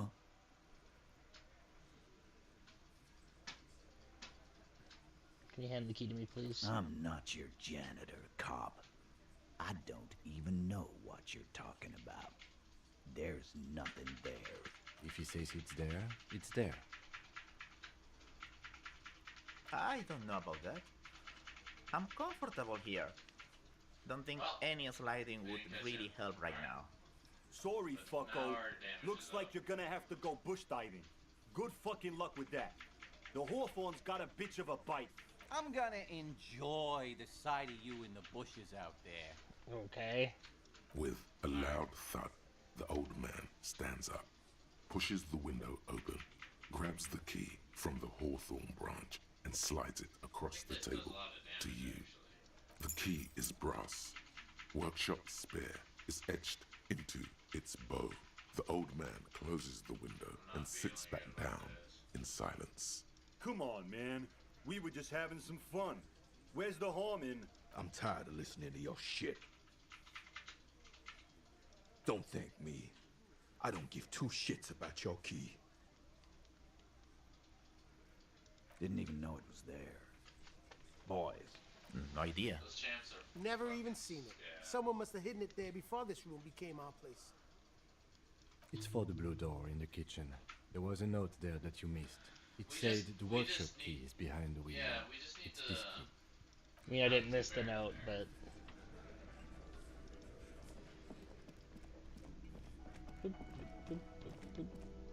You see a heavy steel door with the key fits the dimple lock. It takes a bit of effort to turn it after all these years, but then the lock clicks. I felt strong. I felt strong. I need more limit testing in my life. Heck yeah.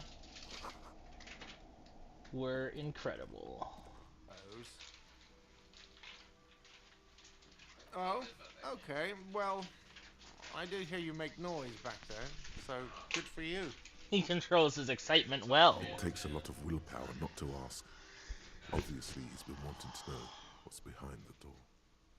Okay, what is back there? Ha! I knew it. I've always wondered where those machines by the door came from. And they told me there was some kind of pinball thing here too. I knew it. Were there any back there? In working order, I mean. No, I was just wondering if you found pinball machines there. I'm a disruptor. I feel a capitalist plot coming up. No, but we could diversify the entertainment options, seeing as you've opened the door back there. The machine we have in the corner now is broken. It wouldn't hurt to get a little life in here, other than the hellish karaoke machine. That one's always causing trouble. Sounds like he cares about the place. He's not going to be overjoyed to hear that it's part of the doomed commercial area. He should still know. You have to be forewarned about these things. Yeah, it's red or out. Why? No, fuck it. I don't want to know. I don't want to know why these degenerates do what they do. I thought we had one good guest in the building. He really doesn't like it being classier.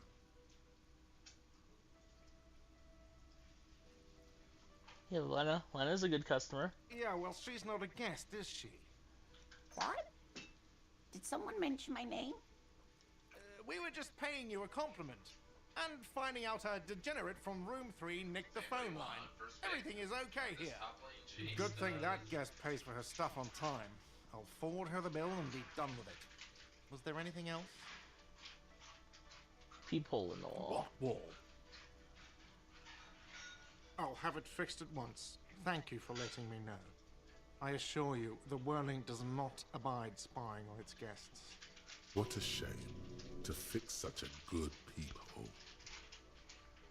Yeah, no. Thank you. I'll patch it up personally. Was there something else about the establishment? I hope not. Yes. Nah, we won't tell you about the doom, the curse that's coming to claim you. I feel like I owe you enough.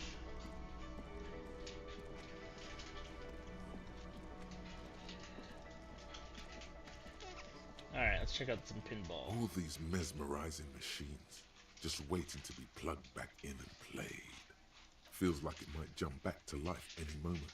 The lights illuminating the white-robed woman. You can't fire them up. They are broken. Only that one machine in the main hall works. The Royalist Pinball. What a dumb name. Royalist Pinball. If they weren't broken, he would kick one of these machines about now. Some kind of inane pinball theme. Probably related to Messina during the DeLorean age. The history themes are the worst. The lieutenant grimaces, looking at the machines.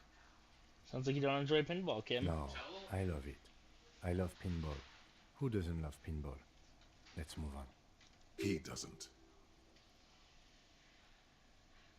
No. Damn. It's strange that he doesn't like pinball. Oh Kim no. is a Zeolite. His people are incredibly dexterous, and they all love pinball. Encyclopedia, why did we take this in a racist direction? Us? Guys? Stop.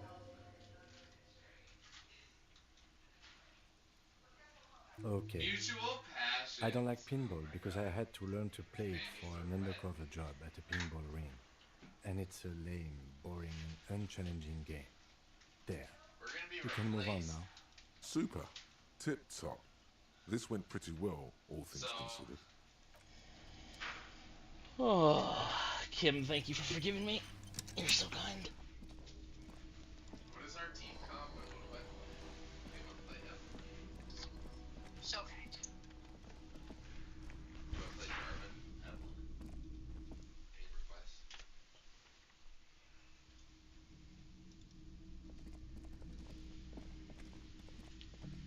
Alright. I think I'm gonna drop you off, Kim. Watch me.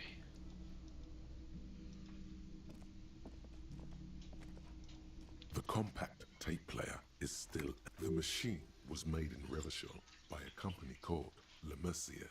Their logo depicts the triple-towered Delta skyline. It was supposedly built to last. The broken tape player doesn't have the ability to respond, but Kim would. Yeah, I'll have to talk to that. I'll talk to Kim tomorrow, I guess. So, drop Kim off. So now, go and talk to Classier about my room.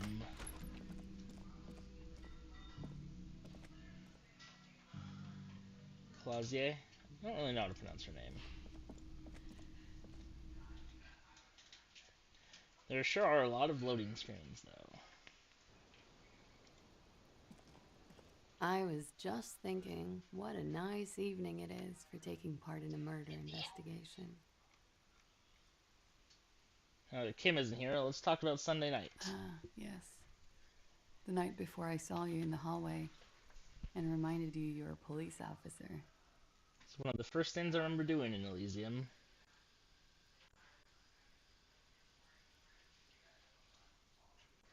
Wow. Elysium. You don't hear that term often. She's a glib girl, but she liked the wording. Did you hear something from my room? There was the usual ruckus. Loud disco music. Any visitors? I can't say. Probably not. Sounded like you were flying solo. Loud disco music? Oh, yes. Various artists. Ostentatious orchestrations prime among them. Oh, that? Yeah. Whoa. The less said about OO, the better. OO were huge where I come from. I was very young then, of course. Like 7. Life gets hard, but we go on. It mostly just gets hard, doesn't it? It would appear so. At around 2 o'clock, the disco stopped, and there was a change of pace. A slow, sad song started playing, like organ music on repeat. That went on for quite a while. Some of that time you were yelling along to it. Was I singing this? Yes, there was a church in there. A really small church. Like the smallest, saddest church in the whole world. It was about that. And also that it doesn't matter anymore and that we're alone now. It was difficult to tell. The song itself is very quiet and soft, but you sounded like a wounded boar, sir. It was hard to understand what you were singing on top of it. When you say wounded, do you mean that in a cool way? Like wild beast? Yes, it was very cool. Hell yeah. Then you started screaming and trashed the place. That's so me. What did I do? A window was smashed. The tape player, probably. The song stopped. And furniture, too. A real destructathon.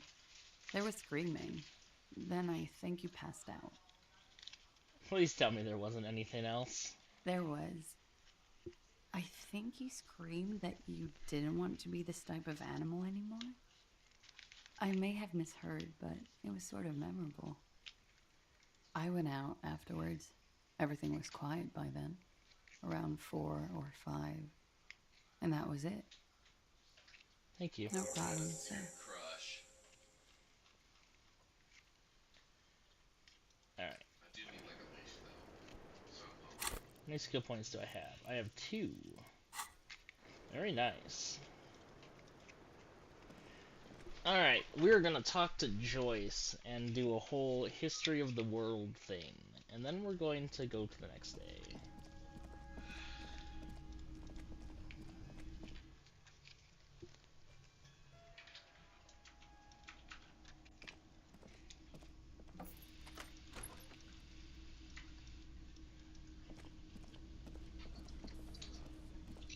Any particular reason Kim can't be with us for this? Like the girl on the roof, I understood, but like this one. Oh, for the... Not really. I think he just gets annoyed that you're doing it during the during the investigation. And she's up anyway, so I usually do it at night.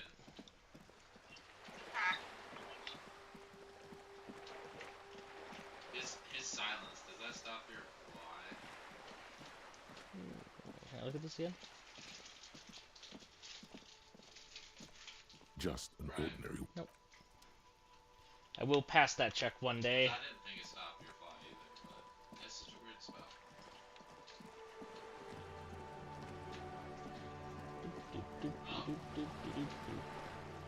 I thought it was a silence.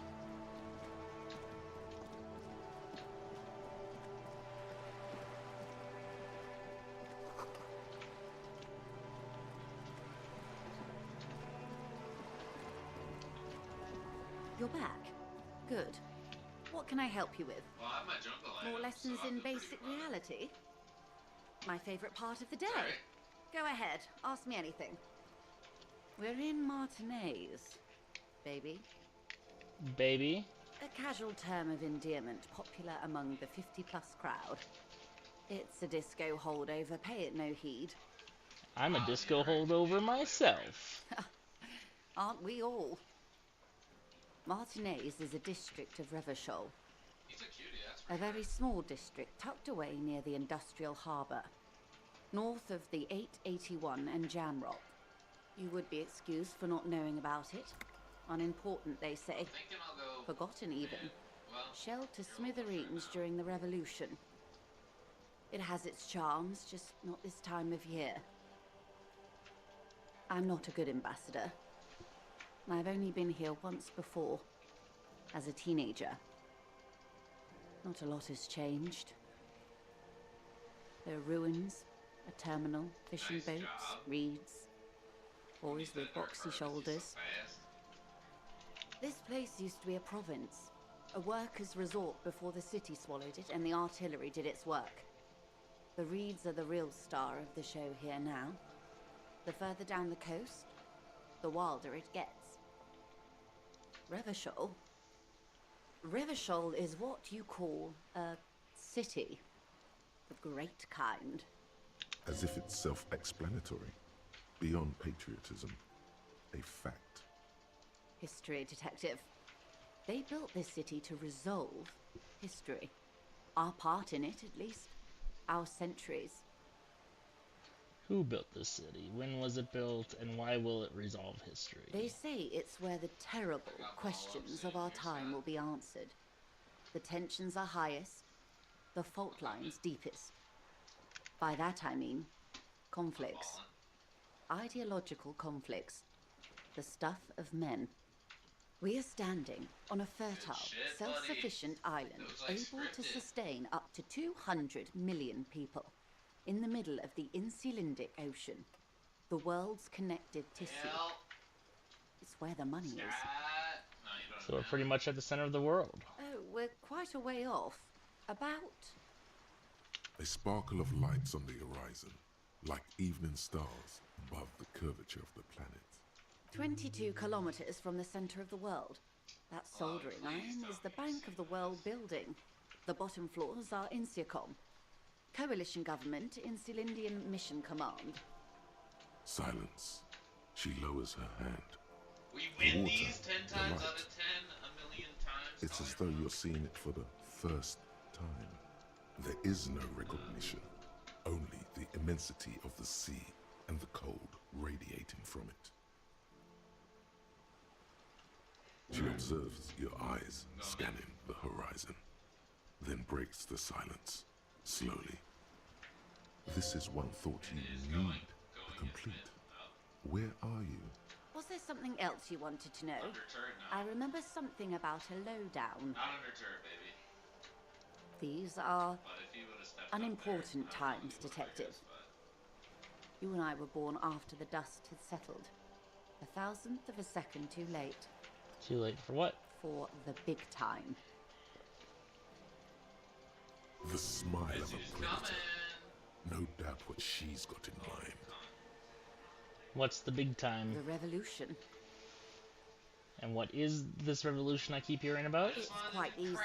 Every 100 years or so, our species gets together to decide what's next, who gets shot in the head, and who gets the mineral rights. It's a real kerfuffle. Who got the mineral rights? The liberals got the mineral rights.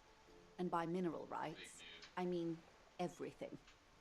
Oh, and by liberals you mean... Liberals are usually middle-class people, Detective. Or the remaining gentry. The beneficiaries of the pre-revolutionary arrangement.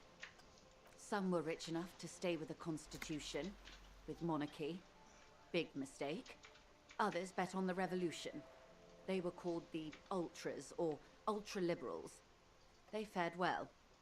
How did the liberals win it all? They didn't win so much as survive. We were the last ones standing when the war ended. Everyone else got shot in the head, remember? We. She's one of them. Of course. Everyone got shot who was there to surrender to. To foreign intervention. The coalition. Those people really took the mineral rights. You just said the liberals already took everything. The liberals took everything that wasn't nailed to the ground. The coalition took the ground. The ocean, the laws, and the people. And who are they? The coalition of nations. Grad, Mesk, Vesper, Messina, Oranje, and Sur-le-Clay. The armed center of the world. They landed here and ended the revolution. It was the moralist thing to do. There is bitterness in her voice, tempered with understanding.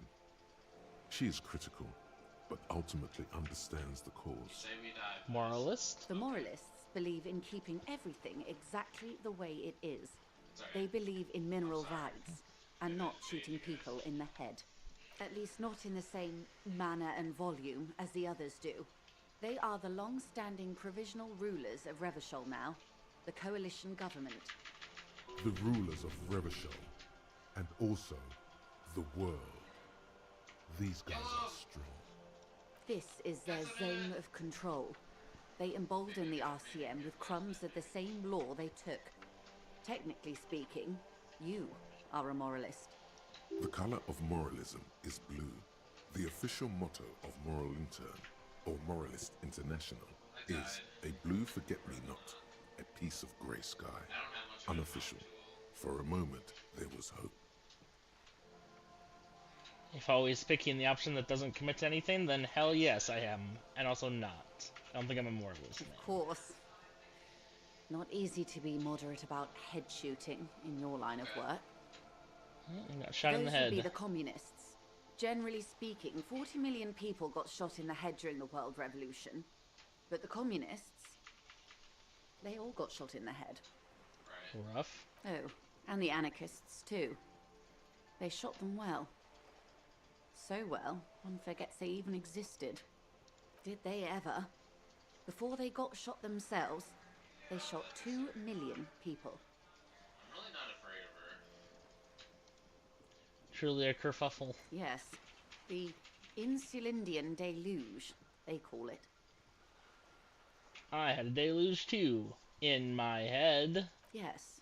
An acute thiamine deficiency can be exacerbated by alcoholism. Exacerbated means made worse.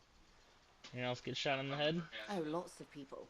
Even the king got shot in the head, or thrown beneath a horse, or drowned. Accounts differ. It was unceremonious.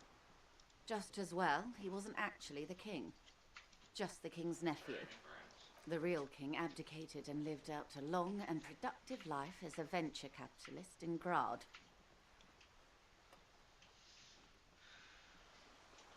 Cowardly king. I prefer the term risk-averse. King Guillaume was nobody's fool. He could smell a PR disaster brewing, so he got out alive, and his nephew Fricelle got shot in his place. Him and tens of thousands of his wonderfully fascist kingsmen. It was a wild time. Yes, and when... they are what they are. Who knows? An afterbloom may yet come. Anyway, enough sentimentality. Is there anything else you want to know? Okay, so is this acute It's thing? a neurological disorder caused by a lack of vitamin B in the brain. Symptoms include retrograde amnesia. It's quite serious. You should get yourself checked out. She conveys it in short, cold bursts, trying not to invest too deeply in the condition of this doomed detective, in case he goes down later, souring the entire portfolio. I won't let you down. It's not just me, Detective. All of Martinez has placed its chips on your success. I pray we've all bet wisely.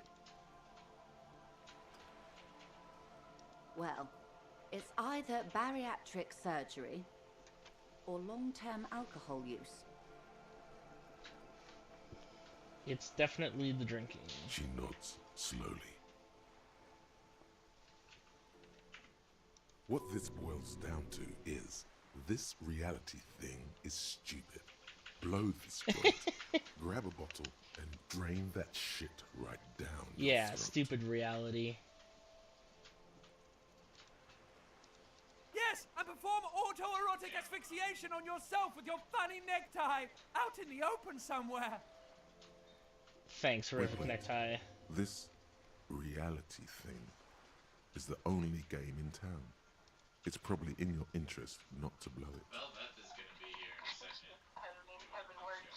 She stares at you, head tilted to the side, with a slightly concerned look on her face. What was the RCM again? Nothing more nor less. Yes. Okay, so we did That all this. means permit me to. And if those authorities drink so hard they need help recalling the basic. What are you? I am not is a basic term of reality. Everyone wants to talk about themselves. She will, in time. What is this? A bird? A sphenicid? A flightless bird of the polar How region? do we not kill her? Not really that awkward. Of course you're not, my dear. I'm just terrible at guessing games. I guess I didn't have W. What is this place here? Ah, She healed so much this there. is the pier of Rue de Saint-Ghislain, 33A, where the tenants have been kind enough to rent me a slot. Or two. A pre-revolutionary tenement. Old buildings are called tenements, you see. and new buildings, bâtiments. After, les bâtiments nouveaux. But 33A and 33B are not nouveaux. They're old. Okay. This one used to be 8 to 10 stories tall. A real high-rise by the standards of the last century. Built to mirror the skyscrapers across the bay in the Delta. That was before the war, of course. Mostly the urban middle class, I believe. This was once primo real estate, before the cannons lopped 4 or 5 stories off.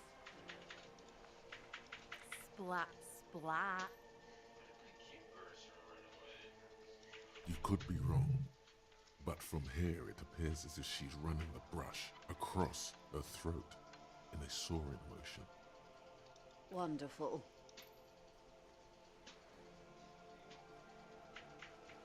The girl in the old lady rags looks like a sullen and rebellious member of a teen infraculture. Yes, you and I belong to the supraculture. We're common, the herd. The music on the radio, the food in the chain restaurant, those are all too popular for the girl in the old lady rags. Run you down. She prefers a fantasy world, an infraculture with its own dress code and vernacular. It is an illusion, I'm afraid. There is no refuge from the supraculture.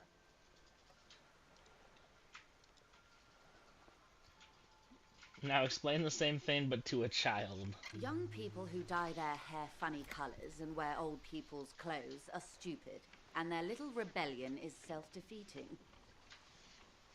Okay. All right. What next? Suddenly, you're not so sure you're part of the supraculture. I think I may be part of an infraculture. And what would that be? Disco.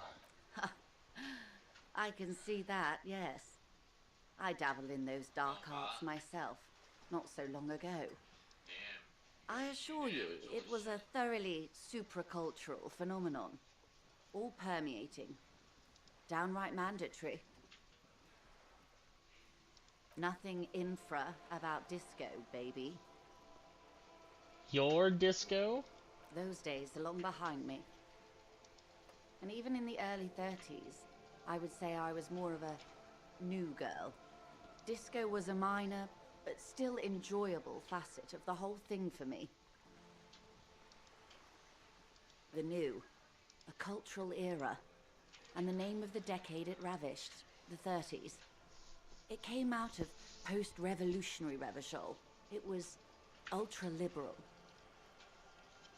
It involved lots of partying, as you might imagine, and champagne-colored everything. By the looks of it, that would have been when you came of age. Now.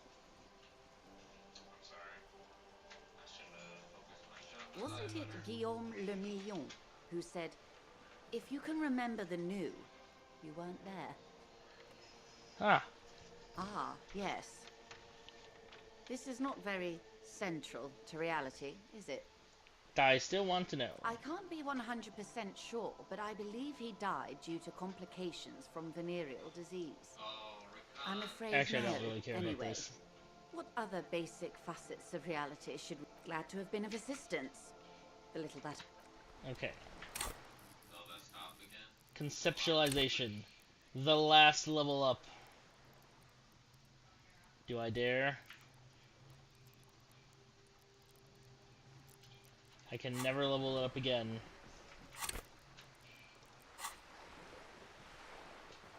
You're the one that knows what works better than others. Time's so on, alright? Nice, Chris, nice. Put on that. Anything else help with? No. Okay. You're back. Good. What can I help you with? More lessons in basic reality? What? My favorite part of the day. Go ahead, ask me anything. Why are you still locked? Glad to have been of assistance. The little that I know. Huh. Oh well.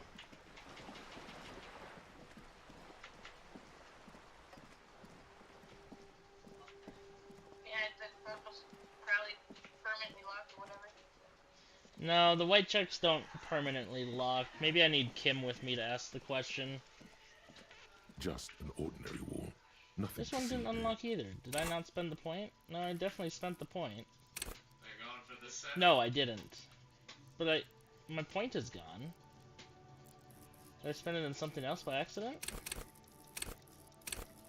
Our Lowry's pretty strong, honestly, I think.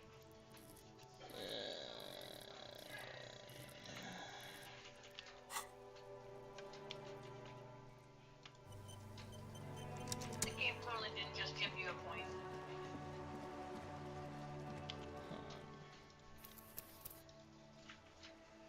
Yeah, it's way too far back.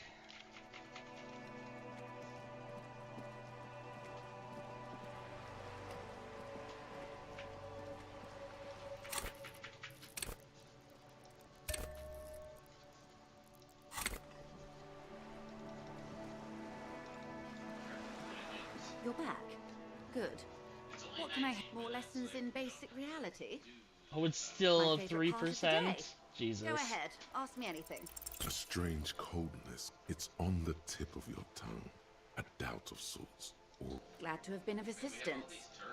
Well, that was probably a waste, but oh well. In fact, it was such a waste. Let's just reload this.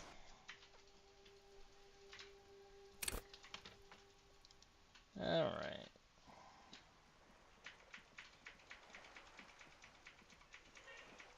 Yeah, baby. I think that's all we want to do. No, that's fine. Just let Yeah, it. right, buddy boy. Yeah.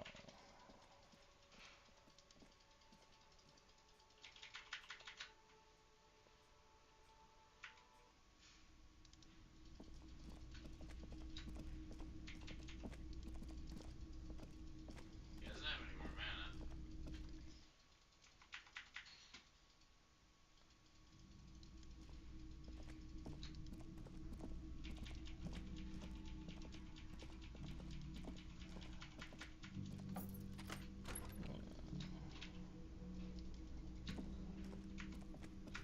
the compact take the machine.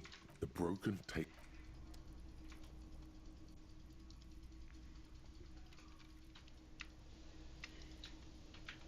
Oh damn, are they watching you? A mirror hangs on the bathroom wall.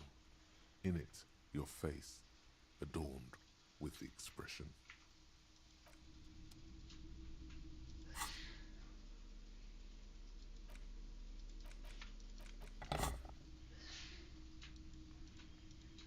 A mirror hangs on the bathroom wall. Into the chain cutters slip out of your hands as you attempt to twist the faucet into place. Well, you... Alright, fair enough.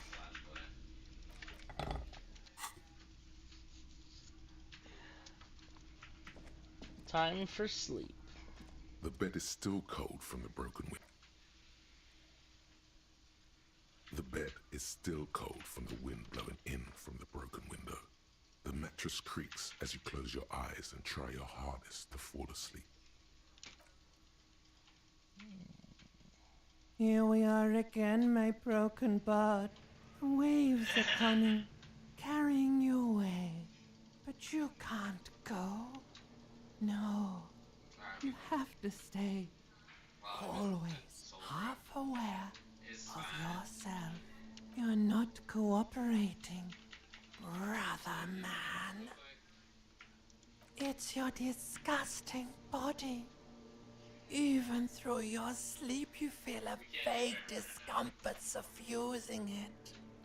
Your belly and your sides are unpleasantly tender.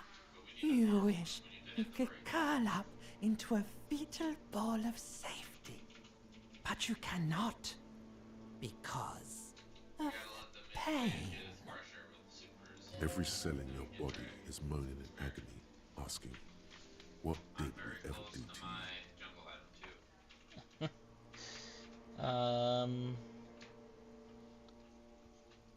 Yeah, and why might that be the case? What lava lights on such a bloated corpse to be?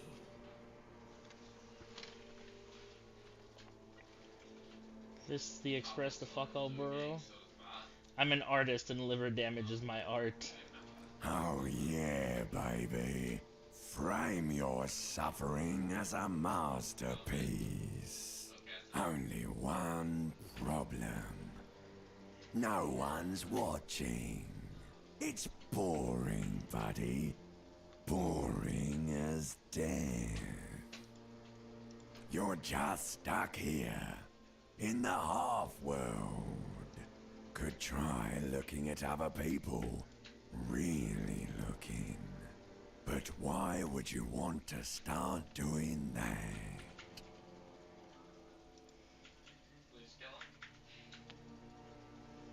I'm looking at. Human beings will always betray you. How many promises have you kept lately, Sir Harry? To the great see-through world. The tenderness.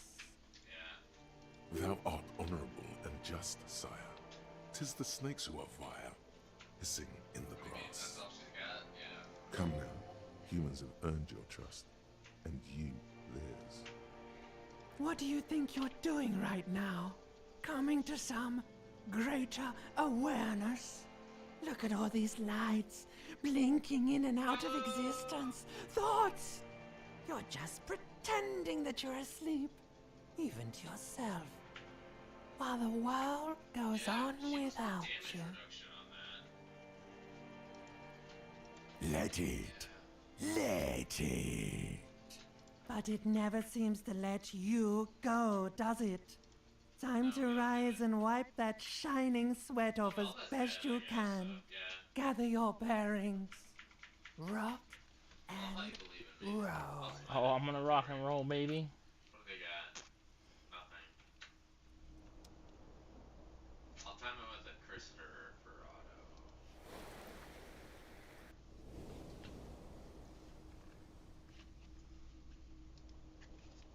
That would be like the most stressful sleep I ever got in my entire life.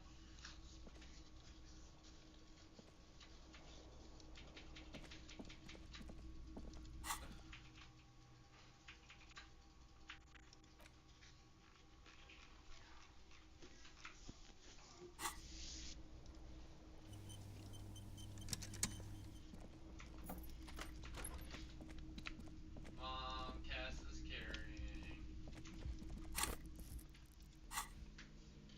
Is there any world where we killed him?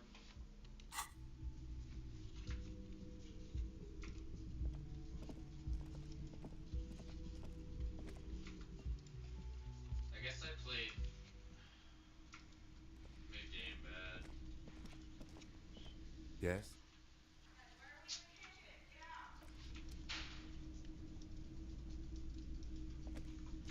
Alright, let's see if we can use the tape player in my room. Yeah.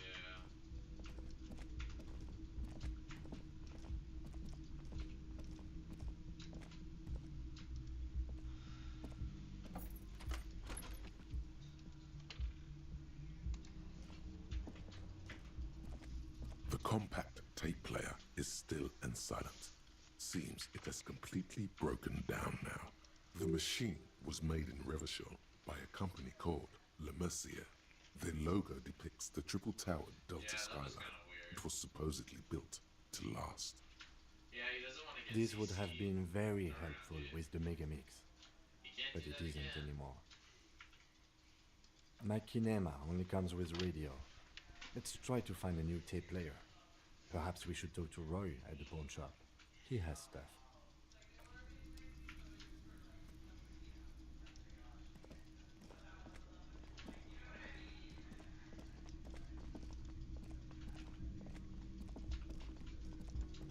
Can we go top?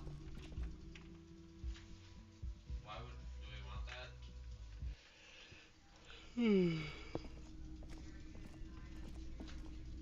You look like shit. And I don't mean that as a metaphor. Boys.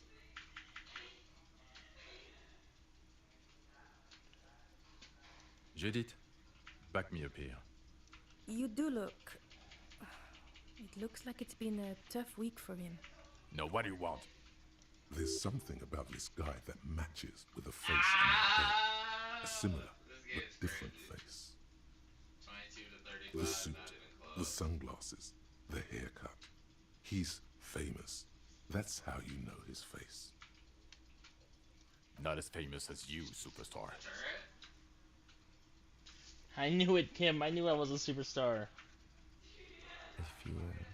I fear you're misinterpreting the situation. Talk to me, superstar. What do you want? I'm not getting involved in this. It's not my style, he thinks, glancing at the man in sunglasses and the woman beside him. Oh boy, they're mad at him. No wonder. He just doesn't recognize them. There's something that binds you to him. Some kind of an outfit, maybe. A uniform. I'm actually seeing the working class, right? I want to say, yes, I think. Fucking politics again. You know what I'm more interested in?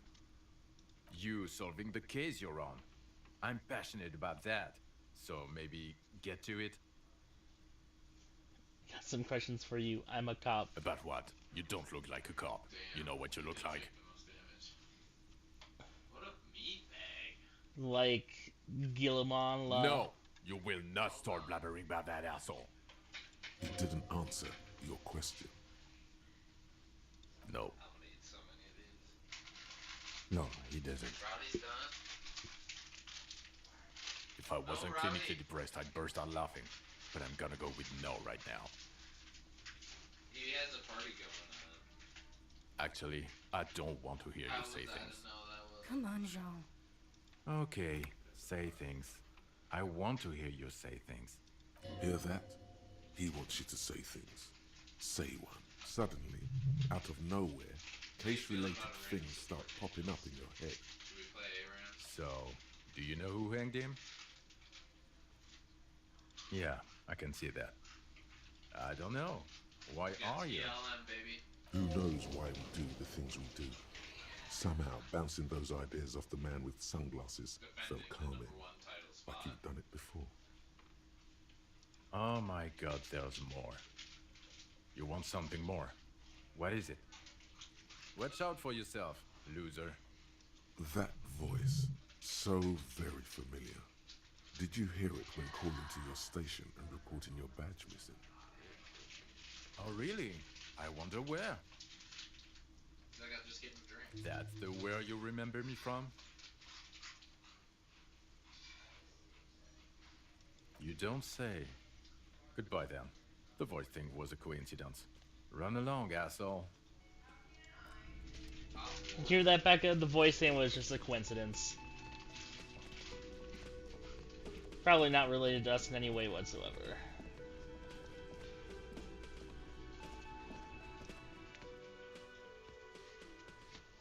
Yeah, sure. I'm gonna play Maokai, actually. Okay. Now the third day starts. A lot gets unlocked for us. Like, his percent health damage got buffed, actually. A couple of indicator lights are missing from this control panel. Loose wires dangle from the now vacant holes. In the middle is a lever. Beneath it, a small metal plaque. You grab the handle and pull the lever up. As soon as the metal connects against the contact pins, you hear a loud clunk. Then, the water lock starts moving. Caitlin, but if they have a lot of damage, if they have a lot of dives on it.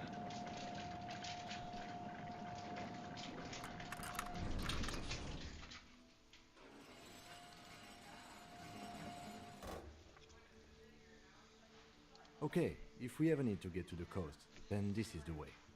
But please, contain your wanderlust for now. I don't want us to get sidetracked, not with everything that's going on. Focus on one thing, achieve it, then the next, he thinks. That's the task chain. Damn, they picked Kate. That's fine. She can't run from the undergrowth.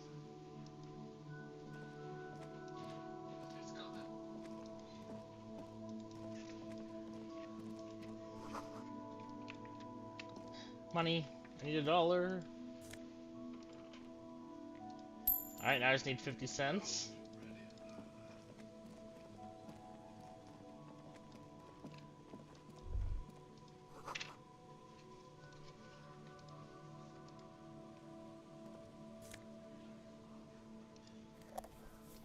That's good to have.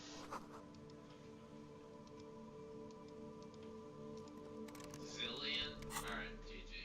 We'll never win.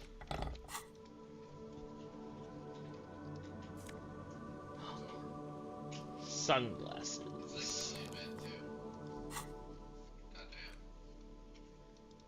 Biker They got sunglasses. a good big dick jungler right here. They're gonna pick like an Udyr or something.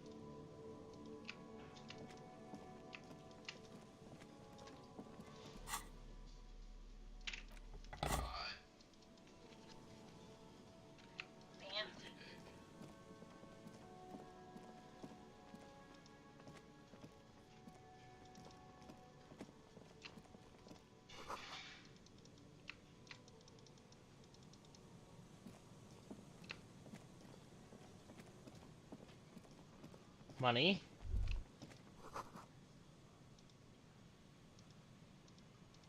Yeah. 50 cents. We did it.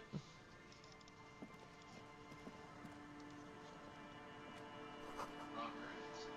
Uh-oh. Good stuff. That's alright. Make sure to buy these. Another $1.20. Holy crap. I'm rich.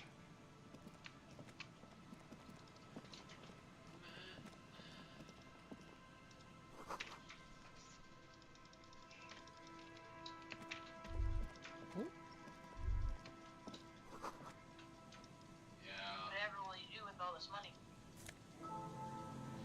It still does something for you. Sometimes.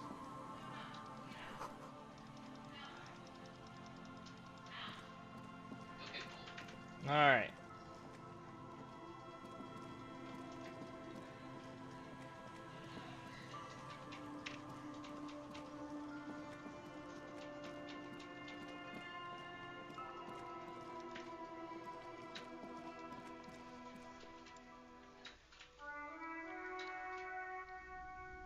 Get 'em, buddy.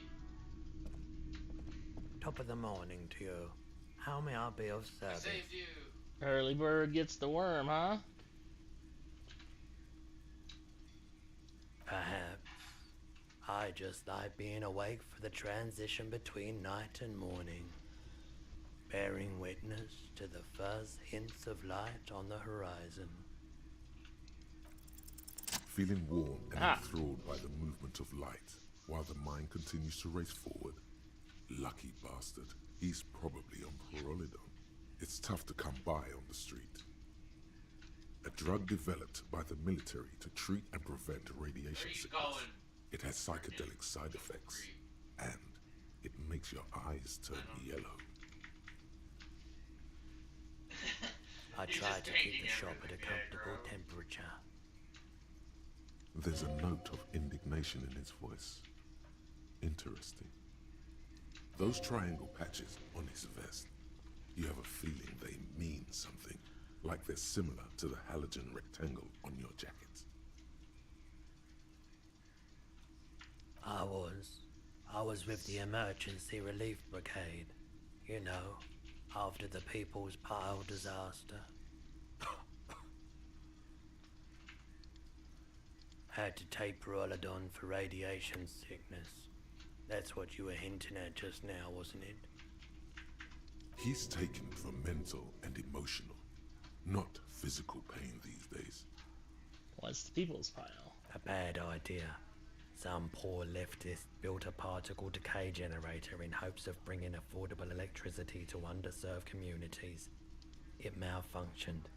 Radioactive waste everywhere. Probably some of it in you too. We were an all-volunteer force, self-organized. Tried to help the fire brigades contain the spill.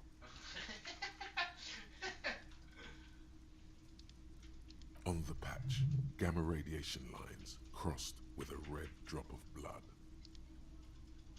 I lived by the river since I was a small boy. The Esperance didn't have the art to let it all go to shit without trying to do something to help out. There wasn't much the volunteer force could do, however. We wasted years in the river mud, years getting sick. Must've been tough, radioactive cleanup. There's a reason why everyone's tried to forget any of it ever happened, and why no one has tried to repair or replace the pile. So much disappointment, an early death, cancer mostly. And we knew all that was coming even as we were cleaning up as best we could. No one's. Everyone's. So much bitterness. A bunch of poor people built themselves a primitive nuclear reactor, hoping for the best. What do you think is going to happen? Fair enough. I like the theory more than the story. Outward movement, not vortices. Yeah, you gotta get in on those vortices, my man. No. Yeah, we still have those boom boxes on the shelves. The boomboxes wait on the shelves. And your boombox, that gold and amber Harmon Waushi, stares at you longingly with its tape reel eyes. A discount? I do have to keep the lights on, man. It's 12 real. Remember, he doesn't like music. He likes sounds. The Dorgunner Megamix is his type of tape. Certainly, he'd give you a discount if he knew you'd play something so experimental. Let's do 4 real. 4 real is offensively low, but just this once.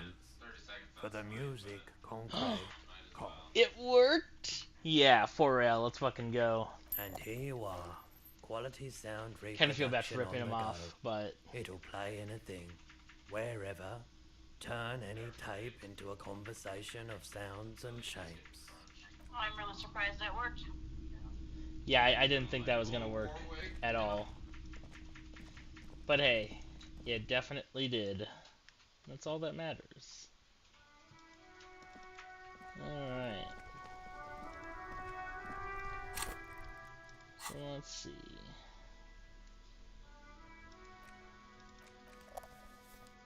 Hell yeah, interact. Alright, I'm on her. The porter reel is just what you needed. The reels attach to the apparatus with a satisfying click. The tape is rooted behind the magnetic reader.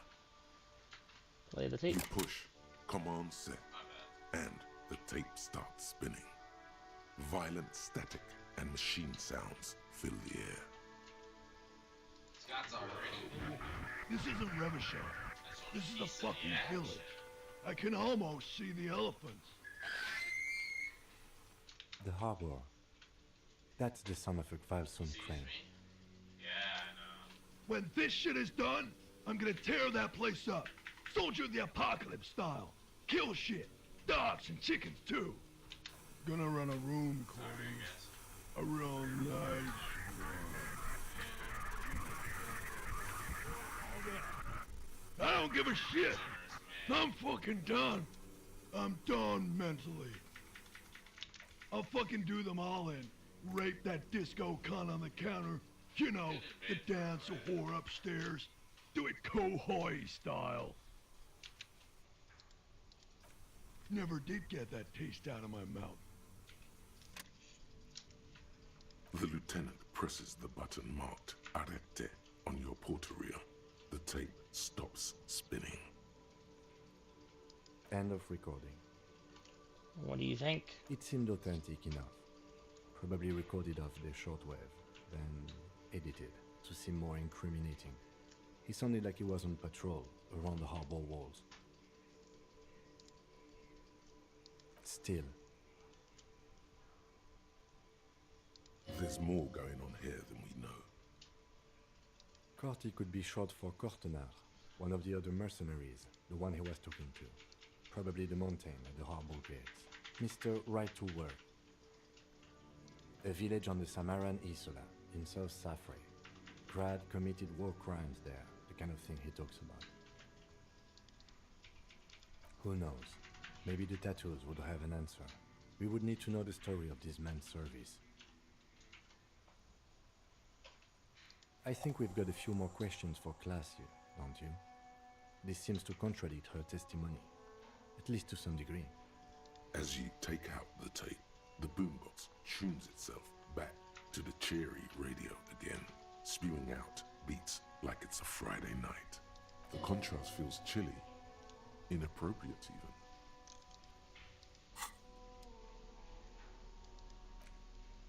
The porter reel is just what you needed. The reels attached to the apparatus with a satisfying click. The tape is routed behind the magnetic reader. You press the large button marked Commencer, and the tape starts spinning. There's a small delay before the song starts playing. It sounds like someone's moving in the room, getting comfortable. Then the organ starts playing a simple, melancholic tune, echoing in the hallway. A lone singing voice joins in, telling you about the tiniest church in Cessons, surrounded by even tinier yard. You almost feel the seaside mist on your skin. It's mega sad. A click, then silence for a bit. Then the tape stops spinning. Immediately, the boombox tunes itself back to the Friday.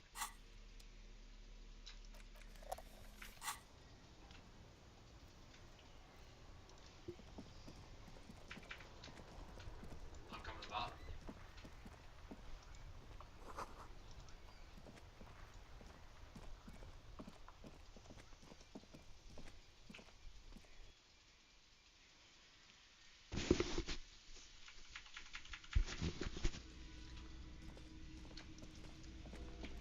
Scott, he's here.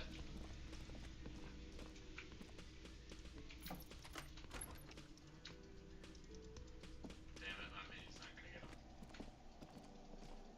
Yup.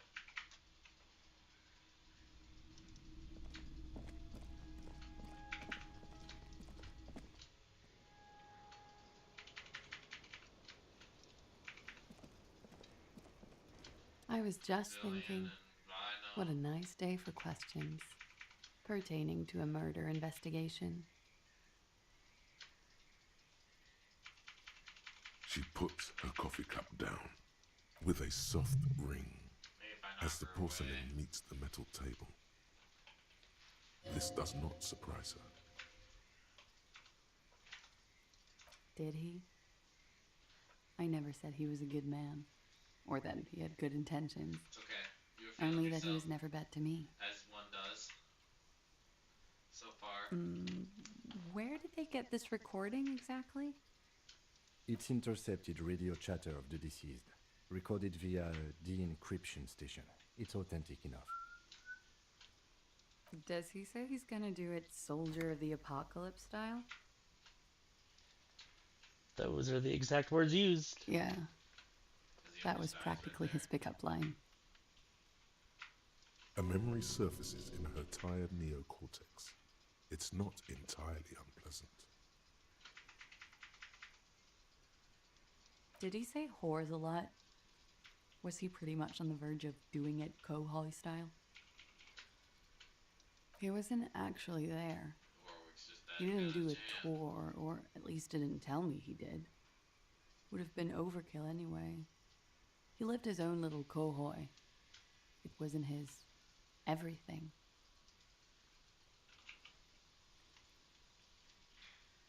Yes, was he bragging? Oh no, I'm pretty sure he did all those things. Then integrated them into his idea of normalcy. To keep on living. Until they just sort of turn into his, what's the word I'm looking for? Persona? Running joke. Persona! I was gonna say running joke. And it sounds like you didn't even get the good bits. Lely's punchlines got way, way funkier than that. He was like the Seminoles conflict, the Khohoi massacre, and the 36 famine in Yezut all rolled into one person, then cast in Norani's ceramic armor, which he wore in bed and in the shower. No, Zillion! He wore it in the shower? We're all scraping up any happiness we can find, officer. Going around with our little scouring sticks. You, It's funny, your man, first the love, chest made, I guess. Mr. Khohoi here. No one said it was tame. A little bit more damage. Did he tell you he had actually done any of those things? In Martinez, I mean? No. We were too busy laying waste to our own nervous systems to direct any of the fury outward. He seemed happy, I guess. At ease. As much as a man like him could be. There is a small measure of pride in her that she could quell the rage in such a being. Thank you for clearing that up, miss. Whenever you're ready. I'm interested to hear what Titus Hardy has to say now. She takes a very small sip of her coffee and smiles.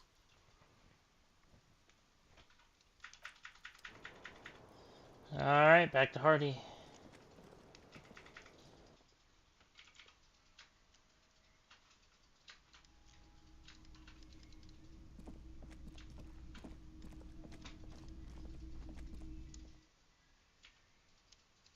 All Herald's up. Nice spot. Kate's mid.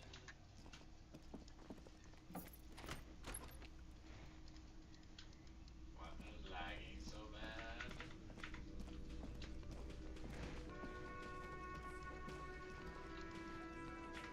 It's you again.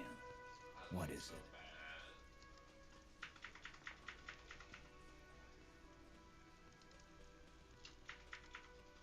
And that fucking fucker. You're the worst cops in Revachol. I gave you gold on that tape.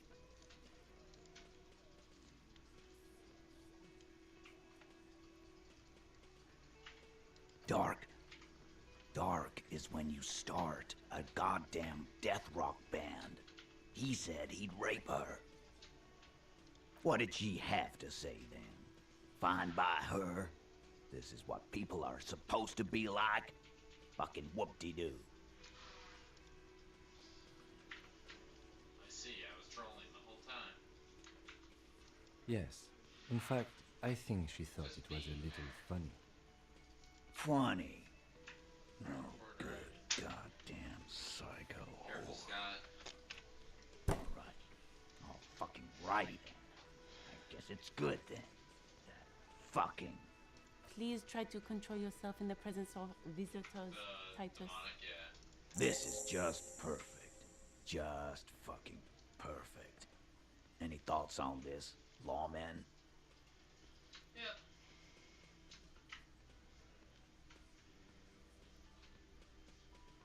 Nah. I know her. She's just a girl.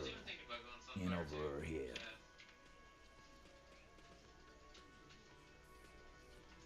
You guys wanna go ahead? Yeah. You're right about that. She takes way too many drugs. Well, it's as they say. You can't do anything with an underdose. That she enjoyed being promiscuous. Yeah, probably right. With an overdose, you can at least try to come off it. Take a bath, do breathing exercises, get medical attention as necessary. With an underdose, you're just you. Ooh. Yeah, but I mean, she has an actual drug problem. Not like you. Not like us. I don't think I've ever seen her sober.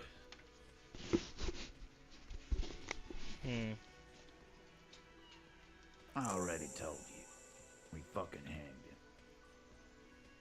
Dakota, what? There's less gusto in his voice now. His men too are growing increasingly silent. Come on, Titus. The stakes are too high here. There will be blood on the streets.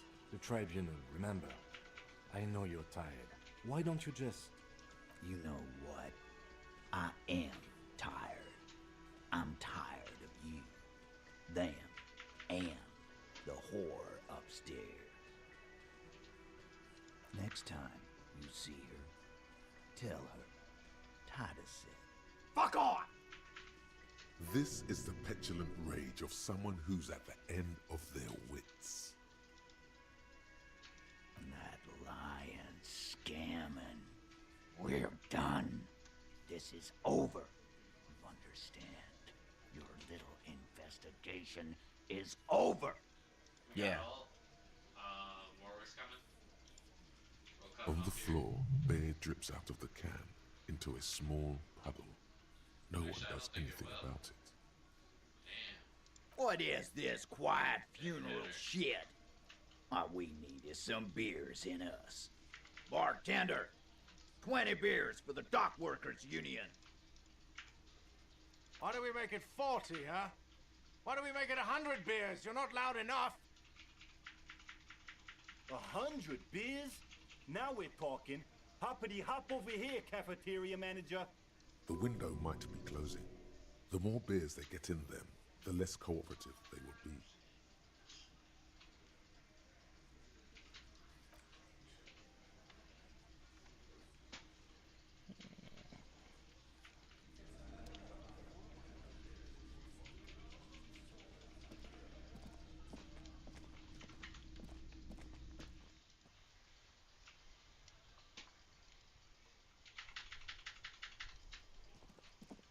Alright, you guys didn't even need me. I flashed for nothing.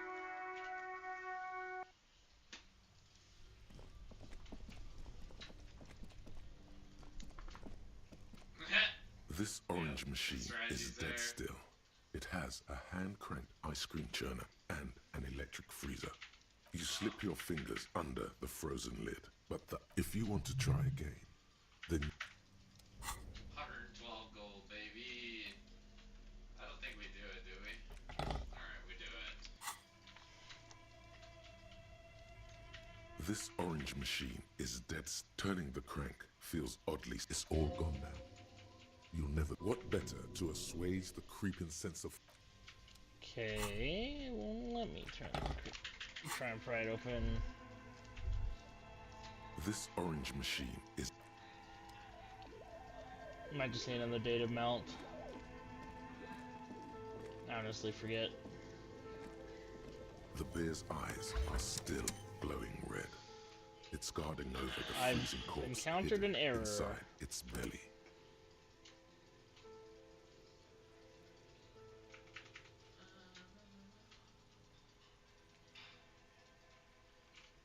A friendly cartoon. The paper still smells of vanilla and chocolate. I have a point, right? This is the last time I can put it in perception. Oof. Or save it. Oh my god.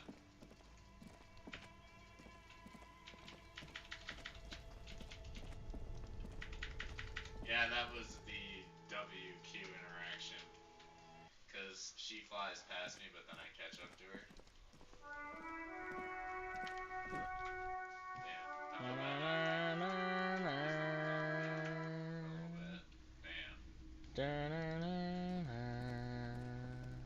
Zillion's bot.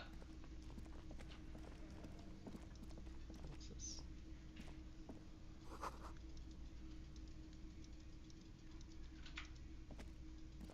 Dragon shortly. Sonal down. I don't know why, but that load screen kind of reminds me of Outer Worlds. Kinda, yeah.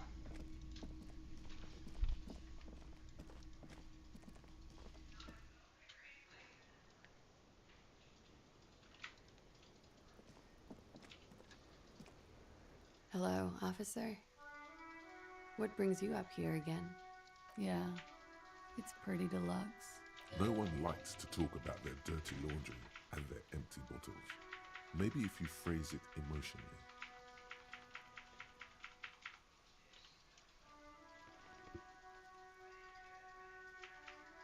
Yeah, I've contaminated it pretty bad. Worth diving The found. contamination spreads from room to room. First, I escaped upstairs. The sad got that too. Then I found the handle for the summer door. For me, it's a mix of me with a lack of cleaning services. How about you? Talk around the establishment is, you have an industrial sad spill in there. Somewhere below, military-grade sand is dripping off the walls. You should say the first thing. It's honest. It will lead to introspection. That's where it always comes from, isn't it?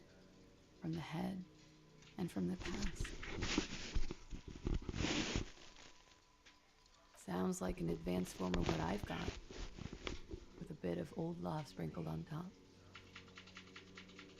Doesn't feel like love at all. Are you sure? Love is terror. Sheer terror, panic, and screaming. I was just baiting him in deeper, is all. I'm wintering. How long have you been staying here? About 4 months. I came in November. Why here? Here in the Whirling, here in Martinez, or here in Revachol? So the thing with Mount Let's start with Martin. I heard this is where the washed up disco has-beens go. close to you, so I like to let him walk away a little bit before I use it. But they I'm really have not. a bad angle. That's just yeah. Thank you.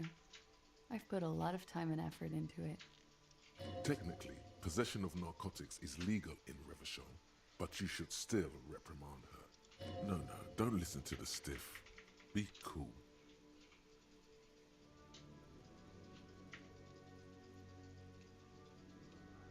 With money, sir. It's not exactly the anti-star size caboodle I intend for it to be one day, but it's getting there. The Anti-Star is, or was, a Vespertine rock and roll star who liked to do drugs. He did so many drugs, he eventually mutated into a corpse. Comes in handy when you've done too many opioids. Is that something that happens to you often, miss? Better safe than sorry. Very funky. I did not. Mystery solved then. I kept wondering where it led.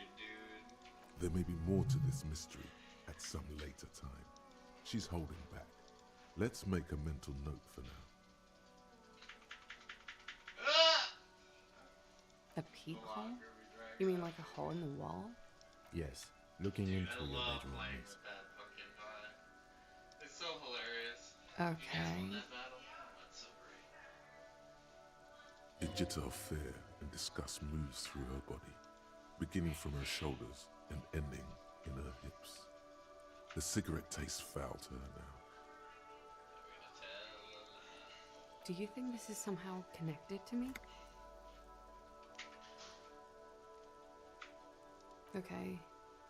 Do you have any way of knowing how long it has been there? Unfortunately, no. But if I were to guess, long enough. The perforation is under the bookshelf on your wall. It shouldn't be hard to cover with some tape. Shit. I don't know. Maybe it's been there for a long time. Maybe the local kids use it or something. I don't know. I'll be fucking covering it up with a lot of tape, that's for sure. Was there anything else back there? Huh. This isn't good. She feels like quarry, encircled. Her eyes dart to the door. Okay. I'm glad someone's had fun. She's lost in thought, eyes narrowed, forehead furrowed. It is. The lieutenant makes a note in his notebook. He finds the answer unsatisfying. Okay. Watching herself reflected in the bedroom window, tall and sparkling and draped in smoke. She looks back. Time moves slowly. the triangles of her face rearranging into a weary smile. Don't worry, we will protect you from her beauty. We will consult you through the reefs and sounds of her persona. We will see through deceits. You are shielded. You are wise. You Thanks, are drama. advised. There are muscles on long white bones that line her limbs, just below the silver jumpsuit. Push you over the top. Nothing, just time passing. Don't worry. You are not a fool. Anything out of the ordinary and you would be notified. Air moves in your windpipe. Your heart beats. You're a detective. Get back to detecting. Am I being beguiled? She presses her elbows against her waist and slowly turns her head. Her hair brushes her shoulders, making a small hissing sound, almost imperceptible. The strange moment ends. It was brief, no longer than 2.2 seconds. Friday it is. Like, for example, his name? Actually, officer, I didn't know his name. I just called him Lely. A nickname? I guess. He came from Lelystad. It's short for that. And it was his army name, apparently. He said his real name wasn't his. I tried to pry it out of him, but it was no use. Lelystad. That's a good start. We have a few questions you can help us with. A few things a field autopsy alone can't answer. The young woman cranes her neck, trying to catch a glimpse of the page the lieutenant passed to you. On it is a list of autopsy observations recorded neatly in blue ink. The last missing pieces of a puzzle of flesh. He was 42. 42? Are you sure? I would have had him above 50. He had many scars that made him appear older. But no. We even celebrated his birthday, like, some weeks ago. It was a funny 2 days. He had little reason to lie to me. We were slightly off then. Thank you for clearing it up. Blue. Light blue. They were like little blue galaxies, you know? It was strange, seeing those eyes in his fucked up face. Pardon the swearing. I do him an injustice. He wasn't ugly. And he had a beautiful, soft voice. Very surprising, what with all the scarring. It was quite something, watching him speak. He had a combat wound on his chin and mouth? Yes. Severe. It made him look like half his face was cracking away in some strange smile. That and those eyes. Ah, yes. His hair, if you can remember? It was light brown, almost blonde. He darkened it with brilliantine, made oily. Not nice to stroke. I couldn't convince him to leave it alone. I, too, have stroked his hair. Oily, isn't it? We have that in common now.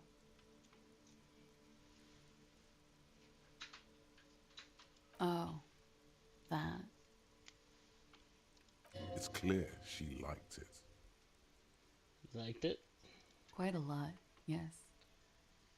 The map of the waterways? Sure, waterways. It was mostly for showing off to chicks, though. How? Imagine him lying in bed. Freakish musculature laid out on the sheets. Scarred, of course. Tattooed. The sheets are dirty for some reason. Oh yeah, for some reason. Is this Oranese lit? Is this Oranese lit? Yes. This is the very essence of Oranese lit. A moment's respite. Dark and hopeless as the struggle itself. He's smoking and drinking, of course. And his chest and shoulders and arms are studded with stars. Tens, hundreds of them. Maybe even thousands. And the woman goes like, "What was this, baby?" And he says, "That was too hardcore. Don't ask me about that." So she goes, "Okay, but what's this, baby?" And he's like, either she really is in shock, "Saw some bad shit or there. she was Killed raped. some loincloths." She doesn't talk about this guy like she was raped. Yeah, no, she definitely doesn't talk that way. And so it goes. Star after star, port after port, third world country after third world country. And he's done horrible things in every single one of them. Oh yeah. No thank you. I've seen enough of him dead. I can tell you what they meant without looking at them. Go on. He was a blue-eyed boy with thick arms, from a small town. He was also poor, and the government of Orania needed some people killed, so they turned him into a grotesque killer. For money. He went to Killer Academy in Vredefort. Then he killed some people on the Seminine Islands. And on other islands, too. All of the islands. After this, he came to Revachol and got killed himself. Not a very fun story. It is when you're high. It can be very exciting then. You have the tools to deal with it. It's not a very nice story to remember when you're sober. A change of topic? Could it be love that did him in? It very well could be, yes. What do you mean? What do I mean? I have no idea. I don't even know what you mean. Love did him in? What does that mean? He told me that love did him in. That's not funny, officer. Okay, fair enough. Something miraculous is coming, he told me. The lieutenant blinks. His expression does not change. Oh god, my character's just... Alright, let's see where this is going. From way out in Northwest. He told me. Cool. Alright. Coolly, gracefully, she pours herself more coffee. Wait, stop. That man, bloated beyond all recognition, was 42. Below the damage, the weeks of decomposition, all the swollen indignity of mortality. He was 42 years old. How old are you? That's where this is going. 45,000 liters of raw alcohol has left its disfigurements. What lies beneath, you wonder? You could ask either one of them.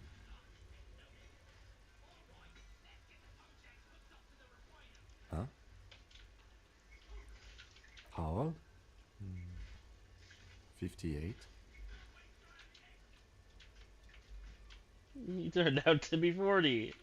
42. And he was deceased. He had been decomposing for a week.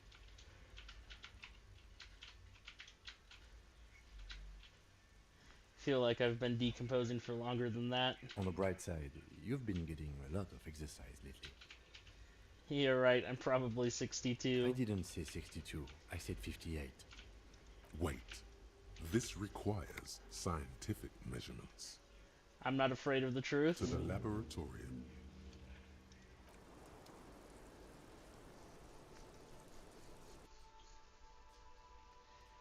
I'm not gonna spend time on that thought.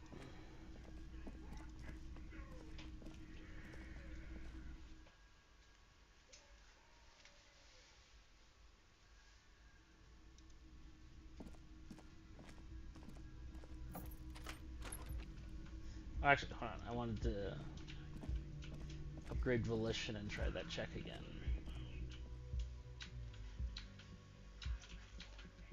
Because I have to go through so many fucking loading screens to get to her.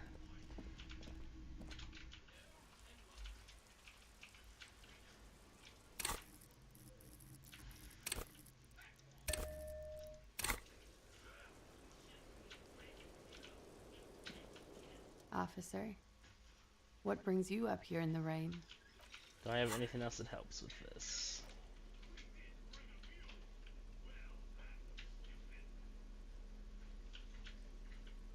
Nope. Anything hurting? Nope. Alright. Officer, What brings you up? Soft, Ooh, light brown I eyes did it. look back at you, directly into the space behind your eye sockets. You see the smoke rise from between her painted red lips. She's beautiful. I have bad news for you. You know these guys? Who? Me? Yes, he's talking about you, you boring stiff. You too. Me? What did I do? These guys are compromised. She's got them singing along to her tune. The little bleeps and bloops you trust for info. You can't trust them anymore. What? Believe it.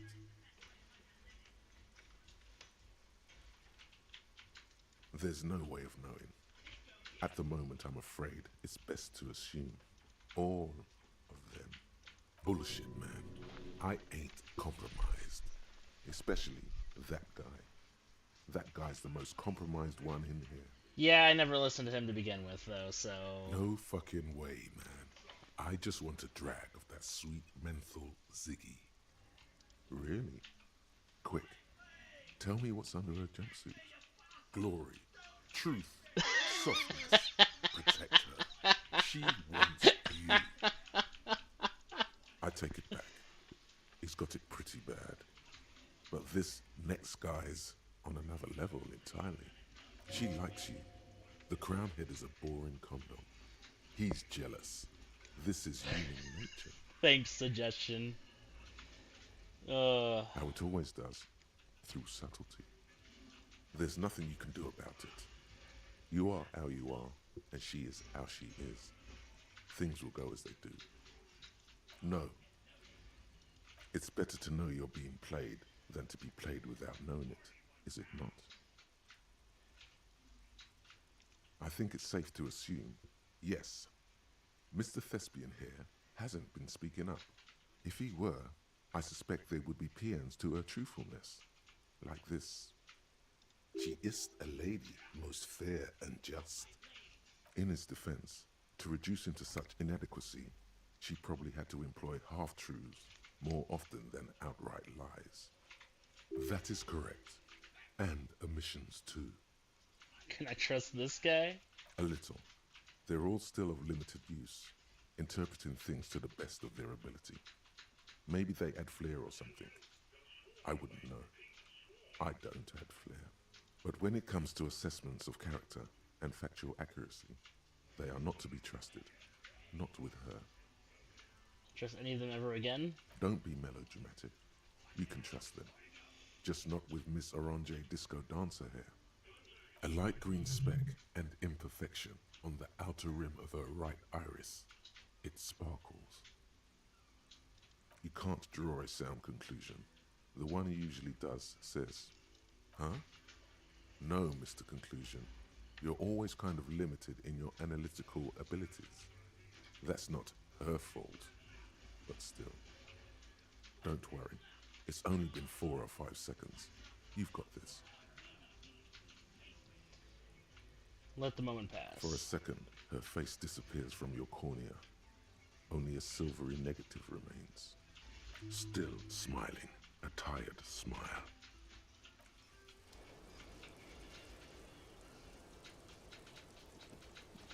If you can't even trust the voices inside of your own head, who can you trust?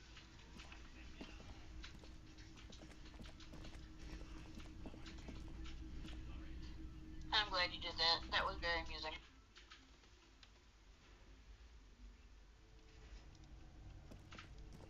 The lotion's just a nice skill too, because it gives me more blue health.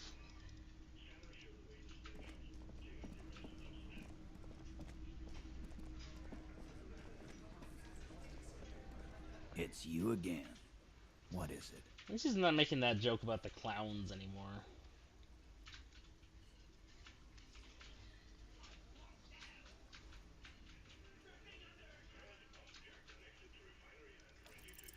Clausia is playing them like a fiddle. Tell them how bad they got played, and they'll tell you the truth. There are many ways to go about it. All of them really good. I'll tell you a little story about Kim here.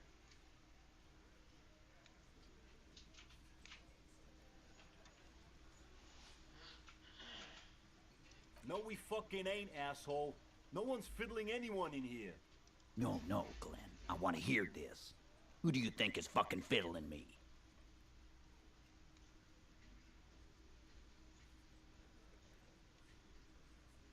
The hunter becomes the hunter. You promised there would be good options. Where are they? Oh, you want more good options?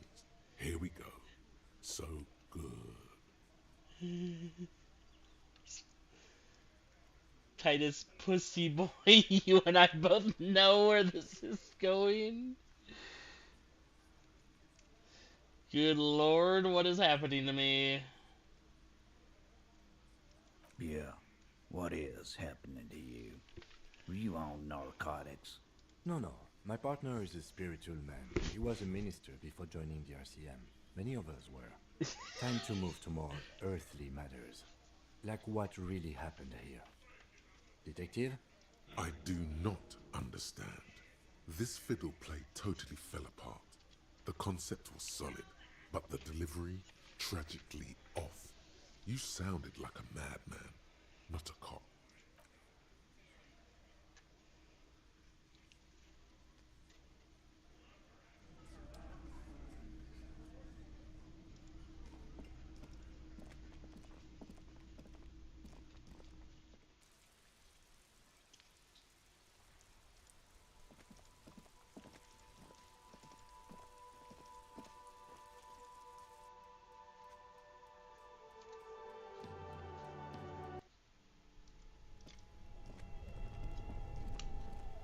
Alright, let's try this.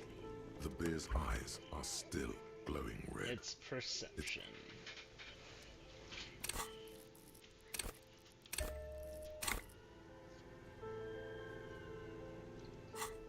That didn't help with perception.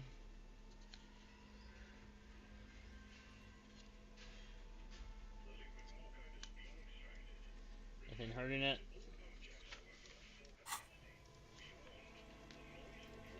The bear's eyes are still glowing red. 83%. It's guarding over the freezing corpse hidden. Alright, I'm just gonna quick save this one. The bear's eyes are still glowing.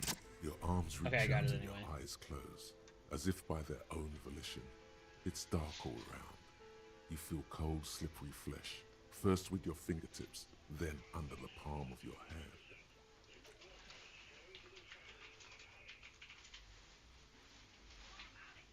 His face, his cheeks, his nose, his fat, swollen lips. Like a spider, your hand crawls over his features. Everything is silent.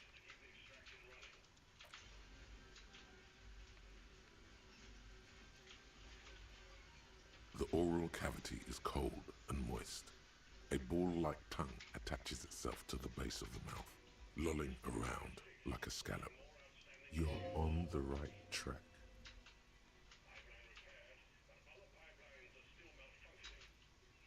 Sure. The tongue moves freely in the cavity. The mucus of the mouth is slippery, delicate to touch. From the soft meat, teeth are budding.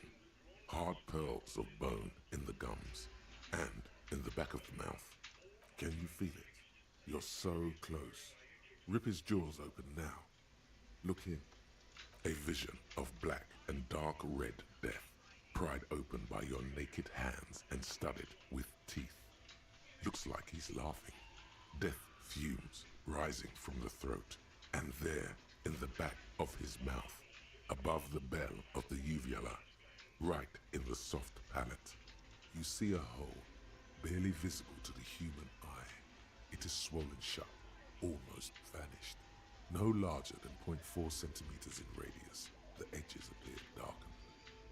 A black trickle of liquid runs into his throat from the wound. Your index fits right in there. A tight tunnel of flesh opens up. Tissue damage. Wide enough for 2 fingers.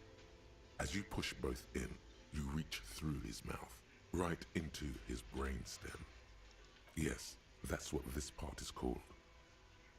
The basal ganglia feels clumpy. What entered here has torn apart. This man will never sleep again. Never wake. The Funk Soul brother at the back of his head has gone dark. The funk soul brother at the back of his head has gone dark. Your fingers slide great into line. the remains of his limbic system. There is no resistance. It's gelatinous. The slug-like structures are damaged too. The tearing extends deep into both hemispheres. The undulations of the limbic system have ended. All is quiet. The lieutenant answers with the sound of his pen on paper. Your fingers are all the way in now, reaching toward the inside of his skull. The cavity goes further, but the entry wound isn't wide enough for the rest of your hand to follow. Your fingers reach toward his skull. His cerebral cortex feels like jelly, cold jelly. Strange fluid streams down your wrist as you push deeper until you feel it on the tip of your finger. Sharp, serrated material. The edges cut right into your skin. Can you get to it? Oh god, this is There's another a check. tiny crack, a protrusion in the cranium, right in the back of his head. Your finger must be pointing straight at it from the inside. The object that is in there stops just short of the skull, in the encephalus, knocking this tiny fracture into the cranium. We have the makings of a very small exit wound here. God damn it.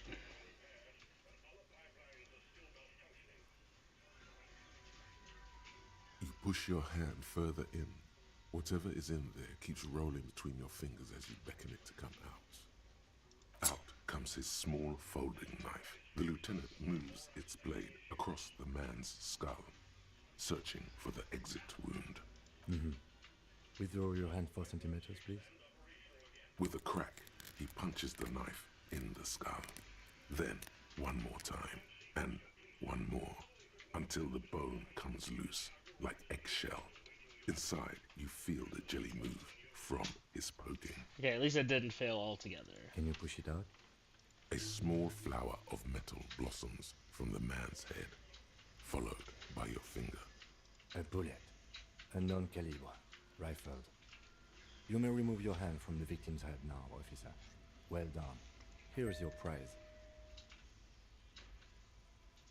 We need to add an item to the injury list. Injury number 4.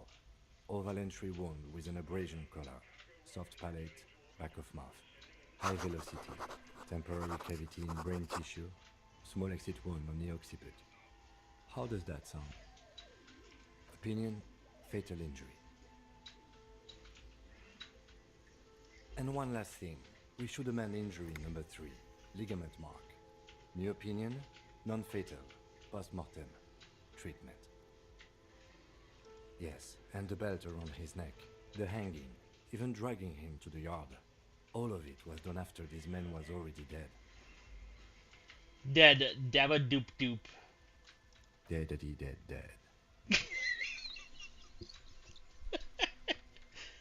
God, I love you so much, Kim. I have had my doubts since you showed me the tracks. Why did they carry him over? Why not march him, I thought. There was no satisfying explanation. There have been other signs too. Small details. Everything is too neatly designed for us to assign probable cause here, as we did, full-heartedly. Well, no more.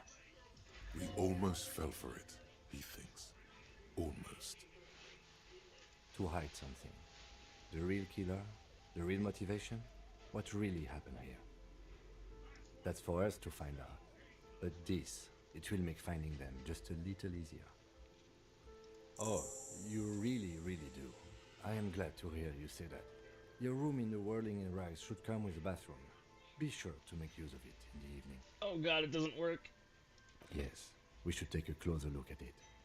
I am certain it has more to tell us. This little thing could reveal much about the weapon that shot it. We bag the corpse and carry him to the holding pen of my kinema. I can transport him to processing myself. Oh no! I will be gone for the rest of the day. Work on the case. Tend to personal matters. Try not to do anything too dangerous. An officer needs backup in a neighborhood like this. I'll leave that choice to you. And one more thing. Great work, detective. The word lingers in the air of the basement. Far away, ice cream makers are buzzing, and the sea wind blows outside. detective.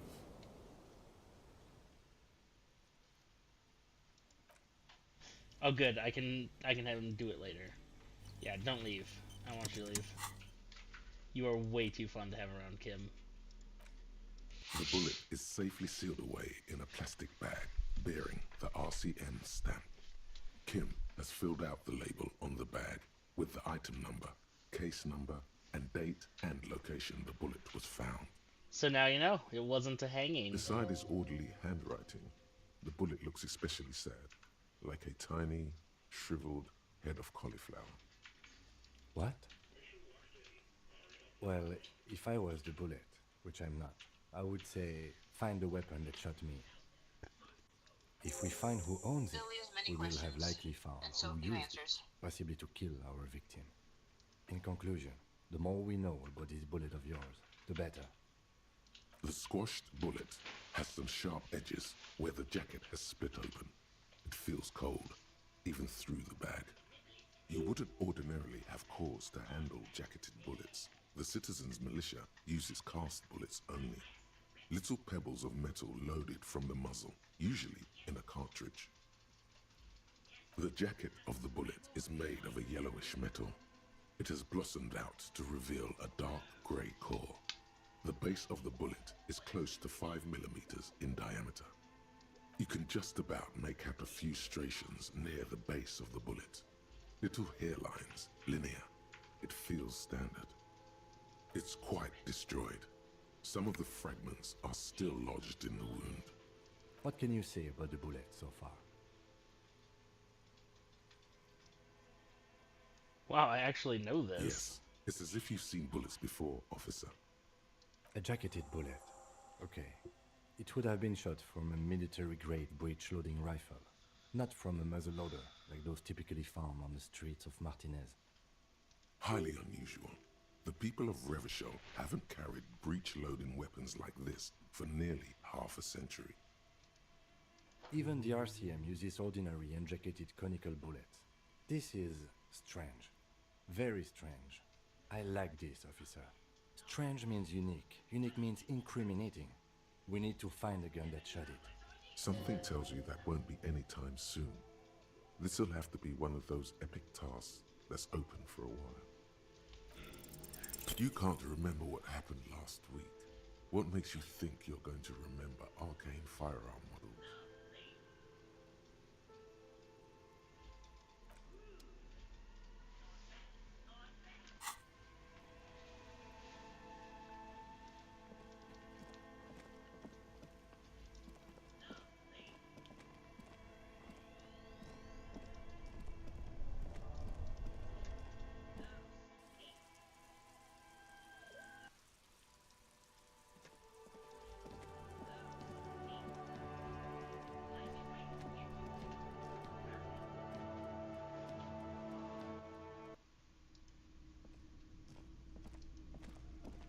Mr. Titus. It's you again.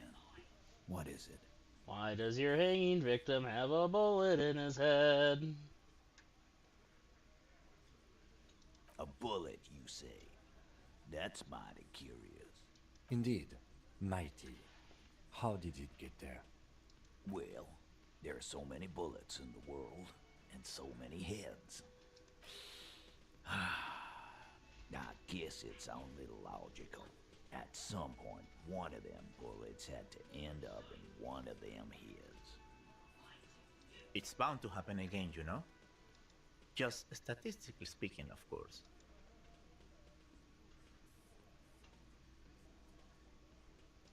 Wow! He's got it in a real evidence bag and all! Why don't you go home and log it into evidence? These men have told you what happened. You know what I think? I think he was shot in the head as a kid, and his brain grew around the bullet. Around the bullet, man. That's a good one. They're only pretending to enjoy this. Beneath the act, they don't like you knowing this. Shit! I probably did shoot him. I was drunk last night. You guys know me when I'm drunk. Yeah, Glenn likes to shoot his guns when he's drunk. Better hope he stays sober. No, he meant before he was hanged. Did you shoot him before you hanged him? Before? After? During? This is getting ridiculous. They told you what happened. Stop wasting your time. Never been worried in my life, lawman. Convince Titus is being manipulated. Bad idea. Bringing her up will do no good. You should know by now. Titus will never falter. Fat Angus, the powerful guy, Mr. All Muscle. The time has come. Put him in the pressure cooker. Just remember, it's about more than Glacia. It's about these men and Martinez, their district, their responsibility. Outside, under the rising sun, tattered and in ruins, the windows of the cafeteria aglow with her morning light. Huh? He'll get it. Go on. Got it. Kill you because they don't like you. All because...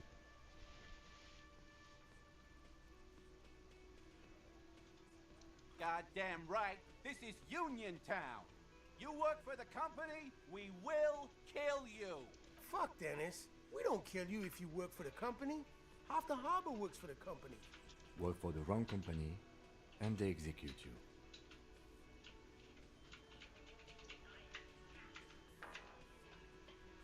It wasn't that. It wasn't. We didn't shoot him. That's it. That's the weak one. You flushed him out. Now go in for the... Officer, you will be next if you don't shut up. He's onto you. He knows what you're trying to do. Steel yourself. Push on. Just ignore Theo.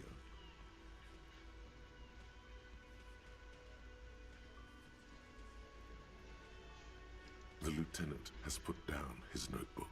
His hand is resting on his holster. He gives you an imperceptible nod. What does that mean? Go for it. The lieutenant has his eyes set on the fat guy. Push Angus. We're almost there. We didn't kill him. We didn't even hang him. He was dead when... Shut up, Angus! Fatty! Say one more thing to the cops and I'll... Dennis, stand down, or I'll beat your head in. Theo, take your hand off the belt. This isn't 31. I've got this under control.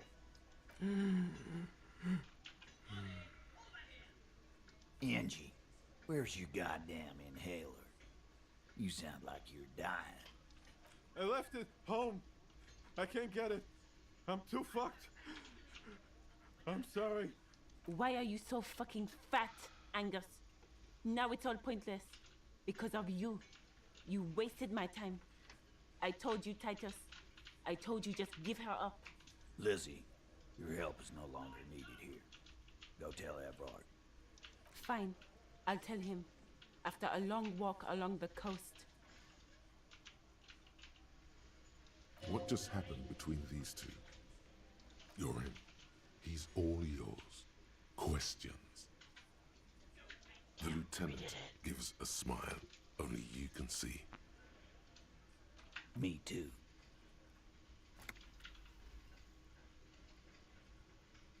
He nods. You hanged the corpse to cover up the real cause of death, the bullet in his head. Another nod. 'Cause the girls asked us to. They were in some shit. Did she kill him? Cop, I have no idea. The girl says she didn't. He doesn't think she did. Or at least he hopes she didn't. Glacier came down. She seemed really out of it. Drugged up, even more than usual. Bug-eyed and gurning, you know? Not in a fun way. It looked like she'd redosed after something went down. I've seen that look before. She was scared. I knew someone had died. I've done this job for 10 years. I've seen it before. It's the politician in the motel room with the dead hooker scenario. Only in reverse. Good analogy, boss. You don't get to talk yet, Shanky. You're still on the bench. You keep taking it easy too, Angus. We went upstairs. Sure as day the Merc was dead. There was a bullet hole through the window. Fucking dirty sheets and bottles everywhere. Tibbs patched the window. And the corpse. We hanged. Nah, he's my brother. He's in the window replacement business. Tibbs. That's short for... Yeah. Good man. Bet their father's name, Atticus Hardy. Lucretia Hardy would be their sister. Anyway. You may have noticed our girl's in some shit of her own. They can't show up on police radar kind. There are people after her from the old world, where she came from. They're powerful, connected to the Morlintern.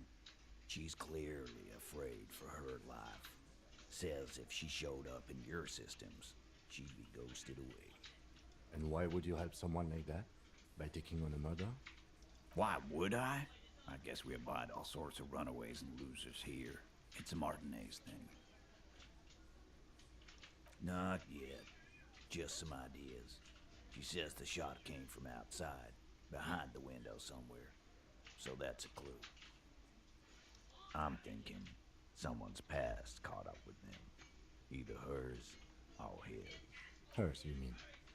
I mean the people after Klausya. Maybe the shot missed. Maybe it was meant for her. I like that. Been thinking the same thing myself. My dude. One of those mercenary buddies of his could have done it. They got guns, training, years of bad blood, probably. Or it could have been someone else from Crenell.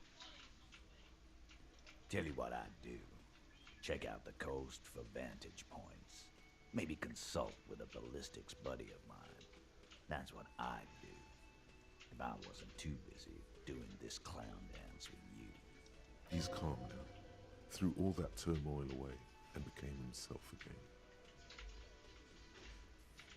In a manner of speaking, we had help from another girl. It was her idea to hang him, and I liked it for political reasons. It sent a good message. Fella, you think too much. He's off all right. You're gonna hurt your head. A little too far there, but you're definitely right. That woman is just affiliated with the Hardy Boys. You don't know her, anyway.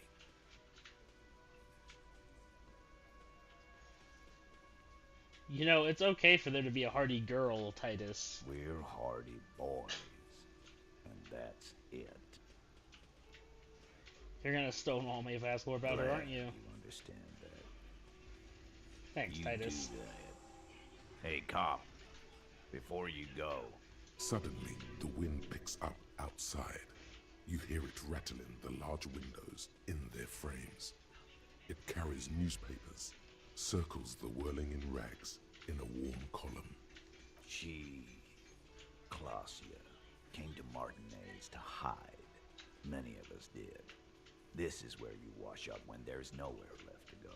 The Union takes you in. Now, she refused that protection. But, that's right.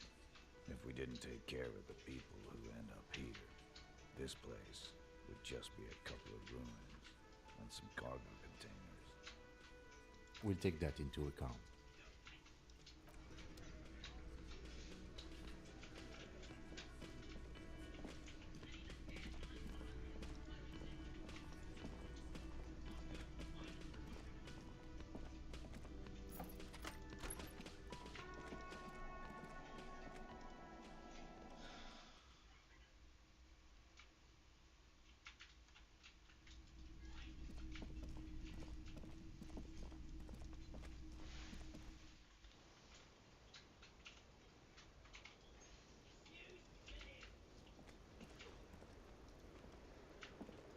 It's always good to see you. Something in her demeanor has changed. She's tired, consigned to her fate, to being here with you and what's to come. I understand.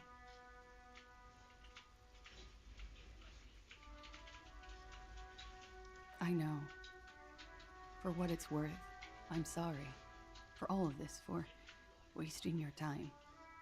Why did you waste our time then? Because of the Hardys. I couldn't just dispense with them. They were only trying to help me. Out of the shit I'd gotten into. You're right. There's more. You answer to the coalition government, and by extension, the moral intern. Briefly glancing over her shoulder to the sea, as she's done time and time again, where the cold oceanic expanse lies, and behind it, another world. You share a database with them. You send people to their courts. Just business, but bad business for some people in the moral intern. If I show up in your records, officer, they will find me. They will... What happens if they do? They will kill me, sir. If you file my name, take me in for questioning, enter me into the moral intern mill. Well, then I'm fucked. For nothing. This murder didn't have anything to do with me. Fucked. People after her? Moral intern people? This isn't Orionese lit. Here we go. For once, you seem to have her off guard.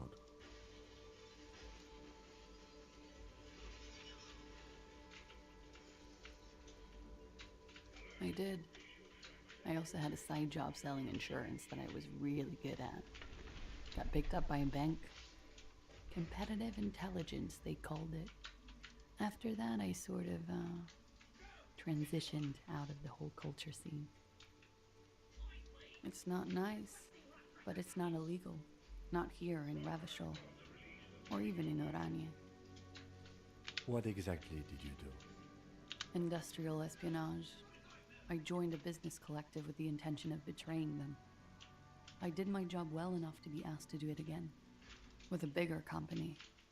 The kind you really, really don't fuck with. I took their ledgers, 2 decades worth of accounting. I need the names of the companies involved and who hired you. The job was Lewis-Duane County Savings Bank. They sound small, but they're part of the Lewis-Scott conglomerate. That was the second job. The first was some printer company. You wouldn't know them. But she really destroyed them. She still feels it. As to who hired me for the job, I don't know. But they're after me too. Along with Lewis-Scott and their friends in the MI. Once you're done in the competitive intelligence circuit, you don't have allies. You're radioactive. Lowe's Cap. These people engineer financial disasters in second world countries.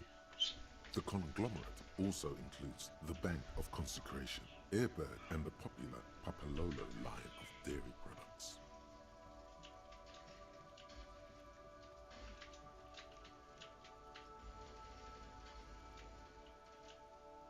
Yeah.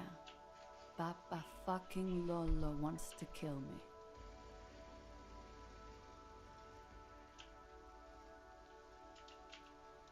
Sure. I'm not a war criminal, but it was bad. People lost their jobs. Good people too, not just C-suite. A lot of people got hurt. But that's just more of my shit you shouldn't have to deal with. You're solving a murder. That can wait. Look into her eyes. There's more. One of them killed themselves because of me. How do you deal with anything? It's all just... How do you do it? By not remembering a single goddamn thing. That would do the trick, yes.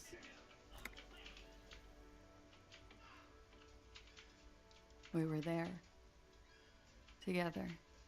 In bed, I mean. Okay.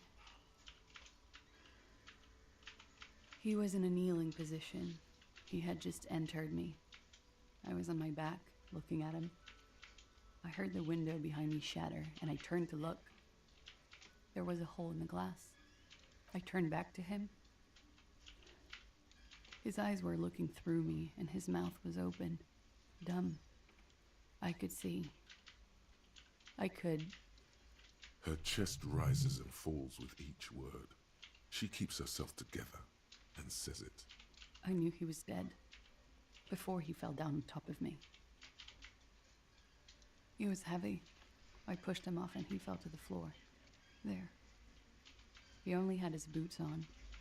I bit the pillow, not to scream, then ran downstairs. I waited for the second shot to come. For me. I thought there would be one. It never came. She's forgotten about her cigarette. The butt has burned right down to her fingernails. Oh.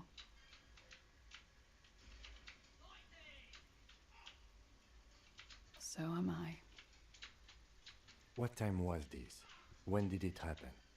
It would help us if you could be as precise as possible.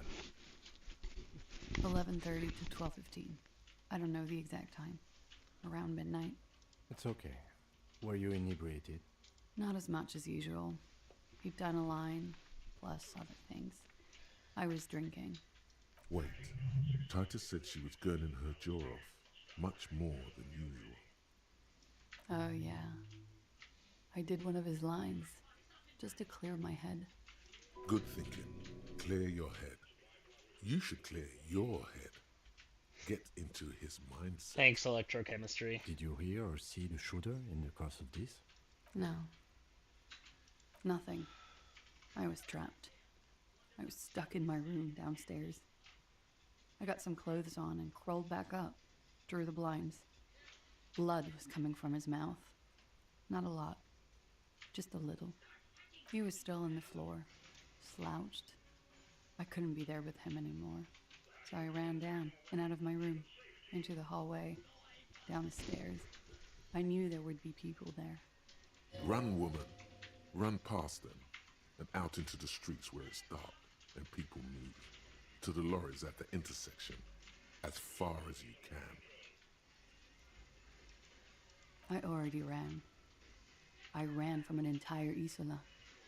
I can't run any further. Not with these people. This is as far as it gets. When he was shot? I may have. I don't know. I couldn't hear anything over the glass exploding. The gunshot wasn't that loud. This is something to keep in mind when assessing the distance of the shot. Sylvie was tending the bar. A lot of people were there. The Hardys were at the table in front of the stage. I think the Union box was full. Ruby was there too. They were having such a good time. I sat down and they all welcomed me. I didn't even have to say anything. Ruby knew something was wrong. Ruby? Ruby. You know, the leader. The leader? Of what? The Hardy Boys. Well, nominally, yes. Ruby's the one they go to when things happen, like things they need taken care of. She's the organizer. This Ruby, in her phrasing, is entrusted with great power. She trusts her. So do the others. Would you say she is the 8th Hardy Boy? Why not? Well, Ruby said let's talk upstairs. I showed her the room. I've known these people since December. They know my situation, but I can't leave a paper trail. Ruby was the first one I told. She said she'd take care of this. It's what she does, you know, take care of things. I helped her get the body to the bathroom. We used a belt to pull him up under the shower, to keep him upright. To mislead you, they were tampering with the body. To produce lividity, matching a hanging? Yes. We completely missed the tampering. Looks like you got there in time. What was this, 20 minutes after death? Oops. About 20, yes. Ruby explained it would make the blood... You know what he does. Ruby went outside to talk to Titus and the boys. I was just looking at Lely in the bathroom. I had to put his clothes back on, his armor too. It was tough, but I've seen him take it off and put it on many times. It took Ruby maybe half an hour to come back with Titus. I'd gotten him ready by then. They carried him out. I knew what they were going to do, make it look like a hanging. Ruby said they would. Ruby said to wait here. She also said I wouldn't see her for a while, that we should lay low or something. So I did. I don't know. I haven't seen her since. We will need to take this question to the Hardy Boys. That's the first thing that went through my head when I heard the glass break. I thought they'd found me. They've killed him to punish me. All last week, I've tried not to talk to anyone or be seen with anyone, so they wouldn't be hurt. I've come to understand, however, this is paranoia. What happened didn't have anything to do with me. Or, I don't know anything anymore. All I do is wait here. We can't go after Loose Cap. Not yet. There are other, saner leads. I don't ask you to, Lieutenant. If there's one thing I know, it's that you'll get nothing from there. Because I'm an idiot. Which is an indicator of truth. You have to understand, the people around here, no one was making the call, and he kept rotting. And then they picked his clothes off, and that little fucker threw stones at him. He kept throwing stones at him for 3 days. I could hear the thud, thud. So I called you. I hope with all my heart it's not the last thing I do in Ravishol. She definitely called the cops. That was task complete. It could not have been a lie. That is impossible. Shut up, drama. Oh God, that was a lie too. Who made the call then? Don't be paranoid, man. It's unbecoming of a police officer, and it makes you sweat. What? Why would I put myself through this? Insanity. Get myself cornered like this. He wouldn't have died if it weren't for me. I know that. But I would never hurt him. All kinds of crazy things happen when drugs are involved. Sweet, sweet drugs. It could have been a desire murder. Maybe an act of jealousy. Now you guys suddenly have theories pouring out, when they're obviously just stabs in the dark.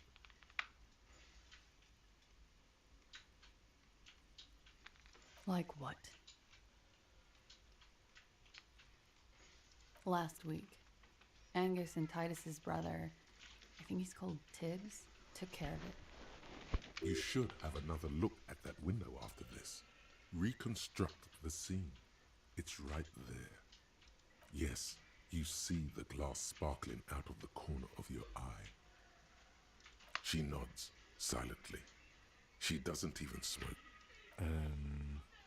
He's thinking, are we done here? Or should we arrest her? She's a flight risk and she lied to you. She should be taken into custody. No, that won't be necessary. Just leave her alone. She's been through enough. She doesn't need this police brutality. This guy won't budge. You have to wake Multiface up, forcefully, if you want to continue pushing her. Who? What? Dear Lord, you've been lied to. She could have killed her lover and lied to everyone. She's not the most fair and just at all. She's smoke and mirrors and will-o-wisps. She probably didn't give you her real name either. Why would she? Arrest her immediately, before she further entangles you in her web of lies. Take it easy. Don't overcompensate with this course correction. Ask questions first. See?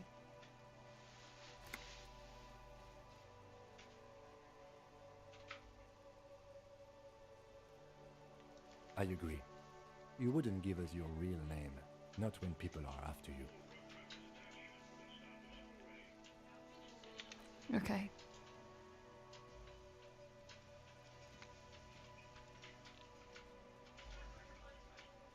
Okay, it's not.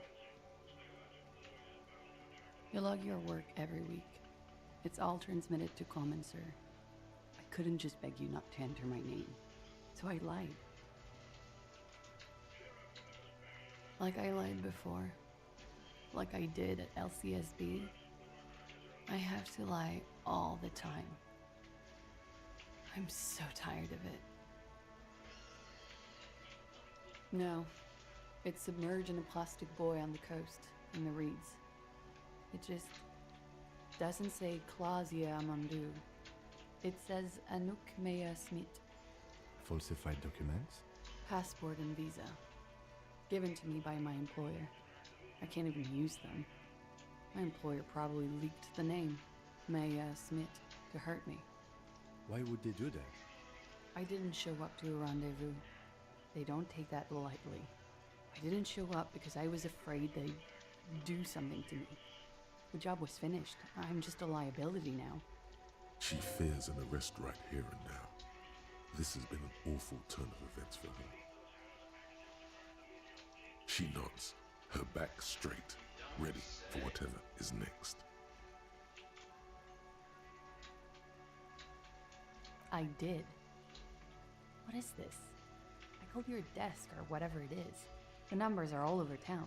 Call 8-100-2 for emergencies. There was an older woman on the other end.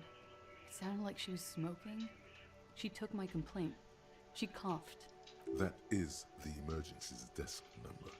Anyone could know that, sire, by looking around and calling the desk. I don't believe a single word she says. What time did you make the call? Thursday night. It was late, sometime after 12. It checks out. She stands before you, holding her back very straight. There may be grounds here, at least for an extended detention. A little whimper. The young woman hears you. She's looking around. She slowly lights another cigarette and steadies her breath, as if in the presence of some tiger. You are. This is not the end of this.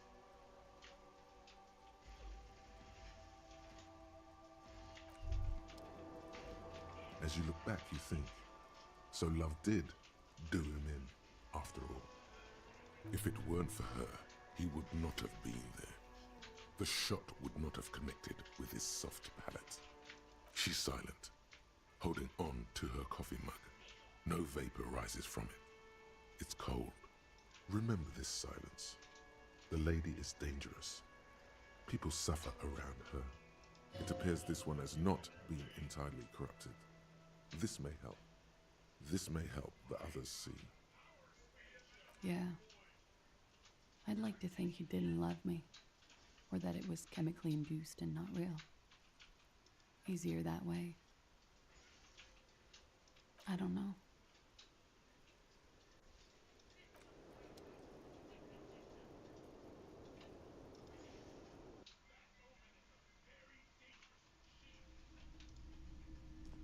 This window is pristine on the inside. Unlike the one next, a vague sense of disappointment fills you. You get the feeling this room would tell you something crucial if you only knew how to listen. I'm not exactly sure either, to be honest. My imagination has a way of failing me. It's a weakness.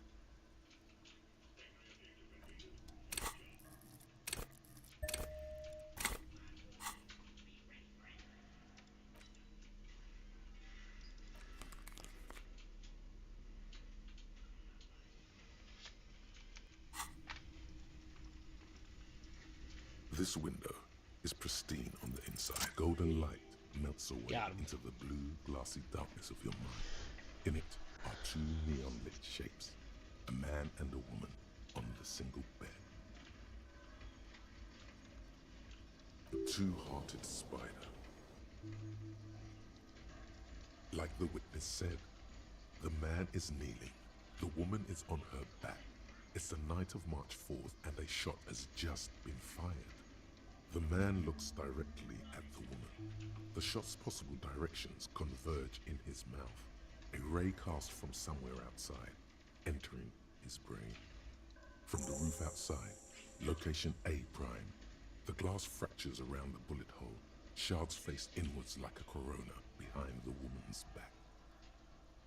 The man does not know the bullet has entered his brain. He never will. Death comes faster than the realization.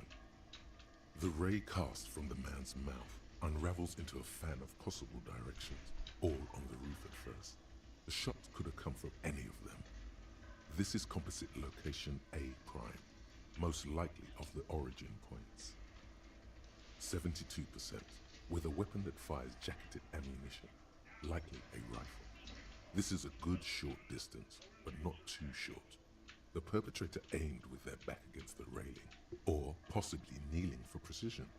This would explain why it only took them one shot.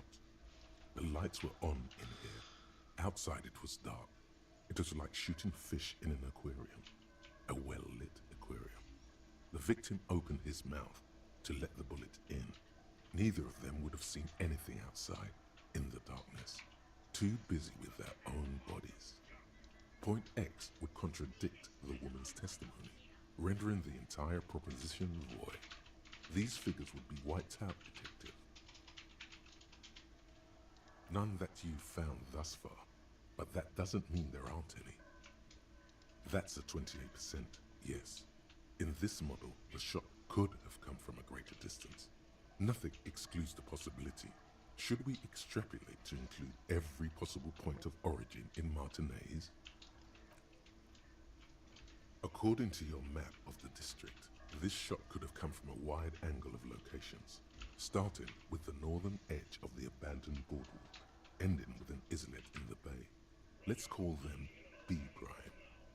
B prime for boardwalk, B double prime for Land's End, and B triple prime for the islet, detective. There may be smaller points in between, but those are too fine to zoom in on. 700 meters away. The likeliest of these B positions, 20% chance. A skilled sniper could have made the shot, provided he had a safe sniper's nest. Even with the light on inside, we're talking military training. At that distance, the perpetrator would have had to take wind direction into account. 1.2 kilometers away, the least likely of these positions, let's say 3%. A truly skilled sniper could have done it, possibly from a tent. No, too far-fetched. 1 kilometer away, an unlikely point of origin, beyond the docks somewhere, on an islet in the Bay of Martinez perhaps. There are islets there, badly charted as they may be. The shot would have been a small miracle, 5% likelihood. There is an extremely narrow field of view from the bay to the window, between Rue de Saint-Ghislain 10 and 33A. The angle would have been extreme, and access to the islets is questionable. From where, precisely?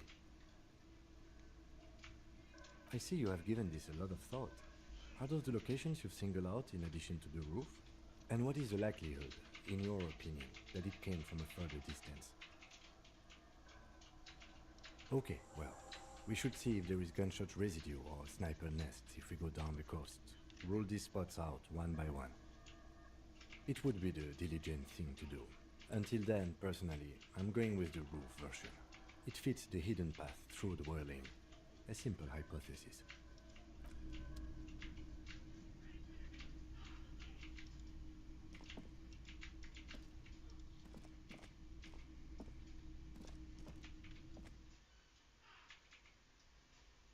Certainly made some progress with the case today.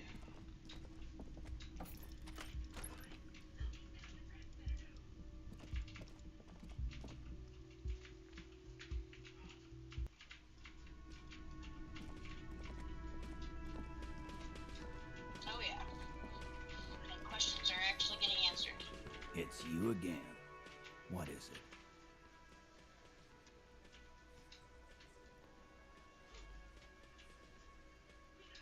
Why?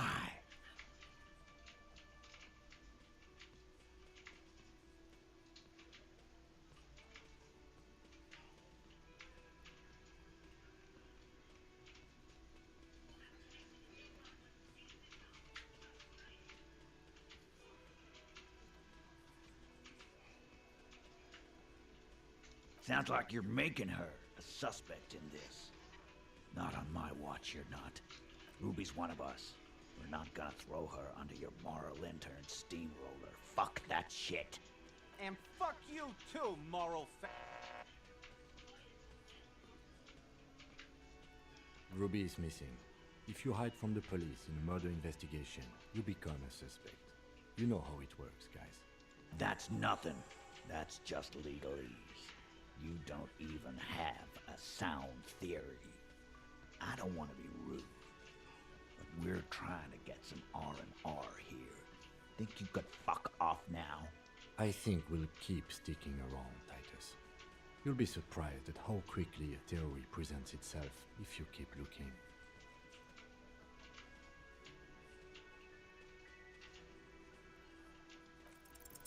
A sudden flash of lightning in your neocortex. The hostel cafeteria is lit by its airy blaze. Floor plans, bullet trajectories, webs of human emotion, all channeled into a single thought.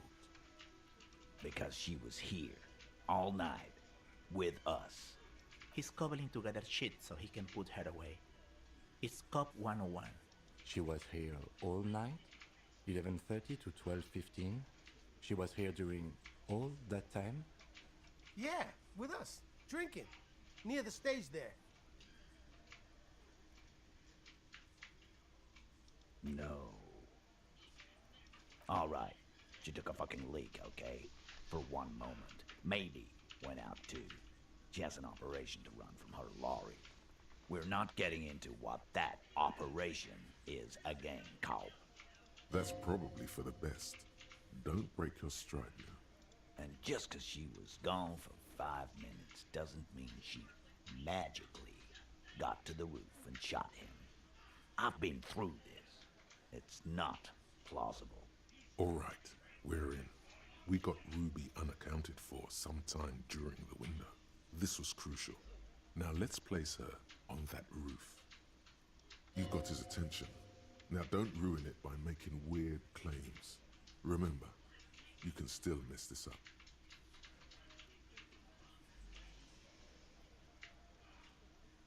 Oh. People say there was a pinball arcade here, sometime before the hostel. What was it called, Theo? East Delta Pinball Arcade. Weird place. Went bankrupt. Okay, but how'd you get up? There's no room for a staircase in this building. Or an elevator, for that matter. The elevator is outside the building. It's an old dumbwaiter used for moving pinball machines up and down from the workshop. Ruby could have gone up, shot him, come down, all under 7 minutes. That's quite the theory. We need to have a look at that secret passage, boys. I'm on it, boss. Right when the law clears, me and Angus are going up there. It's a dumbwaiter, not an industrial lift. How about I go instead of... Shush now. You got something else to back this route up? Or is that it? Footprints. Recent.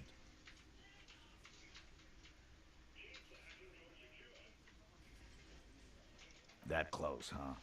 How fortunate. I'll take a thorough look at those prints myself before I believe that call. Good news is, I'm still listening.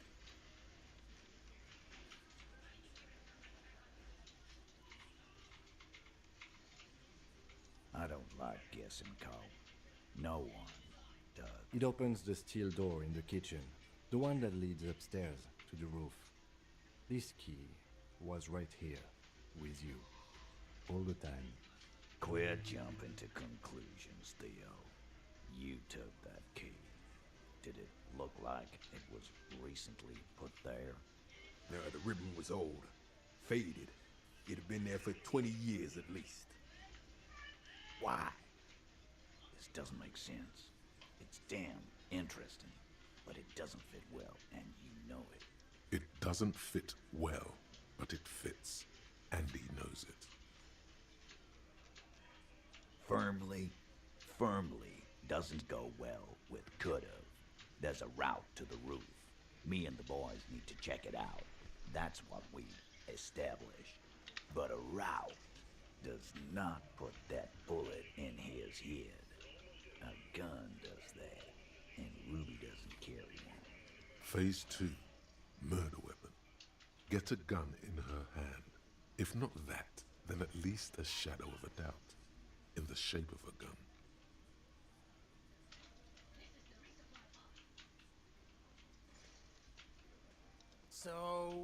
So it had to come from a breech-loading rifle. Military grade. Not even you militia monkeys have those. This goes against your short-range theory. If the murder weapon was military grade, how did Ruby get it?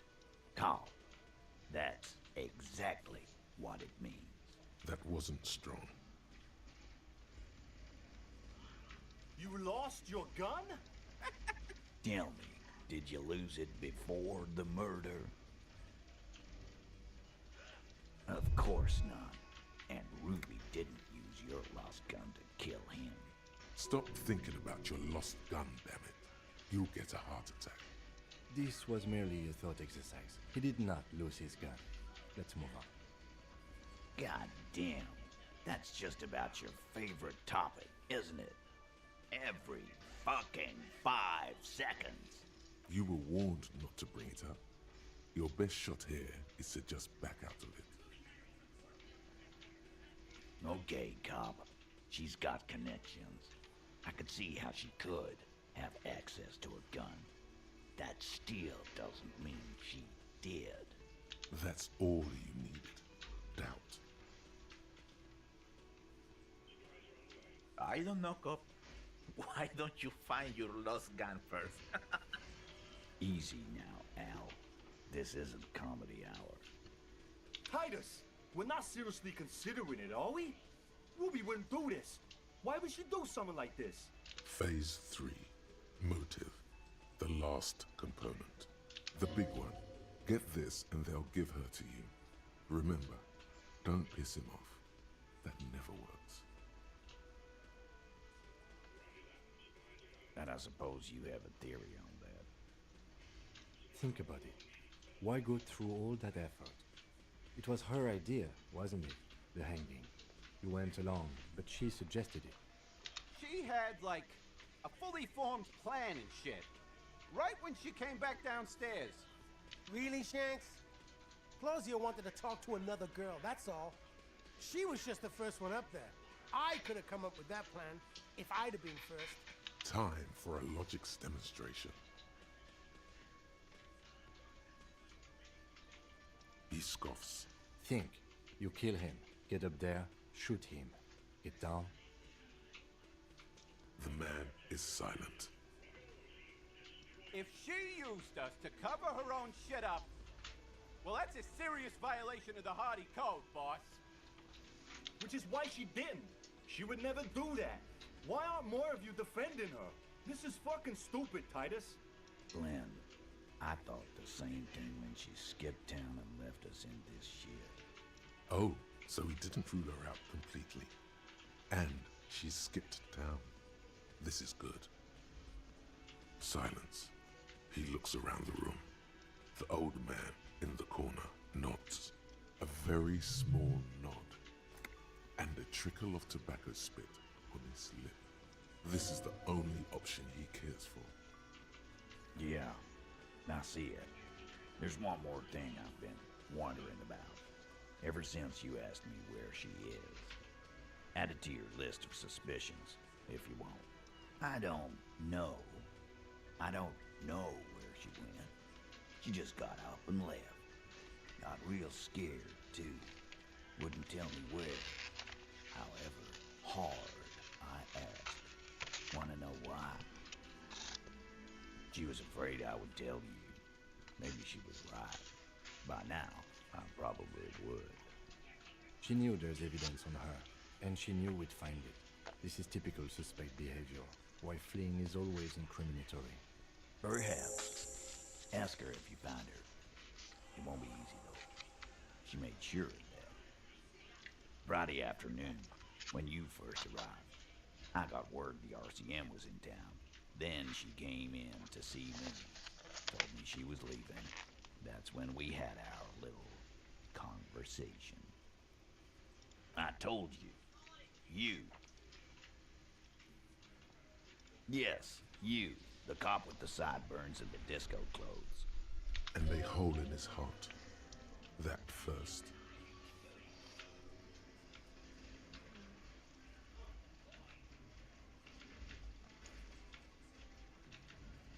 Why not?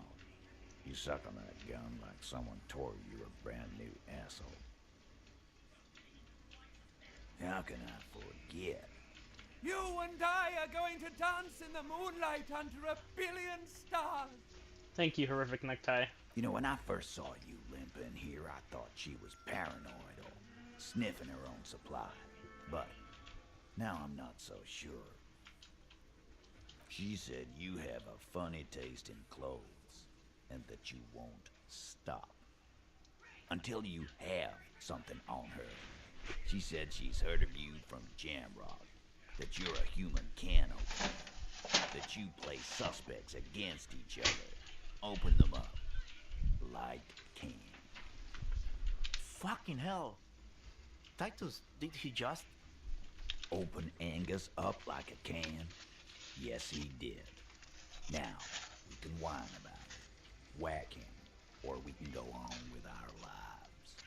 I'm having a go on with our lives kind of day, Al. How about you? It's not an actual question. Silence. He nods. Is this true? Am I a can opener? You are insistent. Yeah, there was something else. She wouldn't tell me, though. I could see she wanted to. It was burning on her lips. This called Titus. This called heat. But she was too scared. Scared? You should be too. A strange fear creeps over you. A metallic taste in your mouth. Change the subject.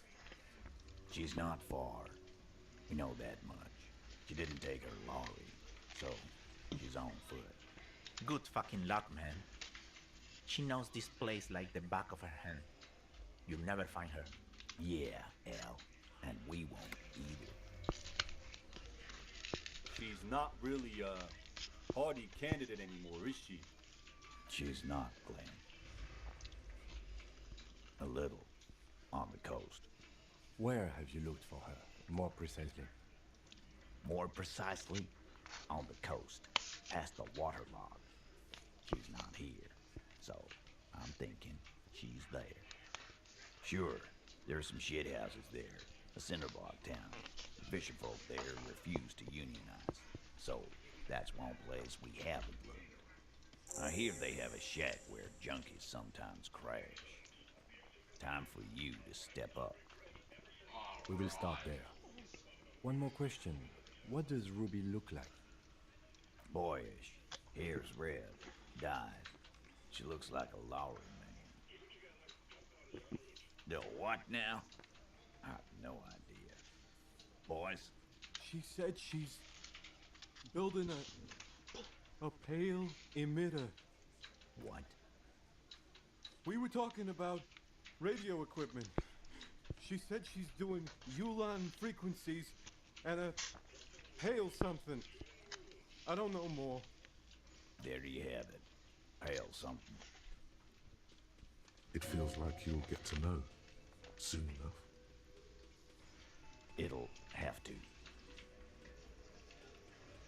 His grip is firm and reassuring, like holding a piece of unpolished granite. Not just granite, tightly packed RCM Sergeant material. Should be a cop, Titus. When are you gonna get it through your dumb head? I already am. I just wasn't sure you were. And he still isn't. People aren't afraid of good cops in the way Ruby was afraid of you, he thinks, then turns back to his men.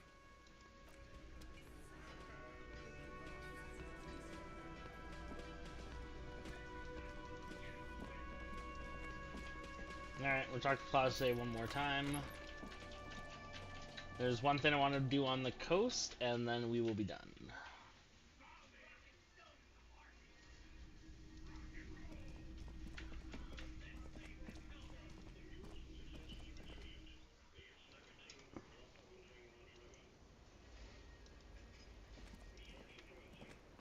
Officer, it's a fine day for lies. Yes, we demand she be punished for deceiving us. But I haven't done anything. Anything illegal. Failure to aid a police investigation. Fucking mind games. Enough. That's right, gang.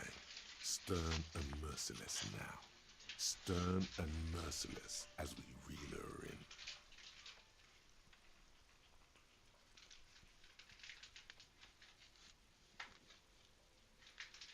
The lieutenant produces a pair of handcuffs. Please, no. I think I know who did it. I know who shot Leslie. You know it wasn't me. Why would I do it? I have no motive. She's silent for a second, as if looking into herself for certainty. Then, in a hushed voice, she says, gearing up for this betrayal is hard for her. Ruby. She has this thing for me ever since I met her and the boys downstairs. She's been pretty frank about what she wants. What she's saying is sex. And more. I made the mistake of confiding in her. I told her I was on the run. She started protecting me. It became an unhealthy relationship. When I started spending time with Lely, she told me to end it. Said there would be shit if I didn't. It was not a good meeting. We stopped talking after that, but... I don't understand. What exactly in your relationship made you think she is romantically interested in you? She said she's in love with me. She even asked me to run away with her when I told her I'm a fugitive. She started developing notions about our relationship. And you led her on? A little. I was flattered, you know? But then I had to let her off, and it was not easy. I came to regret being friendly with her. We maybe kissed, nothing more. This is just an assumption. I know what it sounds like. That's why I didn't want to tell you before. But she knew what had happened when I came downstairs. Somehow, she knew Leslie was dead. She wasn't surprised at all. When we came up here, she was calm as a stone, too. She cleaned it all up like she had a plan. She came over one night, drunk, said she'd turn my life into a living hell. I've been threatened before, so I can tell when someone knows how to do it. And she's a pro. She must be. To keep the Hardys in line. I tried severing ties with her after that. I thought it had worked, but... Some of that fear is still with her. She exhales sharply. What are you talking about? She's afraid you'll arrest her. You said there was a secret route there, right? She could have come up through there, then taken the shot right here, where I stand. It was too dark outside. I wouldn't have seen her. Interesting theory. Did she know that door exists?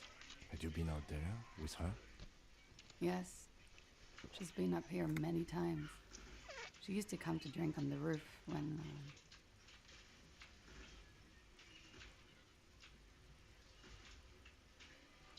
She would have seen us. My bed is right next to... You mean to suggest she made it? No. No. Why would she do that to herself? No, I just remembered you told me about it, and... She's not really sure. It was right above the bed. She could have seen all sorts of things from there. Don't let your imagination run wild here, sire. Keep it on track. Okay, and what? Arrest the liar now. Why? She told us some pretty interesting things there. Don't arrest her. Push her a bit more, but then let her off. That Ruby theory was solid. And she's beautiful. Her Stop letting her distract you.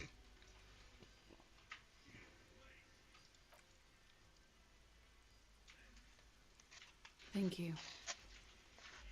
Thank you. You won't regret it. Something tells you you will. She slowly lights another cigarette and steadies her breath, as if in the presence of some tiger.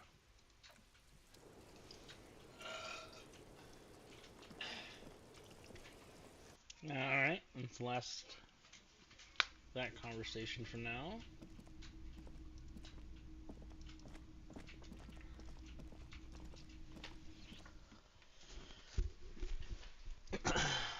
There's just one more thing I want to do. Oh my god, Dipper, you're so cute. He's being such a cuddly boy. Yeah, who's my good kitty?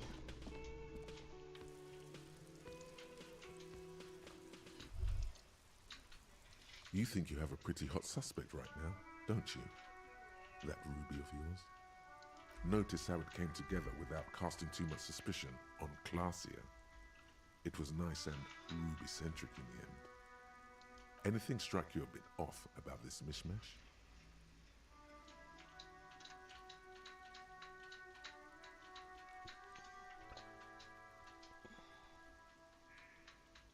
Notice how this hasn't come up at all. Even Hardy and his boys didn't mention it. Neither did you. No, they didn't. Good point. It is rather rare these days, but do continue. Absolutely. It could have come from anywhere, but you're suddenly so certain it came from the roof behind the window. That's right. Finish thought. Just finish it and conveniently go on. She's watching you leave right now, you know that. Free as a bird on that roof, lighting up a cigarette and thinking, am I glad Ruby's in this shit and not me?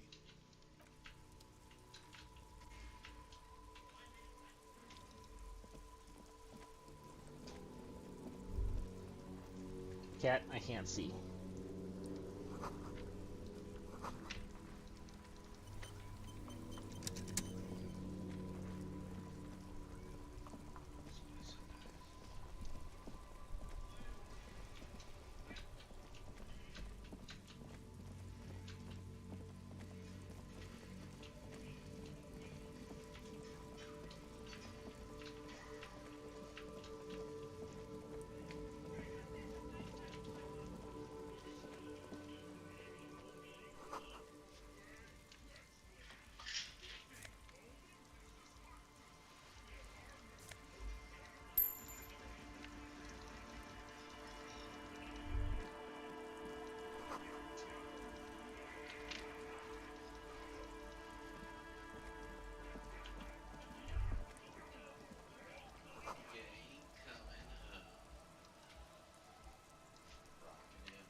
Rock and stone, rock, rock, rock, rock.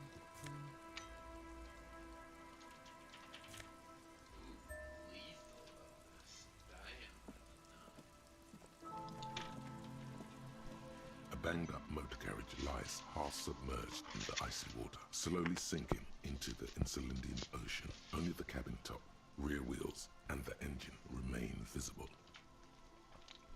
It must be cold and lonely down there, in the icy water. Remember the tire tracks in Martinez? This is where they were leading. It appears to be so. I agree. We should definitely investigate. You get a sudden sinking feeling.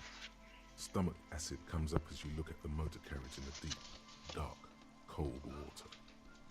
Why the doom and gloom? It's just a sunken motor carriage. Some motor carriages are bound to end up in the sea. The motor carriage is properly stuck in the ice. Getting it out would require a team of specialists. The logo is too deep in the murky water.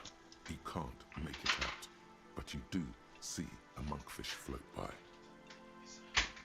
The ice hasn't closed around the vehicle yet.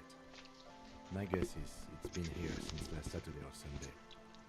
The estimate is correct. The incident probably occurred on Sunday evening. Let's wait for the low tide and see what's inside. I don't know. An hour or two, tops?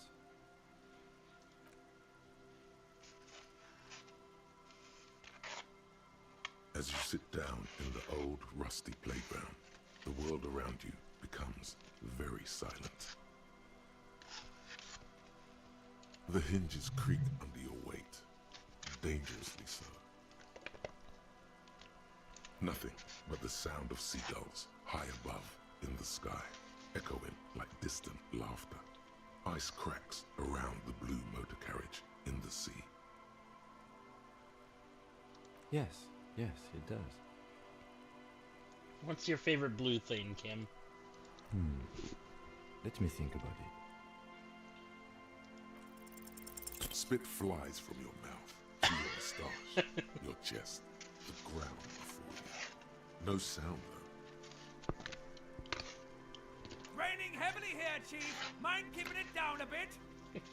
The lieutenant must think it's rather funny. He smiles and quickly turns away. That's right. Just keep at it. It will come to you. With his lips puckered, the lieutenant lets out a beautiful melodic trill that puts even the insulindic thrush to shame. You hear the sound echo on the large body of water. Clouds race across the spring sky, and suddenly you just feel better about everything. Okay, that's way better than what you did. The clouds pass in the sky, and the shadow of the swing moves like the hour hand on a timepiece. 30 minutes have passed. Looks like this might take a while. Time to present a good topic for discussion. Would you rather sit on an anthill for an hour or stand in a river of leeches? Well, historically, leeches have been used to prevent and even cure many ailments. Clouds on the horizon grow darker, and the shadow of the swing set keeps climbing. I You love hear them the so distant much. rumble of the city. 30 minutes pass. God, I hope so.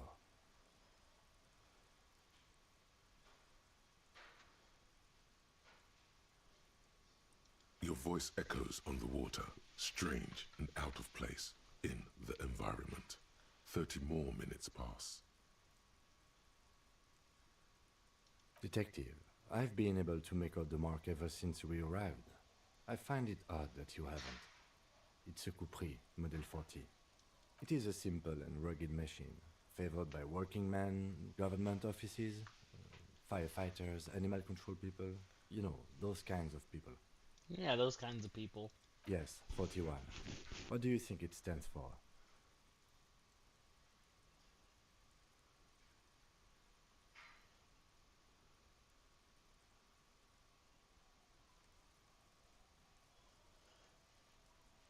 A precinct, yes.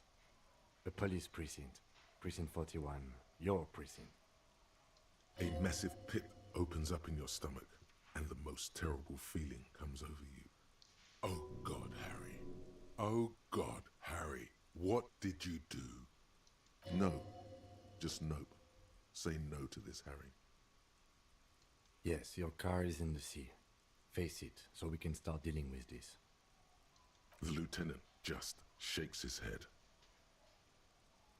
I'm afraid so, yes. It looks like you started in front of the whirling, jumped over the canal, and then drove your vehicle in the sea right here.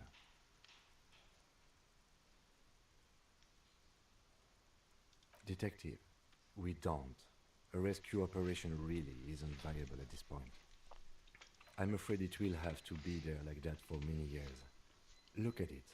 Parts of it might be salvageable, but overall, this machine is a write-off.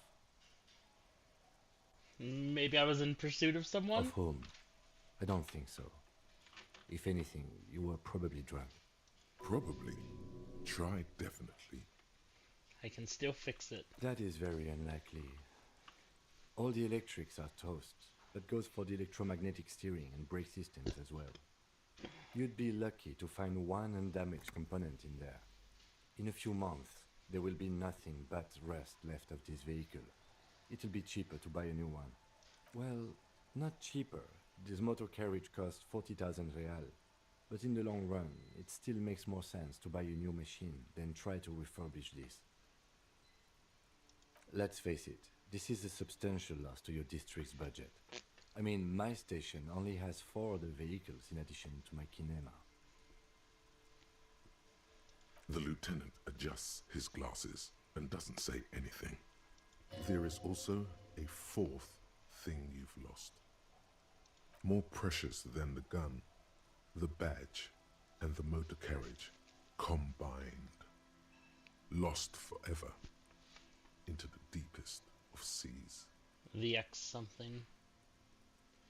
They're not going to take me back after this, are they? People are more valuable than machines. Training a police officer is even more costly. People, yes, but not you.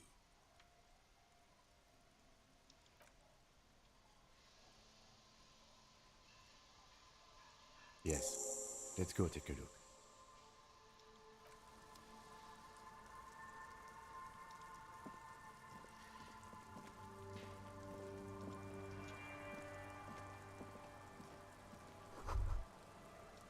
This is it, the scene of the party, the fire pit, cigarettes, and empty bottles all evidence it. Not as such. I'm talking about what came after the party scene. Looks like they were here a while, judging from all the bottles. The sunken motor carriage provided them a focal point, like a goose ice sculpture or a chocolate fountain. Looks like it.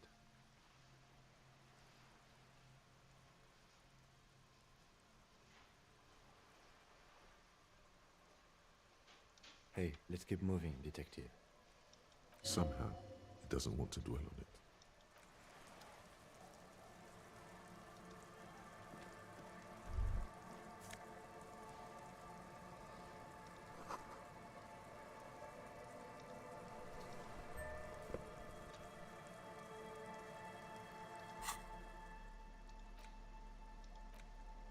A police badge on which you see the photo of a man, you. Some seaweed is stuck to the back. At least something good came out of all this. Encased between 2 durable plastic sheets is a bluish card with lines of information and a watermark in the shape of the street grid of Revachol West. You see a photo, a name, a rank, a document number, the date of issue, and, in the lower right corner, your precinct. The man keeps winking at you with his green-grey eyes. The photo is old, no doubt about that. Good choice. A newer photo would look different. 8, maybe 10 years. The guy in the picture is rather good-looking. He's got a nice haircut and is distinctly lacking in massive sideburns. What do you think? His face is already contorted by the expression, although it looks less grotesque on him than it does on you now. The badge in your hand shines as you rotate it, catching light. You see lines of information on it, and a shining watermark. Harrier. That's long for Harry. So you are Harry. Evrard was half right. Probably not a lot of people know your full name. Whoever told him you're Harry Dubois didn't. Wait, what kind of name is Harrier? It's a wartime name. Revolutionary. The kind mothers give their sons during troubled times, like Undying or Boxer or Ironhide. A name like armor. Pleased to make your acquaintance, Harrier Dubois. He's not going to call you Harrier. He'll keep calling you officer when he's angry with you, and detective when he's not. The badge in your hands shines as you rotate it, catching light. You see lines of information. Lieutenant W. Freighter. The lieutenant is a rank above sergeant and below captain. It's the highest rank in the RCM that still does field work. I am a lieutenant. The title of Yefrator is added to your rank when you decline a promotion to a higher rank. In your case, Captain. You have declined twice, thus you're double Yefrator. There are many reasons one would do this. The rank above you in your precinct's decontage might be taken, or sometimes promoted officers do not want to replace their superiors out of respect. And sometimes they just prefer the type of police work available to their current rank, in your case, Lieutenant. Heavy-duty case-solving machine. Decontage is the hierarchical system employed by the Revachol Citizens Militia. It means counting down to twos. The countdown is modeled after the dual leadership system employed by the left during the revolution, which in the lowest rank is junior officer, usually teenagers. Then there are the patrol officers, then sergeants, lieutenants, then a captain. That's basically it, except for a few kings. Kings like satellite officers and the additional Yefrator rank I already explained. The long and short of it is, you're his superior. So you've been putting up with all my bullshit because I'm your superior? No, I've been putting up with you because despite an unconventional approach, you are doing good police work. It matters more than driving your motor carriage into the sea. And now we've even found your badge. He trusts you, for now. Try not to spoil it. Such a small yet precious... That's just the serial number. Revachol, Jamrock, Precinct 41, with some numbers thrown in there for good measure. 4 months ago. I'm guessing that's when you were promoted to the rank of Lieutenant W. Freighter. A new badge usually comes with a new rank. You seem to have been doing well then. The case created a lot of edge you have to take off. The death march really gets us going. A lot can happen in 4 months, especially in winter. The winters are never easy on you. Of that you are sure. I remember that time! That was a good time.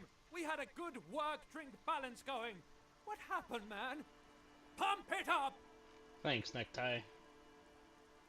Yes, it's the designation of your precinct. 41. Like mine says 57. The 57th is mostly industrial harbor. A lot of asphalt. The 41st is... What? It's a tough station to work in. You have all of Jamrock to cover. That district should have 3 precincts, but money is what it is. It's no wonder you are like you are, he thinks. But then again, it's a legendary district, and a hell of a station too. It must be an honor and a curse to work with people like Price, McCoy, Berdiaeva. Roberts, Feuerbach, Dimitri. Suddenly, names from your decomptage flash in your forebrain. And you? Is it an honor to work with you? Don't ask him. Ask yourself. The badge in your hand shines as you rotate it, catching light. You see light.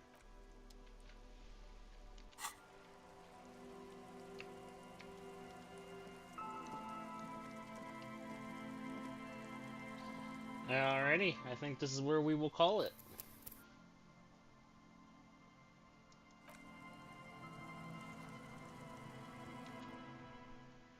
Okie dokie.